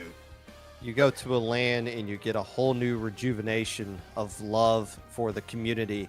Right. And the longer you go away from it and you only see Twitter, you're like, man, this community sucks. And then you meet people in person and you're like, oh, wait, there's a ton of really cool, wholesome people here. By the way, Winners Finals has kicked off as we now have 3 matches rolling on in the tournament, the 2 on the losers side, as the Winners Finals has started. H-Town Splashdown, the number 2 seed, taking on the number 1, the Gravity Squad, who has dropped a single game so far up to this point. They got a big lead early on in the first couple of minutes. Splat zones at Mahi Mahi Resort, going up against the Mini. Just got eliminated there. And then on the other side, I believe Super G was barely able, they were barely able to halt Booyah Bay Shark against that push. So yet again, remember, Shark was up 2-0 in this set, and one of those wins being a 3v4, and Gatorland just clawed right back with 2 wins of their own. So yet here they are. So they will settle for a game 5 as we now focus on to that Winners Finals matchup. And a DC keeping that one going too. I believe the book, if you give a mouse a cookie, eventually leads to that. If you keep a team in a match, they'll take you to a game 5. Not the nicest thing you want to see here is, well, you two might want to look away from the screen for a bit. This is going to get a little ugly. It's hard to watch. I can't say I'm surprised, but it's still watching it's like watching a car crash. You just kind of can't keep your eyes off of it. Where was this Gravity an hour ago? My goodness. Like, I'm just saying, it really is unfortunate though for Shark being up 2-0, getting ready to close it out. DC happens. Now you gotta play another game. Now you lose, and now your back's against the wall, and now you are forced to go into a game 5. DC's might be the reason why they get eliminated, because a DC causing them to lose to Houston. And now, if they don't win this last game, a DC might be the reason why they exit this tournament. It's really unfortunate. It really is unfortunate. If you lose it, well, you lose that game 4 clean. And if you lose game 5, at that point I say you can't blame the DC. You should have clutched out those other 2 there, especially when you were up that early in the match. Yeah. The real question is going to be, can they just survive router-wise? Because this team's had some connection issues, obviously, over the course of the day, but they're still rolling when they get the opportunity to do just that. The other matches going on here. Monsoon Season did 3-0, so we only got 2 matches that we are looking at this point. And correct me if I'm wrong. I probably could look at a text chat and get this answer without asking it here. This is it for us, right? After this one, or we're watching these last 2.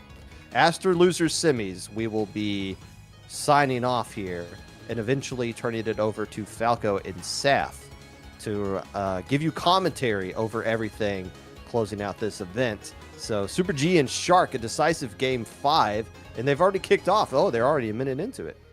Oh, man. And it's going really fast, too.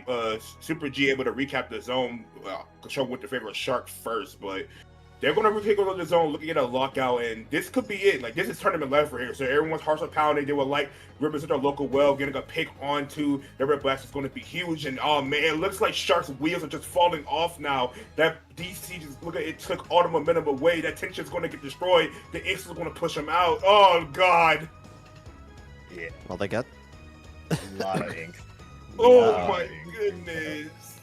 Yeah, but you now see on your left as well, SplatoonTourney 1, Barbecue Pork, Jambalaya, Gravity. Game 2 on Rainmaker, Humpback. You just have 2 Vacs just staring at each other. This is the essence of Rainmaker.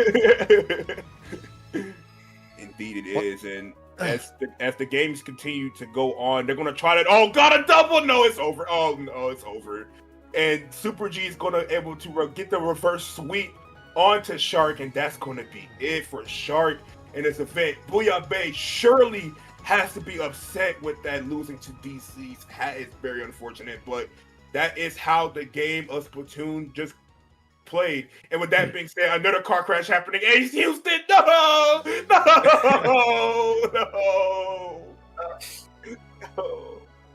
Well, that's how Gravity likes to play Rainmaker.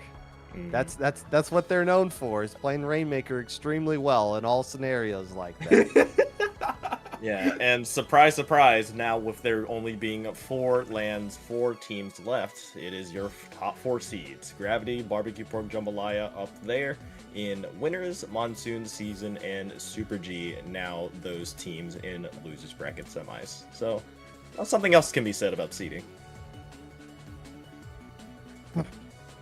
The only team that has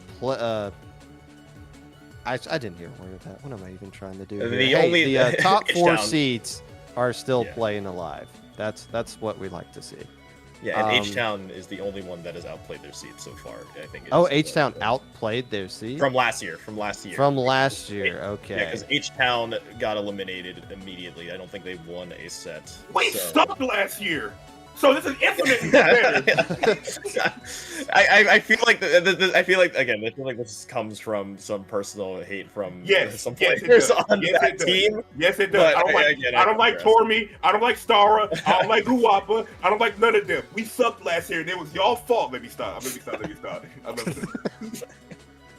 So we're gonna keep rolling with winners finals for however long that's going to be going on. I guess Falco wanted to make sure you two were forced to watch this. This is the only match still rolling on.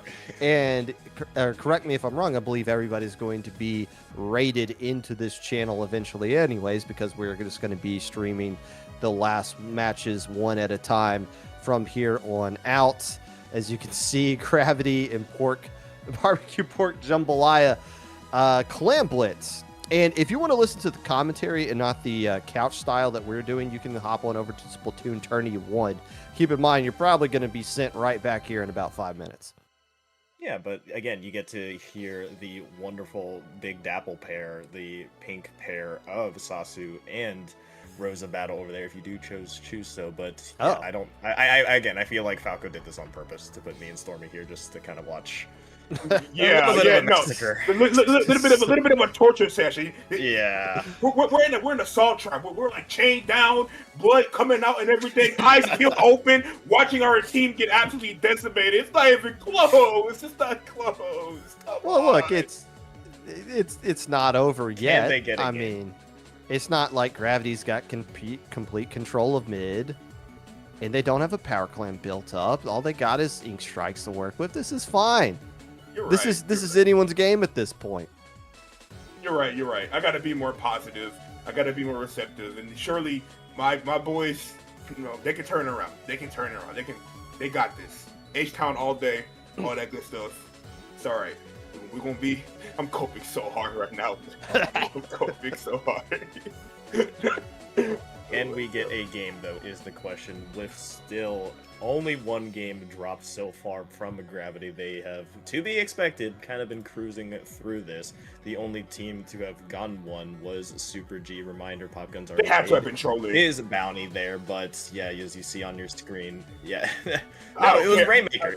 I don't care. They were trolling. There's no way, because now why am I watching my boys get absolutely decimated? Oh no. Oh, I'm gonna cry. Oh. Not over yet. It's never over. Well, I mean, Clan Blitz is a different story, so this might be over at this point. But you never know. DCs. We've seen DCs happen.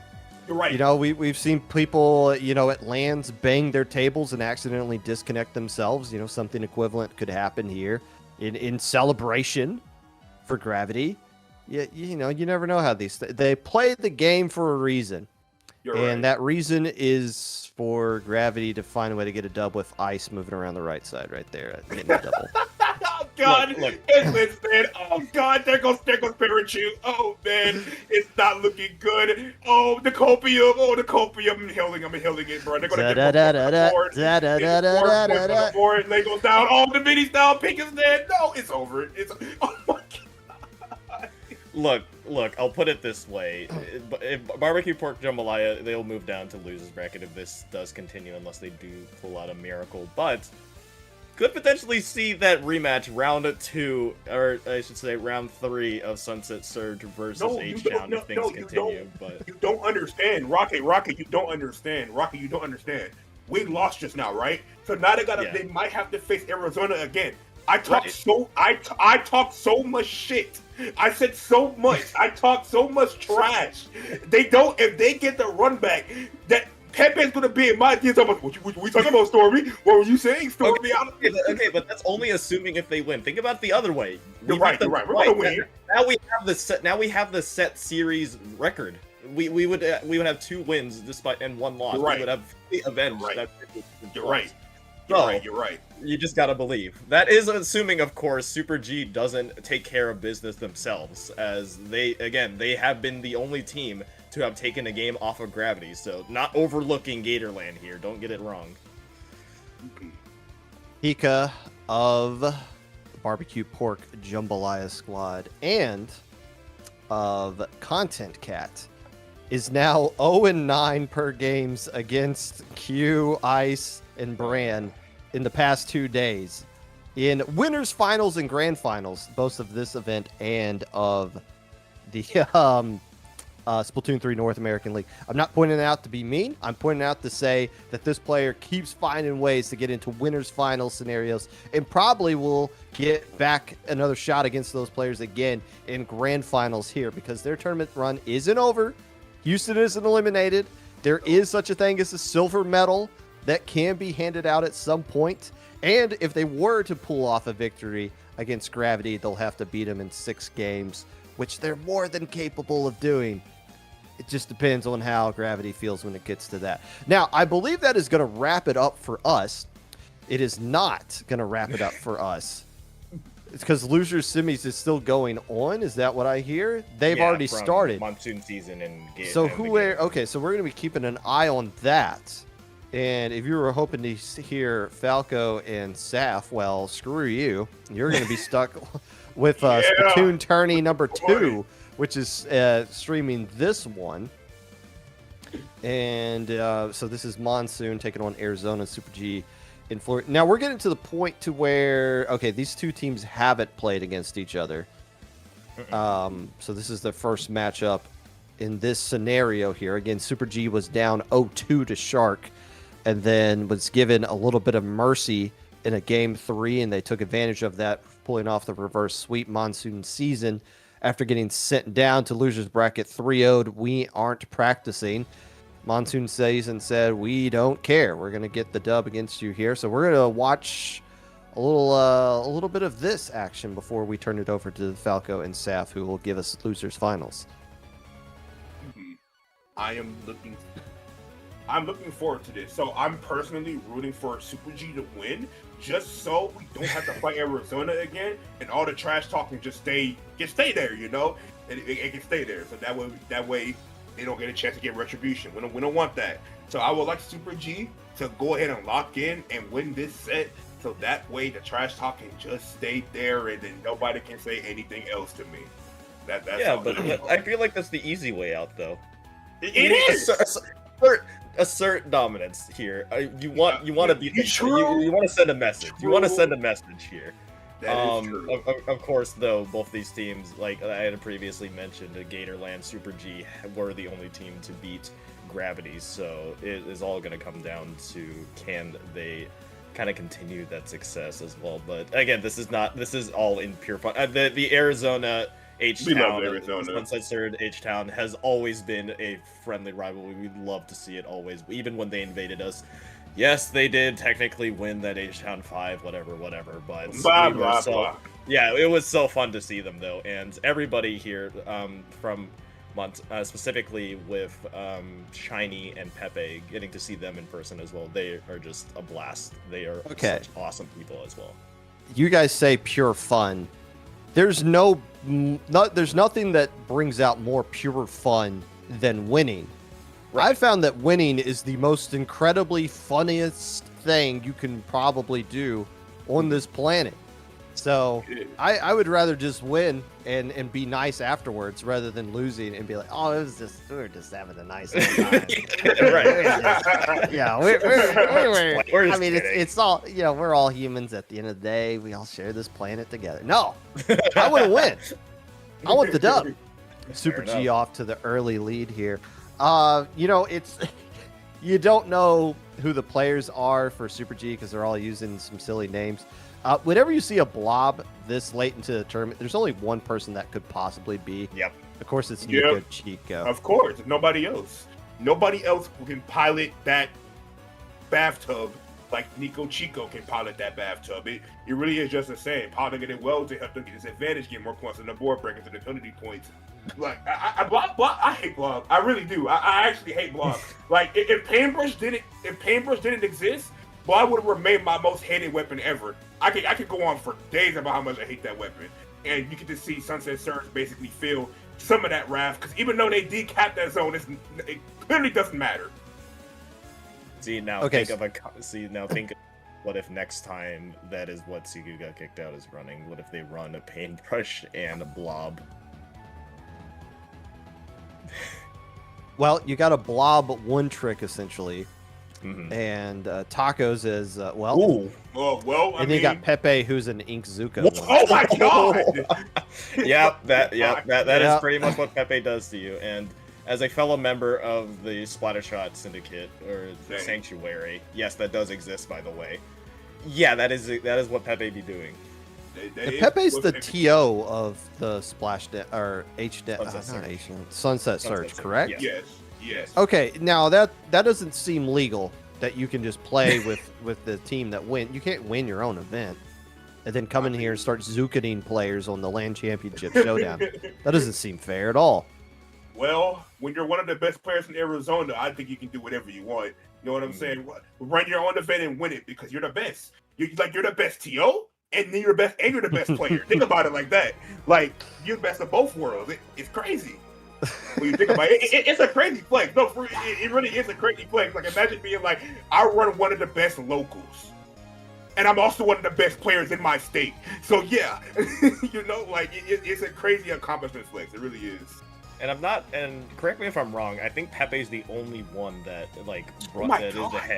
is the head of their LAN and also is representing their LAN here, but it does look like Sunset Surge will be able to close it out. Yeah, they do close it out in that game one after what looks like a very convincing holdout from Super G just monsoon season. That's why they're here. Yeah, I went to Sunset Surge and the TO eliminated me. Oh, you mean they kicked you out? You broke a rule? No, they just got in the lobby and beat my ass in the game, and then sent me home. You're done from the tournament. There's the exit. Thanks for coming. Goodbye. Yeah. Thanks for playing in my event. Get out. Thanks for playing in my event. You're garbage. Now leave. Now leave. My goodness. I'm going to come rolling in here with Shiny, CMO, and Nightmare. And we're just going to take their business. So they take game one against Super G. And once again, this is the last one we are going to be couch casting here. The winner of this will take on H-Down, Splashdown's Barbecue Pork Jambalaya. And you're going to be watching that one on this channel as we go across the time zones here. About 3 times. I think Arizona's on their own time zone thing. I think they just do their own thing. That should be about a 3-hour difference here. As it is now approaching 10:30 in Gainesville, Florida. Actually, it's past 10:30 now.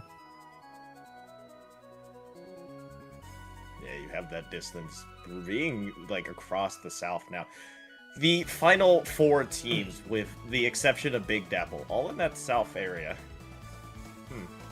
By the way, patterns. Shout out to the production for this event. Oh yeah, this is awesome. Just the updated, here's where this team is located versus who they're going up against. I know that JPEG is playing a heavy role in this. Obviously, everyone in this community is.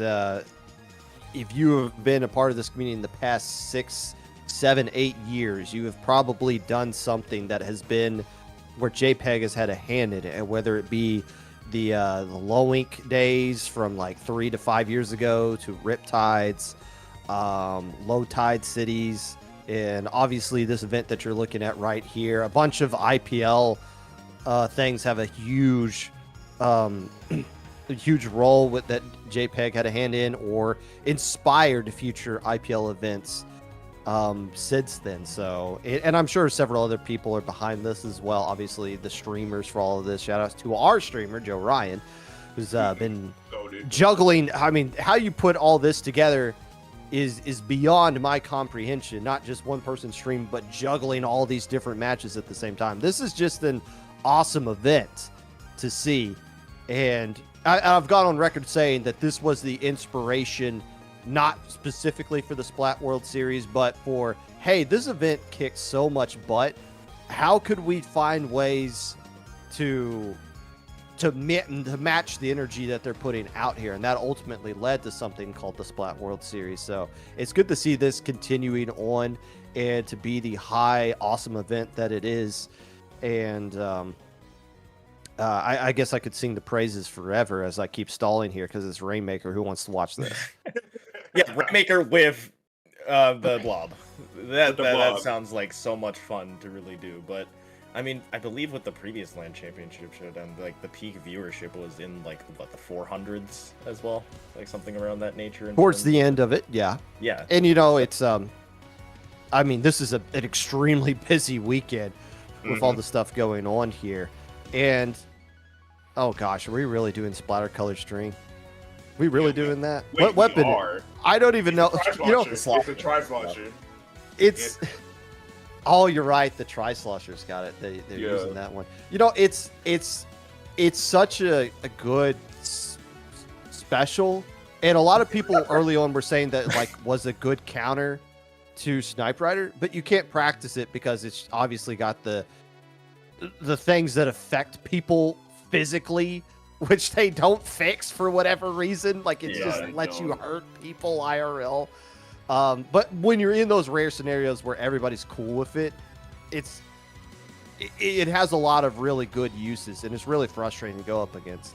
It is because you're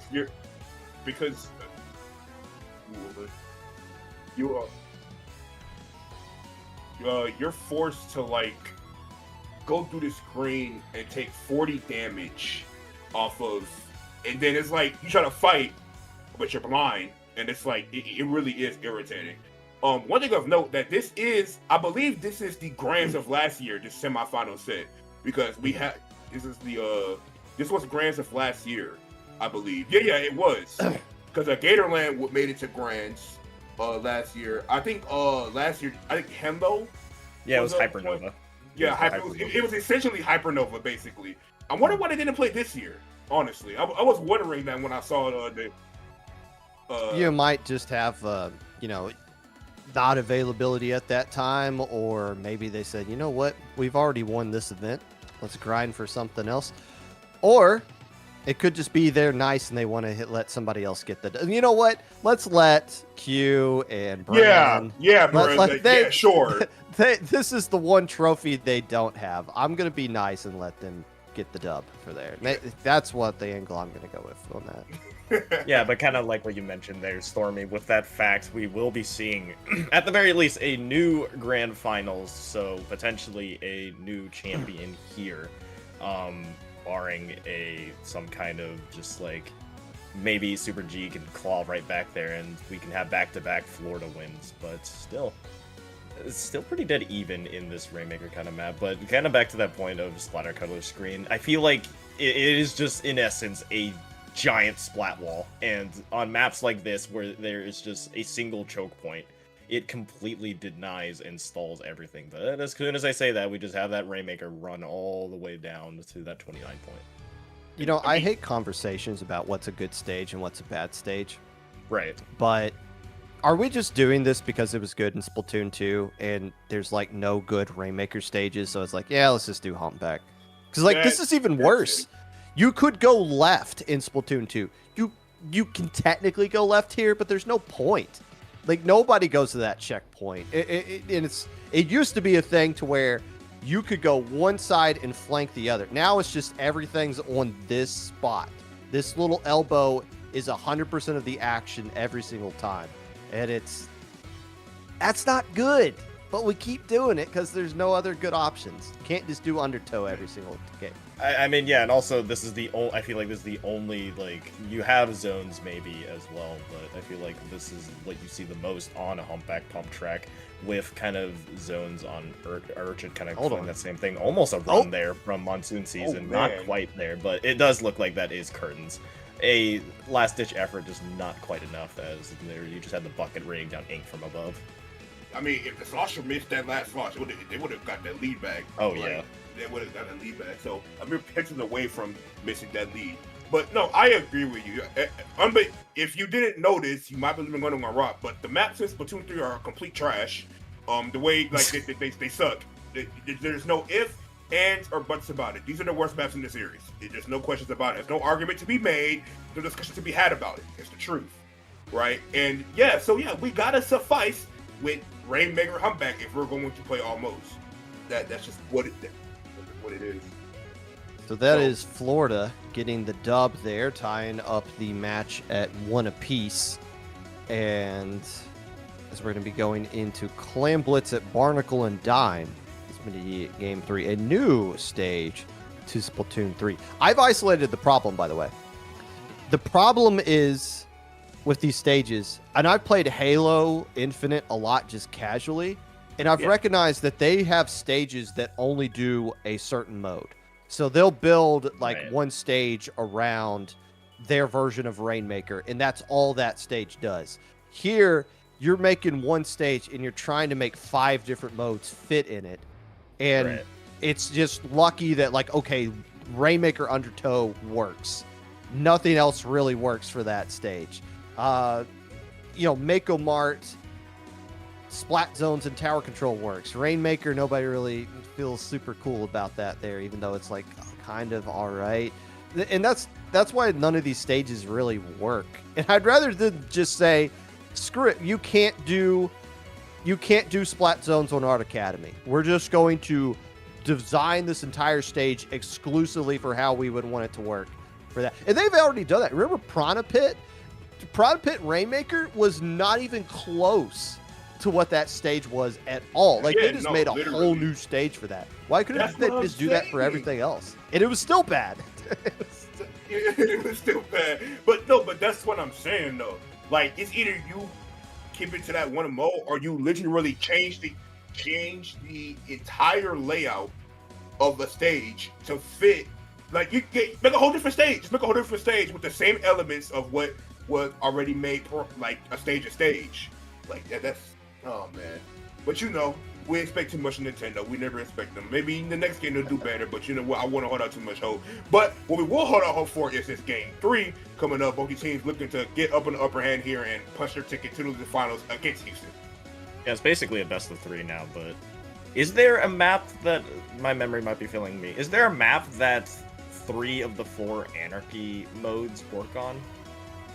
Not 2. There's plenty that 2 work, but is there one that 3 work? 3? Mako Mart, you can do Clam Blitz there, and I mean it's very short, but you can do it there. Other than that, there probably is. We did Hagglefish. Maybe. We did Hagglefish Rainmaker for such a long time. Garbage. Such It's a garbage. long time. It was garbage, and it's garbage, and it's garbage. It's not no. You don't like the jump?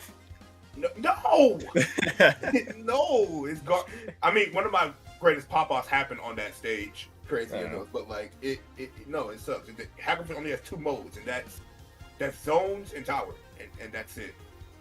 If we bring in Inkblot, I think Inkblot has 3. Oh my goodness. Okay, they scored it anyway. I'll buy Inkblot on that. Yeah, obviously not Rainmaker, but Splat Zones is fine, and Clam Blitz has fallen off a bit, but you can still get away with that one. By the way, lead for Monsoon Season. The X-Splosh. So we got a Blob 1 trick versus an X-Splosh 1 trick, and I don't know what is a good stage for a Blob or well, actually, I know what a bad stage for an X-Splosh would be. Crab leg with all those grates.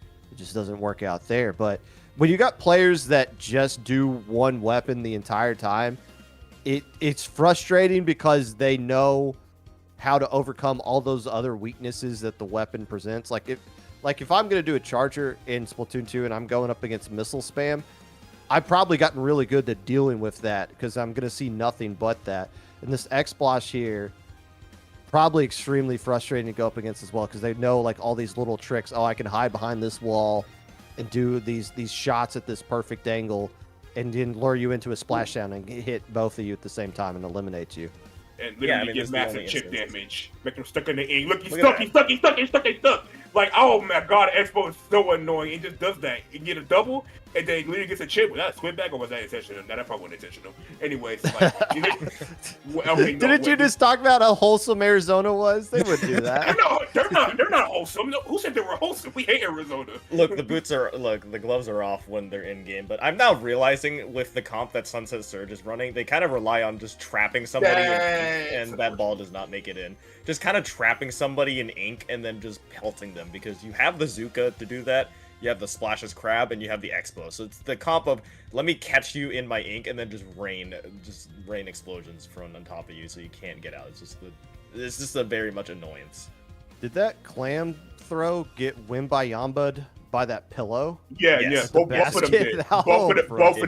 Both of them did.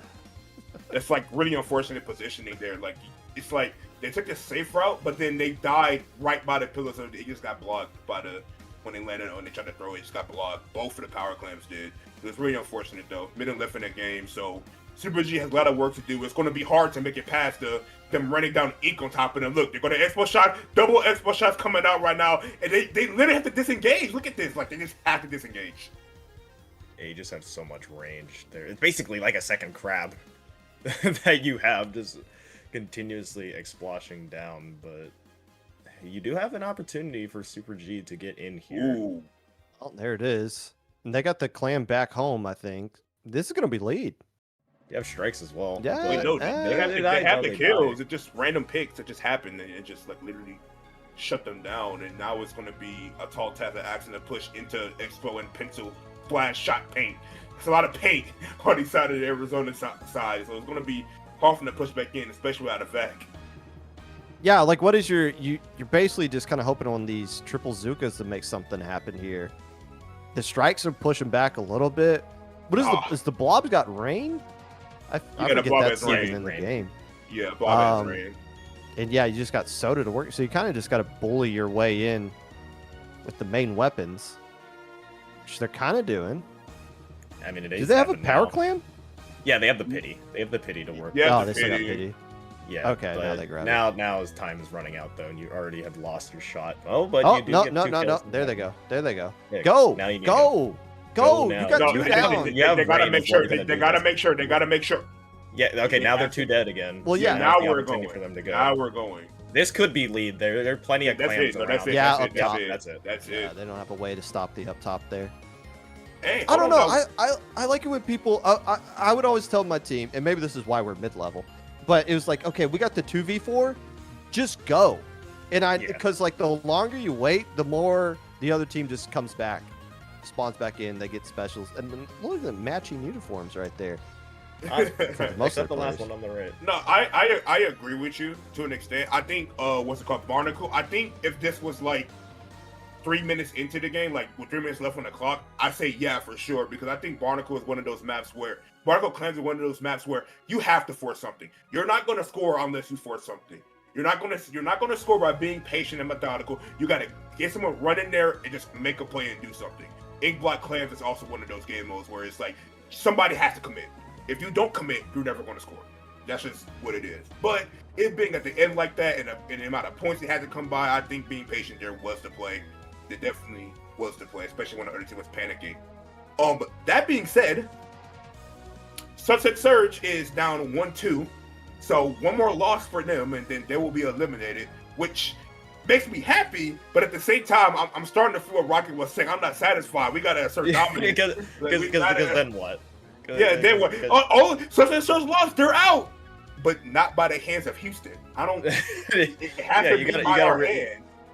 Again, like what Popgun was saying earlier, you gotta like the most fun is winning. So in order to have even more fun, you got to be the ones to give them their pink slip, to give them the exit ticket. It was like, all right, yeah, get to the back of the line now. But yeah, now Florida yet again on Florida Gated LAN. Super G 1 game away from knocking out Sunset Surge's monsoon season. Barbecue Pork Jambalaya waiting in losers finals and in grand finals, not really to the surprise of many. Big Dapples Gravity waiting themselves there. Their only loss was to Super G.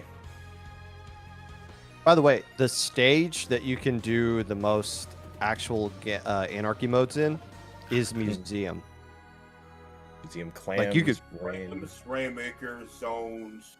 You could do all 4 if you wanted, honestly. Yeah, If you really because feel like- yeah, if you're Tower really- was played. Tower was played in Ludi. You've seen Zones That's played out, true. and then Clams and Rain is regularly That's played. true.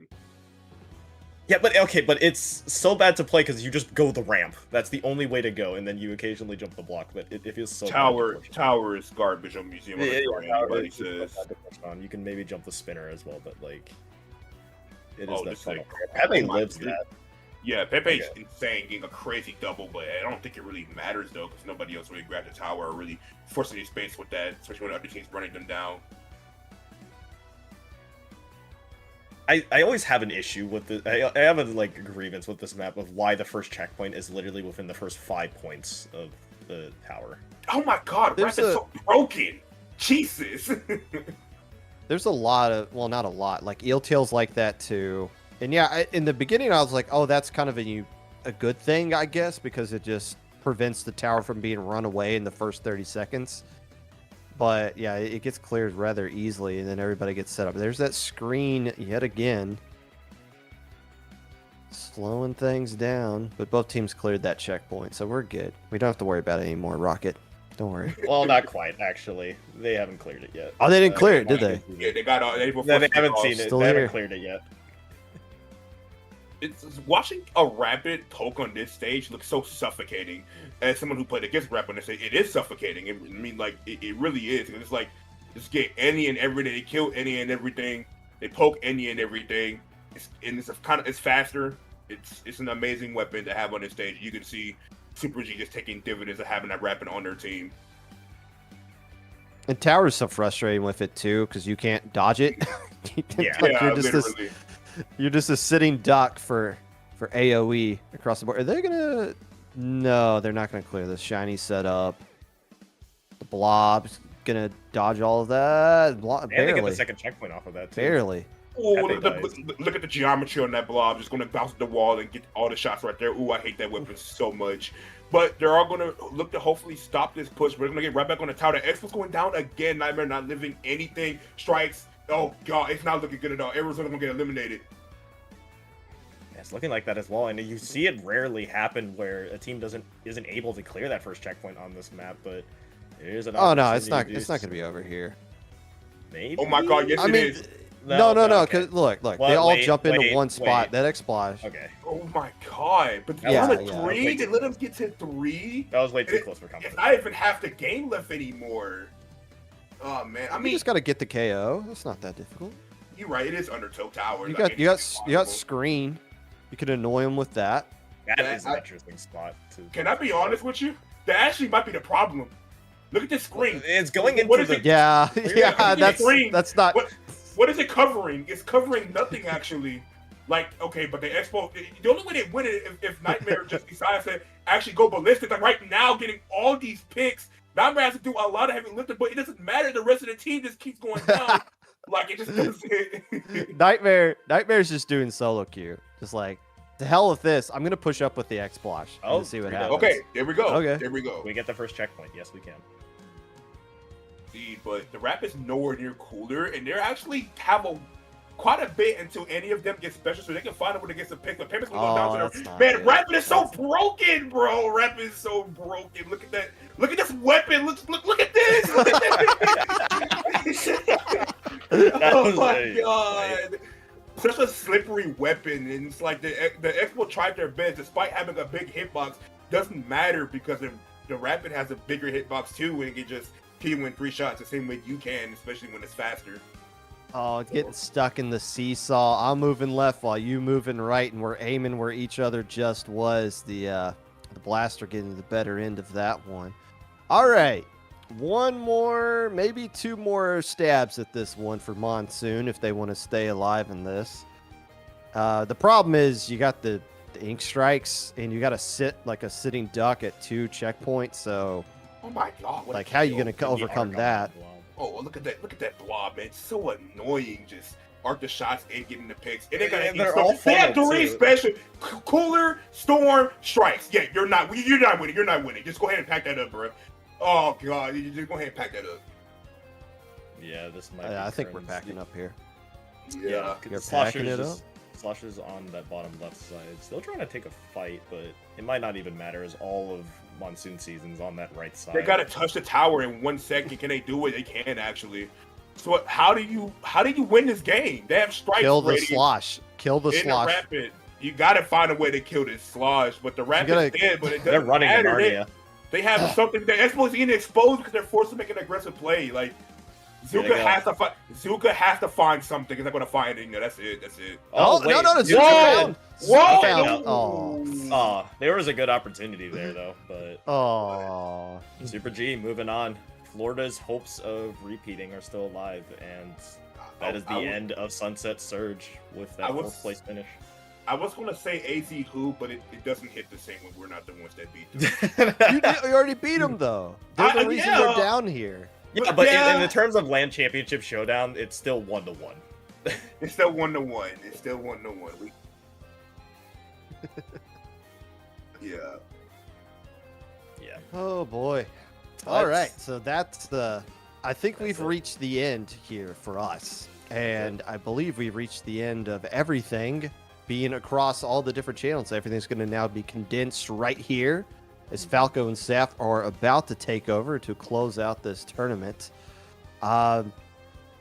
Gentlemen, it's been a pleasure doing whatever it has been that we've been doing for the past 2 hours or so. just yapping about lands and everything in between, I feel. But I think we still need to do our sign-offs, I think, before Stormy. You want to go first? Sure. You can find me on YouTube at Stormy Senpai. I have hilarious content if you've been keeping up. Follow my Twitch at Stormy Senpai 2, one of the best streamers here in this scene. No cap about that. And follow my Twitter at Stormy Spam and my Blue Sky at Stormy Senpai. Where can people find you, Rocket? Yeah, you can find me at Rocket1 on Blue Sky, Rocket_Splat on Twitch. Throwing it back to you, Pop Gun. You can find me trying to create a time machine to tell myself when I'm at Waffle House this morning, don't put a bounty out on Gravity. Rainmaker's in this tournament. That's a dumb idea. They're going to slip up at least once. Popcast tomorrow, 6 p.m. Eastern Standard Time on IPL. We'll be talking about everything and then some. With that, we are going to be signing off. This is no longer going to be a couch analyst desk thing. This is now going to be straight up Splatoon commentary to close out this event with Falco and Saf. Don't go anywhere. We'll be right back with losers finals of the LAN Championship Showdown.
Hello, everybody, and welcome back to the LAN Championship Showdown 2026. My name is Falco Flyer, joined here with Saf, and you guys have been watching a lot of Splatoon. We've had a lot of people be playing Splatoon 2.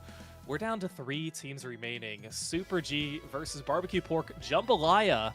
Super G coming from Gatorland, Barbecue Pork Jambalaya coming from H-Town Splashdown. And on this channel, we've seen a lot of different streams, a lot of different personalities, a lot of great couch cast analysis hopping on.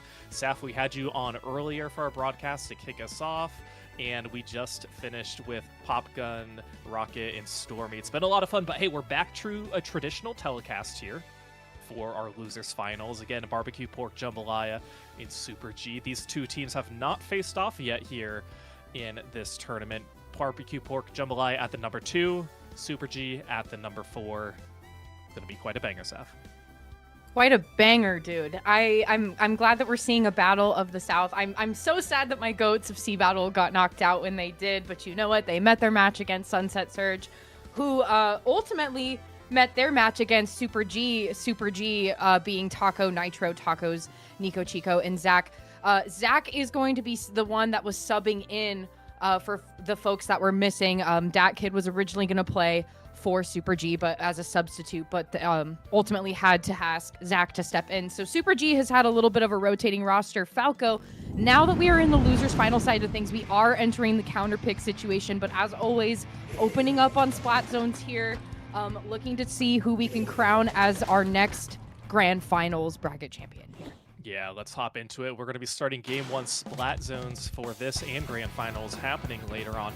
And like you mentioned too, Zach coming in for Dat Kid. Dat Kid is actually the only player who would have been returning from the Skaterland team who won the LAN Championship Showdown last year under the team My Little Henlo. It's basically a Hyper Nova team. So brand new squad this time around. We're starting off with neutral battle here in mid, a few specials coming out as well. And we've seen a lot of this ink back. No matter the mode that we've been playing, there's always somebody who is playing ink back, and it's always coming out from the start. Speaking of coming out from the start, Barbecue Pork Jambalaya quick to take the zone. They're going to have 2 go down, but able to push forward quite a bit. And you know what's so surprising too is that Barbecue Pork Jambalaya has to be so tired, Falco. I mean, you have folks that were playing in NA League for most of the day yesterday, coming in and playing some more Splatoon, opting to have a longer day today as well. And we thank you for that for our folks representing us from H-Town. Super G, though, no penalty points standing in the way and nobody being in an improper position here as they are still ticking down this clock here. Even though all 4 members of Barbecue Pork Jambalaya now being alive, having to use some specials in order to take zone back into possession here. However, Super G really quick to respond and actually really quick to respond to fighting in different sections of the map here. Even with 3 members down, though, H-Town still looking pretty sturdy, Falco. Yeah, you know, I was watching Ontos, who was just waiting on that side, who was trying to flank up, push against one of the Barbecue Pork players, and able to get a pick, but did go down themselves too. So that was really nice for Barbecue Pork to just identify where members of Gatorland were, get that 3-player advantage, and with that, they're able to take the lead as well. So a huge, solid push for them, and able to continue to hold on to the zone. Look, they gave it up for a little bit, but they're just happy they didn't give away any penalty points, and they have a pretty solid lockout right now. We see these specials. It's always Ink Strike after Ink Strike coming in tandem. You get the wipeout with 20 seconds remaining. You are sitting pretty well. Pika didn't even know what to do with that ink back shot. Just says, you know what? I have to get rid of this. I want to use my main weapon some more. So this is looking really good for Houston. But that's just it, right? When you have all of the steps in place and the formula is coming into your favor, H-Town Splashdown finding dominance here in this game 1. I mean, it's curtains for your opponent. There was perfect special stacking coming from H-Town in those final 30 seconds there. I loved how Len was pushed so far up with that blaster. The tri-strikes were just behind him trying to follow up, and I like that Pika was ready with that ink back too, like you just said. It's like, yeah, I didn't really need to use this, I guess, when the moment came down to it, but the fact that it was ready to go in a time of peril, that's how you know that these folks are thinking really quick on their feet, and they are, I mean, it's the reason that they're here in this losers final set, right? They're about to try to punch their ticket into grand finals. It's this type of strategic thinking that gets you this far in the LAN Championship Showdown and other things. So Barbecue Pork Jambalaya having a really dominant opening there. And Falco, I really am curious to know, because you've gotten to sit on the sidelines all day today for this event. You've gotten to go into the multi-streams. You've gotten to go into each individual stream. You've gotten to talk to the TOs for the event. You've gotten to talk to the production overhead, being JPEG for this. I mean, where are you at with everything that you've been witnessing today? Well, it's hard to keep up, and that's one of the reasons why I love how we had the multi-stream happen for the 2 segments prior to this. It really allows you to just drill down, and you don't need thorough, in-depth analysis for every single game that's going on. That's impossible to do with 4 concurrent streams. That just doesn't work out. So the fact that we're able to have that and make sure we're getting the feed is really amazing. And again, I'm going to gas up production, especially later on, probably after the tournament. Honestly, probably tomorrow. It's after 11 p.m. my time. Mm-hmm. We were kind of hoping that it would be wrapping up by now, but we've had so many close game 5s happen. Something that we didn't really have last year. We had a few game 5s last year, but a lot not like more. This. No, you see on the score, look at all those 3-2s that we have.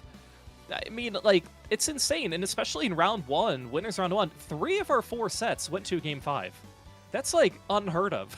So it was insane. It was so cool. And a few upsets along the way. Of course, I'm mainly looking at the 7-8 too much ink over Z tier players. That's the 5 seed against the 12 seed. But again, back to this set, the counter pick, as we mentioned, is going to be on the side of Super G. They're going to be choosing Rainmaker, Undertow Spillway. And again, now's the first opportunity they have counter picks. Before, it was always you start with zones, you end with zones, and we just rotate the other 3 game modes as they see fit. But that's going to be the counter pick. We'll take a look at the comps here because Barbecue Pork Jambalaya had a pretty solid win. Of course, we're seeing the Blob Deco come out. We don't really see it come out very often, but Puerto Rico has been playing it pretty well today. Yeah, and consistently today at that. So having the Kraken and the marker in as the sub for that blob. But Barbecue Pork Jambalaya, you have these folks sitting very comfortable on weapons that they know how to play. I love seeing Pika on this 96 gal. Just from things that I've gotten to commentate Pika in, that is kind of a unique pick for them to be choosing. But you know what? Inkvac is very viable right now, and especially in Rainmaker is super viable, and it's a impenetrable shield that you can use at the maximum advantage. A really good shot coming out from Cactus on that Trizuka there. That's Miner going down. Len also getting taken down in the process. 2 members at the same time, though, from Gatorland as they're pushing this left-hand side. There's still a lot of pressure coming out from Barbecue Pork Jambalaya over on the corner there, but not enough for Super G to not take the checkpoint. Yeah, the evasiveness there from Puerto Rico, really great job blocking and making sure they weren't hit by H-Down. That was really good. And again, it's about how you finish up after this first checkpoint.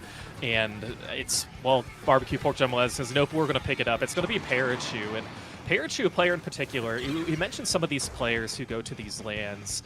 Barbecue Pork Jambalaya, 2 of their players aren't even from the state of Texas. You have Pika, who's from Louisiana, Parachu, who's from Arkansas. So, but hey, still here representing the LAN that they won, and all the attendees who went to that LAN definitely cheering them on, and they should, because they've been doing really great so far. And now it's going to be Thunderan who's holding it once again, but they're alone with the Rainmaker. Miner going to come up and splat them.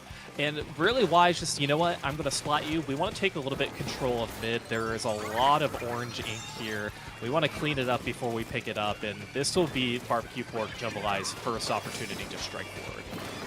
Yeah, Rainmaker now in the hands of Barbecue Pork Jambalaya. Puerto Rico watching in on the right-hand side. They're not going to make too much headway, though, unfortunately. There's a little bit too much to be dealing with on the side of Super G, kind of as you push towards their section of the map here. 3 members up with Miner fighting by themselves against Thunderfan and not really finding too much success there. And Puerto Rico now infiltrating with that Kraken. It's toppling the offense of Barbecue Pork Jambalaya with the Rainmaker pop in tow. Super G now trying to continue this 60-point lead that they had. There's no checkpoint standing in their way. Parachu, though, with that cooler now coming out, the folks of H-Town Splashdown need to try spreading out their resources here, but where is the follow-up to help out Parachu over on the side? 21 points only remaining for Super G.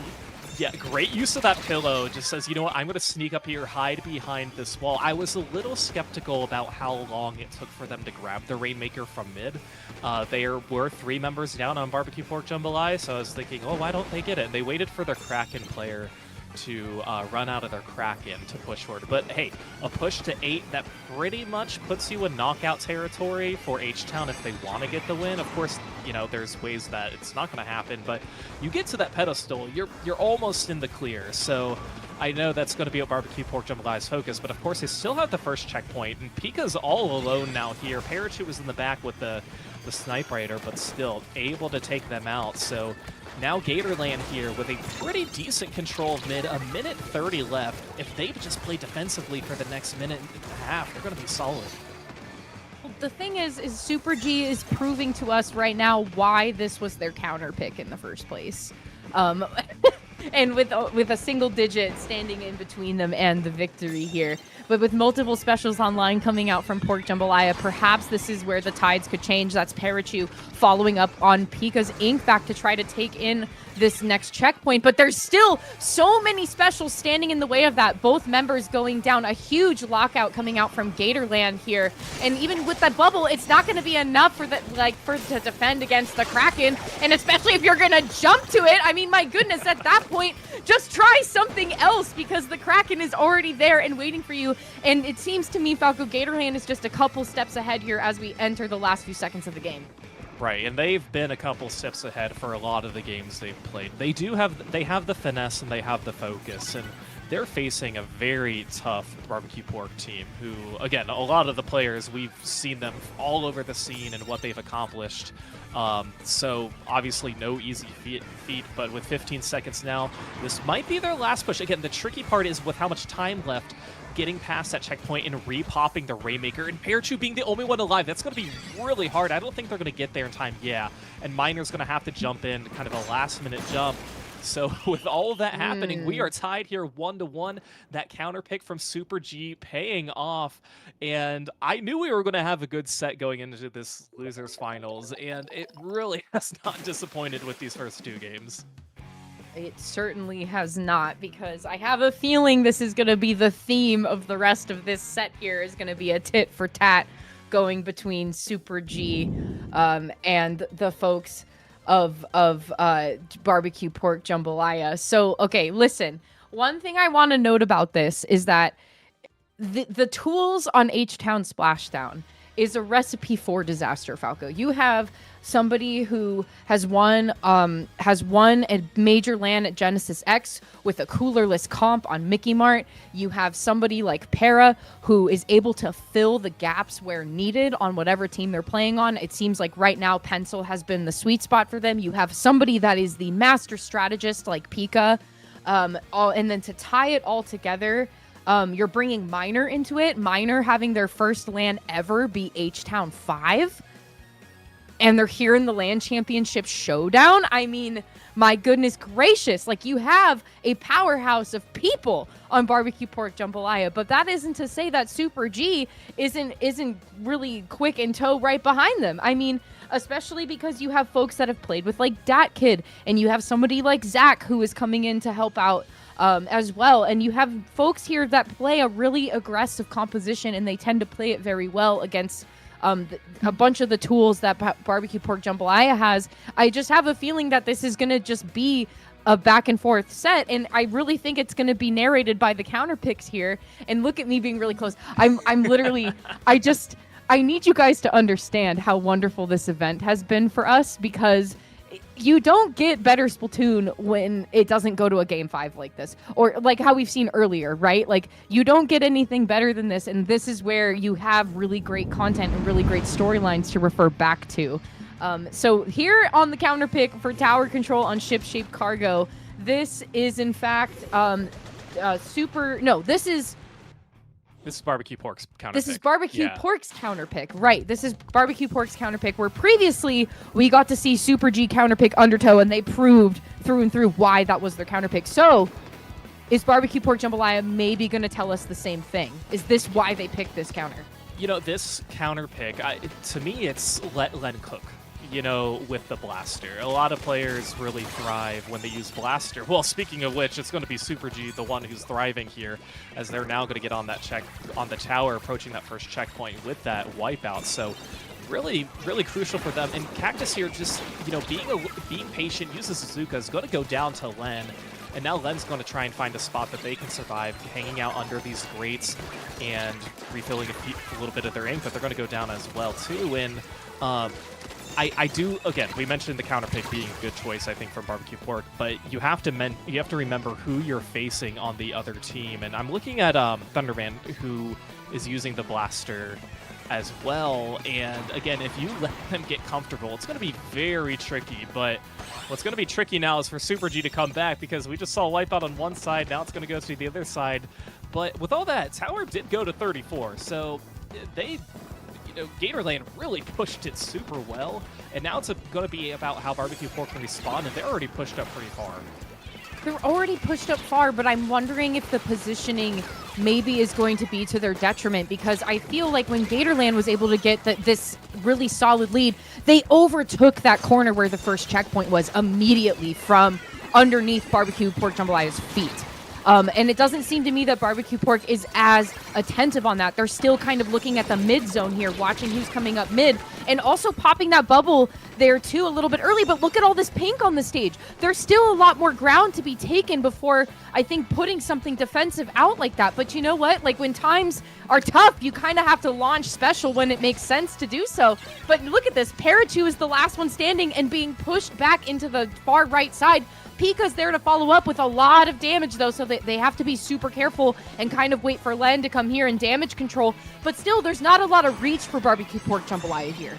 No, they don't have a lot that they can work with, especially in some of these specials coming out like the rain. All it is going to do is displace them and, cover parts of the map that they really want to have their color to. So it's just hard. It's like a slow burn that's going to be ticking down, and that's really what tower control comes down to as well. It's just kind of like that slow burn mode. And again, Super G, they don't need to do anything fancy. They can just kind of coast here a little bit in front of mid too and be completely fine. And they have showed how well that they can do that too. They're not overextending as much. You have one player like Cactus who's pushed up a little bit, but that's kind of what you're going to be doing as a Splattershot player. You're going to get in their faces and have you be the distraction. And again, the tower's still in neutral. A lot of triple ink strikes coming out as well, but again, all in Super G's favor right now. But if you let Cactus go where Cactus is going, Len sees them. Len finally catches them. I was going to say, you really have to make sure that they don't get too comfortable. Well, they can go there, but not before Len is going to call them out, right? Like, it's like, yeah, well, you can get there, but I see you and what you're thinking and watching it in real time, and I'm going to come and meet you where you're at, which is what Len was able to do. But still, again, there's not a lot of reach coming from Barbecue Pork here. There still is not a lot of aggressiveness that needs to happen here in order for this tower to be moving in favor of Barbecue Pork. Super G has been living in the house that Barbecue Pork built for the entirety of this, for like the last couple of minutes here. And even so, regardless if Barbecue Pork is able to at least apply a little bit of pressure and stop the bleeding, Gatorland is still here to stay, because again, there's not a lot of space for them to work with Falco, because as soon as Barbecue Pork Jambalaya comes back into the game, they have to not only repaint the ground that is originally theirs, but they have to go and try to fight. And it's like a stretch to go and fight, because look at this. Pika just tried to reach over there. Miner was there to follow up. But again, if you're not watching where Cactus is, it's like an order of operations that's just not working for Barbecue Pork. Well, and it's so tricky with how much ink is in front of the tower for Super G that Barbecue Pork, yeah, they literally have nowhere they can go if they want to try and play some defense. You're always going to have somebody flanking from Super G, but I think what Super G is doing now, they're backing up and just giving themselves a little bit of space. They realize they're paying attention to the clock here. We don't want to overextend. We want to build our specials. And they have some GG specials that they can use too. One of the bazookas coming out, but they have the triple ink strikes that are going to be used right now. Is that early? I don't know, because you're not going to have another one that's going to be ready in time here. But with a 2-player advantage, 3-player advantage, this might be tricky. Okay, look at that. Barbecue Pork Jambalaya coming from behind, sneaking their way, taking the lead right at the end of that 5-minute mark. I see you, Barbecue Pork Jambalaya. I see you. Dude, dinner is served. My goodness gracious. Okay, so I just right off the bat, I'm going to double down on what I said. This is the reason that they counterpicked this, and it wasn't even for the first 4 minutes and 59 seconds of the game. It wasn't even for that. It was literally for the specials the end. It was for the last couple seconds at the end. They fooled you here. They fooled you here into thinking right at the beginning, they're like, yeah, we're going to knock out. Actually, it was foreshadowing. It was foreshadowing. So Super G was dominant throughout the entirety of that game. They were literally living in the house that Barbecue Pork built, like I was saying. They were constantly on their side of the map, constantly pushing people out of unideal situations. And then right at the end, Barbecue Pork Jambalaya had 3 members up. LAN was able to break in and have a really phenomenal flank, a really well-timed flank, where multiple members were still on the tower and then popping that bubble. I mean, it was picture perfect, and H-Town, like I said, they have the tools, they know how to play the long game, and they showed it right here. This was how you play the long game. Yeah, well, and it also started, look how far up LAN is in front of the tower, too. Just able to flank and use that bubble as well. I think Super G got a little bit too relaxed and paid maybe a little bit too close of attention to the time rather than how many points and how quickly Barbecue Pork was actually pushing up on the tower. So that's always hard because you can never really gauge how many units, it's going to be ticking off. But it's always fun to see. And I mean, Barbecue Pork, they had everything in front of them. Counter pick is coming in again from the side of Super G, and we know what it is. We'll wait till for the visual to show up here. But again, I think for Super G, again, really paying attention to the time is going to be crucial. But we mentioned about controlling where LAN is. I said LAN is going to thrive on this stage, and they did. They did a fantastic job. But now force a mode where you have to play the entire stage, because tower control you don't have to play the entire stage, but claim blitz you pretty much do. I think Super G and Barbecue Pork, they're going to have to really be careful about who's in front of them and who's behind them. And again, we've seen some crazy things with claim blitz so far today. We've seen power claims miss. We've seen a lot of DCs. Thankfully, it hasn't happened quite yet. But there's just a lot that can happen in these next 5 minutes. A lot that can happen. Not a lot of changes, though, in composition coming out from the side of Super G. Puerto Rico is going to be changing that blob, but still playing blob nonetheless. They want to use the rain here as assistance instead of a Kraken for Clam Blitz, which I can agree is a really good defensive and or offensive tool. As I say it, here it is going to come out right now with 2 members down on Super G. Not a super fair fight against Barbecue Pork Jambalaya, and it seems to me that Clam Economy is more in favor of Barbecue Pork Jambalaya, even with Pika going down in the middle section there. But it's such a neutral game until you can actually have the manpower to create a really good and optimal push. But even here with the vacuum coming out from Pika, the tri-strikes are going to be really useful in trying to shut down any sort of push. The bubble from LAN is a little far forward there, as other 3 members of H-Town are a little bit further back. So it's kind of, hold on, you guys. We got to stack our specials. We got to kind of have a cohesive thing going on here, because what we're doing right now, it's not super working. It's not. You can tell like that there's some lapse in communication. But I did like the pace that H-Town was playing this. They were slowly pushing forward, getting more of their turf, but not being overly aggressive on who's forming a power claim. Like, look, here now they have the wipeout, they have a power claim, and they have a decent amount to follow up. Like, they played that perfectly. The only other better opportunity would just have 4 power claims and then get the wipeout and score all your claims. So I like that slow, patient push that they had. And getting down to 47, of course, on your first push is great. And Pika says, I'm not done here. I'm not done. I'm still going to play a little bit of offense. I have 3 claims here. I can't throw them in right now, but I'm going to stay up here and apply some pressure, maybe have the rest of my teammates come in here. And their Sniper Rider player is probably going to be the one who's going to have to form some power claims. It's going to be Parachu, as they are the closest here, but really props to Barbecue Pork Jambalaya for not giving up space after being forced to retreat a little bit. Yeah, but even a little bit, like it's only been an inch versus like Super G is like over a mile away from Barbecue Pork Jambalaya's basket, and still Barbecue Pork Jambalaya having so many specials coming out to help him out too. LAN trying to do what they were doing best and pushing forward. Thunderfan is having none of it though. Miner's going to try to follow up and clean up the mess and also help out with a little bit more, and allowing enough time for Barbecue Pork to pop the basket once again and actually have some change to follow up too. They are not leaving this spawning area, Falco. Not anytime soon. No, they want to close this out right here, and I love how Len waited to use the bubble, pushed up, made sure that it was against the ledge, so that their team had enough space, and we see 17 claims remaining right now. They just need 6, and another wipeout. And it's a matter of, can you get enough claims in time?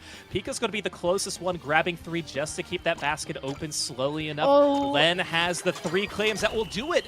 And with that, Barbecue Pork Jambalaya, a 2-power claim push, 2 basket open, is going to win here in our losers finals, moving on to Grands.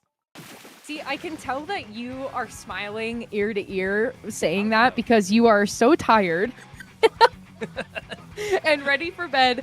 But regardless, a really good showing coming out from H-Town. So that is H-Town Splashdown knocking out our previous champion from last year, Gatorland, getting knocked into the out of grand finals entirely with Barbecue Pork Jambalaya moving forward. But you can tell what I find so fascinating, though, Falco, is that, again, like I was saying, you have folks that were playing in NA League yesterday, and I would think are, like, exhausted from that. But look at this showing here. I mean, the synergy that you have, finding yourself in a wipeout situation with the basket still open on your second pop and having enough time to run back and grab more clams, and for somebody to go even further than you and grab more clams to keep it open.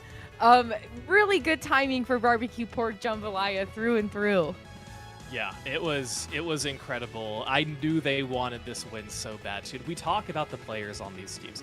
By the way, I know we had to give a shout out to Pika prior to our segment here, but getting second place in the Splatoon 3 North American League yesterday with Content Cat, incredible showing. And I know they're proud of themselves. That's in the past. This is right now, because they are taking on the #1 seeded team, undisputed, by the way. We had the team survey go out at a few weeks ago, and we just mentioned, hey, which team are you most concerned about? Everyone said Gravity, without a doubt. Gravity said Barbecue Pork Jambalaya, understandably so, being in this situation too. But you know what? Barbecue Pork Jambalaya took out the team that got a game win off of Gravity. Yes. And we mentioned it too with the bounty, because I made sure I clipped it on SplatoonTourney 2 when it happened, with Super P getting that win. And Popgun, you got to pay up. I don't know how much. I don't know how. Pony up. I don't know how much tickets go for Gatorland, but Weef and CKK, if you're listening, I think now's the time to jack up the prices just momentarily, just so those players can go and Popgun spends a little bit more money. But no, but for real, Gravity, obviously coming into this, has been the favorite team. Everybody knew that. They knew it as well. We knew it. Us seeding it. I think I even preemptively, like, jokingly seeded them as #1, then handed them off to the seeders, but nothing got changed at that point, obviously. And Barbecue Pork Jambalaya, this was a team, it was between them and Monsoon Season. I was like, which one's the 2 and 3? Because I don't think you can really go wrong choosing one or the other. And by the way, watching that matchup between the Pika versus Shiny and Pepe match, so fun, by the way. Loved to see it. Yeah, but now Barbecue Pork Jambalaya getting a rematch against Gravity. This was the match in winners finals where Gravity they won 3-0. No counter picks in that specific match. So now here is an opportunity for Barbecue Pork Jambalaya. They have counter picks. They can use that to their advantage. It's just a matter of if they can capitalize on top of it. Right, and again, you have folks that are tired from playing in other things. We've had a busy weekend of Splatoon, not just here on SplatoonTourney, but just in general across channels. There's been so much happening and a lot to pay attention to. So I know you're tired, I know we're tired, but it's still exciting nonetheless. One thing I've been thinking about, so I got to do Analyst Desk earlier today and, you know, just yapping with Keon and Jem, which was wonderful. But one thing I'm thinking about is I appreciate so much that you have folks like Gravity that still go and support their locals. You have folks that they're literally world champion. You have like kind of world champions. You have national champions. You have champions at the local level, and you still have them showing up and representing their local. And it was something, Falco, we were talking in the TO channel earlier. We were talking with Toasty, Toma, and JPEG.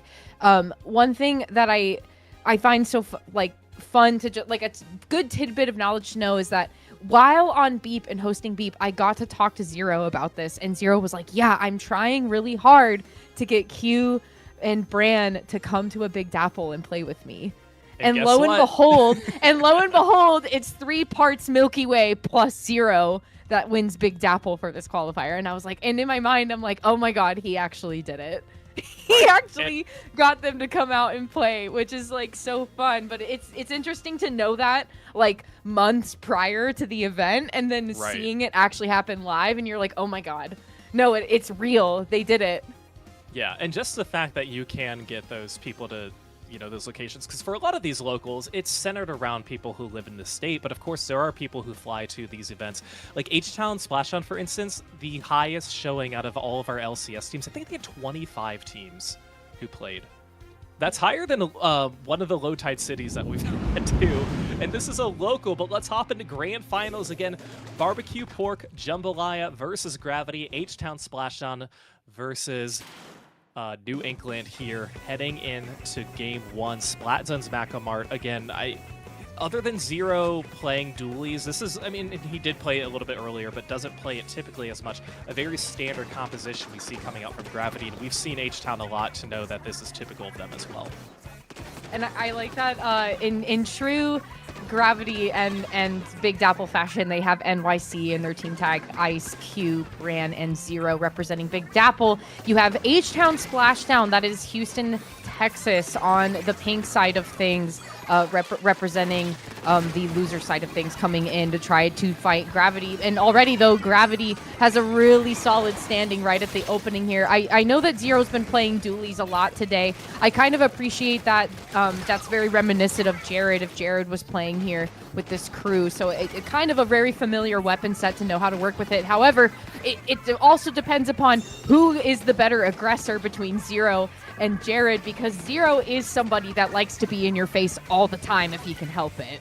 Yeah, I mean, he does so well with it too, obviously. So and to your point, that is a comp that Milky Way, if I can, is extremely comfortable to use. And having Zero, and of course Zero has played with them before. Zero's still playing in the NA League under NME, so still in the network of people and the teams. But Gravity is really doing such a good job. We can see Parachu can't even find a place that they can break out, standing up on their perch and still trying to find a way to break in, because you keep looking and it just gets harder and harder. But Pika finally making a little bit of leverage, using that ink back. Triple ink strucks from Miner come out as well, but the Booyah Bomb. So a lot happened in mid, but Gravity is the one who walks away with it. They weren't awarded any penalty points, and that is huge because they are continuing to get picks on Barbecue Pork Jambalaya. That is a delayed wipe, and that will be game 1 going to Gravity. I don't even think the folks of Gravity like blinked or like strained a muscle during that, because you could tell that Pika was like, oh yeah, okay, this is where this vac shot is gonna go. But before that vac shot even made landfall, there was a Booyah Bomb on the other side of the zone already, taking it and maintaining possession for Big Dapple. So I mean, Gravity has had a long time to rest before playing in Barbecue Pork Jambalaya. Barbecue Pork Jambalaya has literally had to fight tooth and nail to get to this point, and has to kind of just jump right back in to the fight. So I know that Gravity is kind of just like, okay, like this is kind of par for the course. We know what to work with here. We kind of know what to expect. This is kind of how it's going to go for Splat Zones. But that does put H-Town in the counter-picking seat of things. And as we saw in their last counter-pick, it was super successful against Super G. So maybe the counter-pick can still prove itself again here against somebody like Gravity. Who knows? Yeah, well, it's going to be a tall order to ask for Barbecue Pork Jambalaya to get this set here.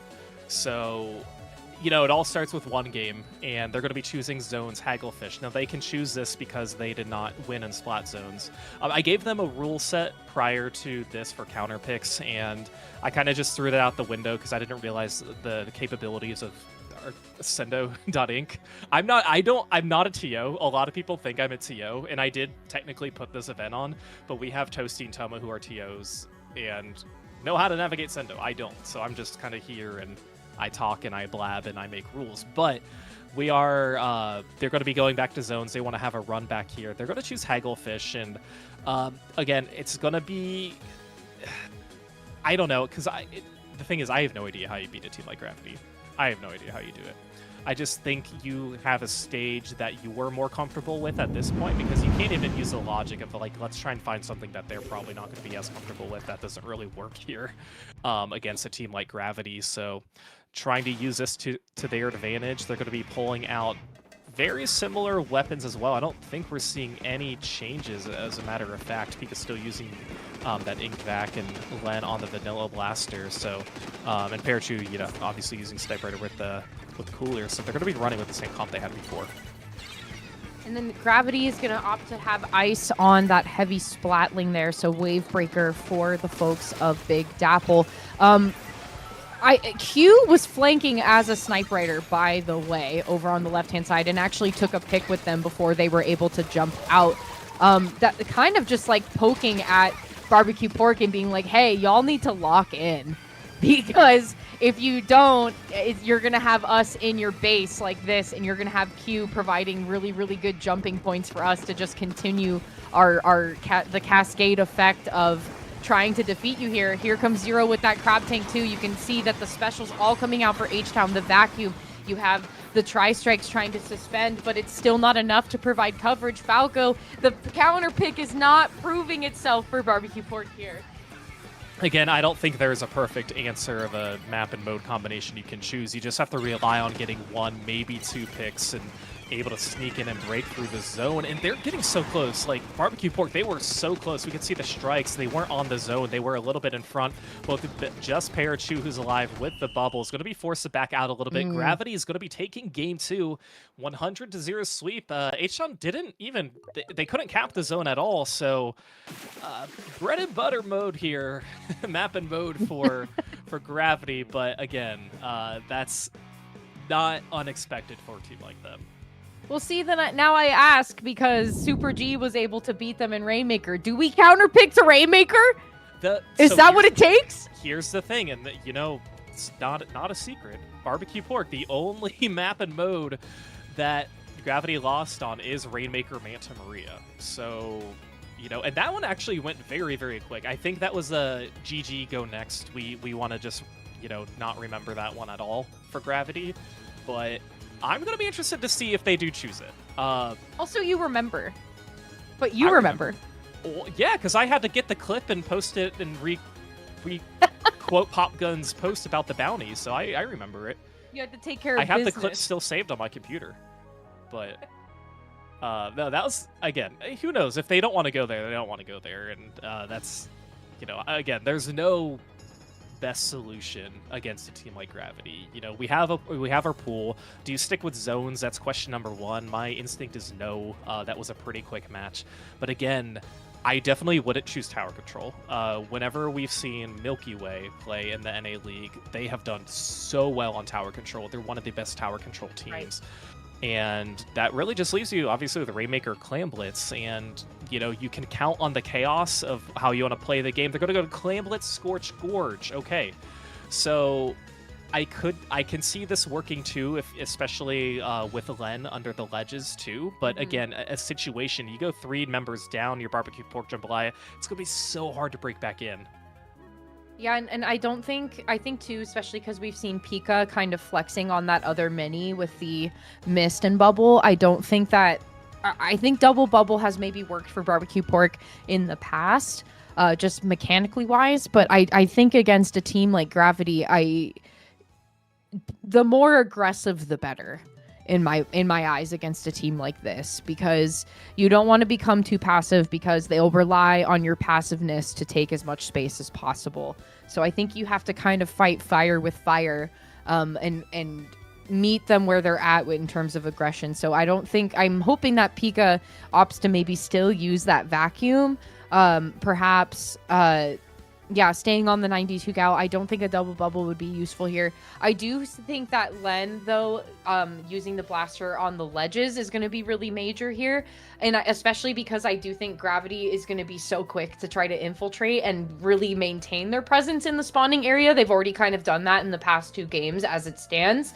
So I'm really hoping to see some kind of turnaround from Barbecue Pork and just kind of putting up a defensive pressure right away before you let somebody like Q come in and flank with a snipe rider. Right, because it's bound to happen. It's happened before, and especially here on this stage with the greats, easy to kind of get a flank if the focus is on the basket. So we'll see how it pans out. Again, match point here for Big Dapple for Gravity. Barbecue Pork Jambalaya still hoping to keep this set alive. And we'll take a look here at mid again. The Forge is going to be the only weapon change we see. That's going to be Zero going from the Vanilla Splat Dualies to this Forge Pro. So they're going to be getting Booyah Bomb out of this. 3 are going to go down on H-Town already. Zero clicked with that power claim. Able to score is going to go down. Q next to the basket with a few that they're holding. Bran also able to get a few in. Already down to 50. Under 30 seconds. So a great first push for Gravity. We'll see if they can extend this. And it looks like they might.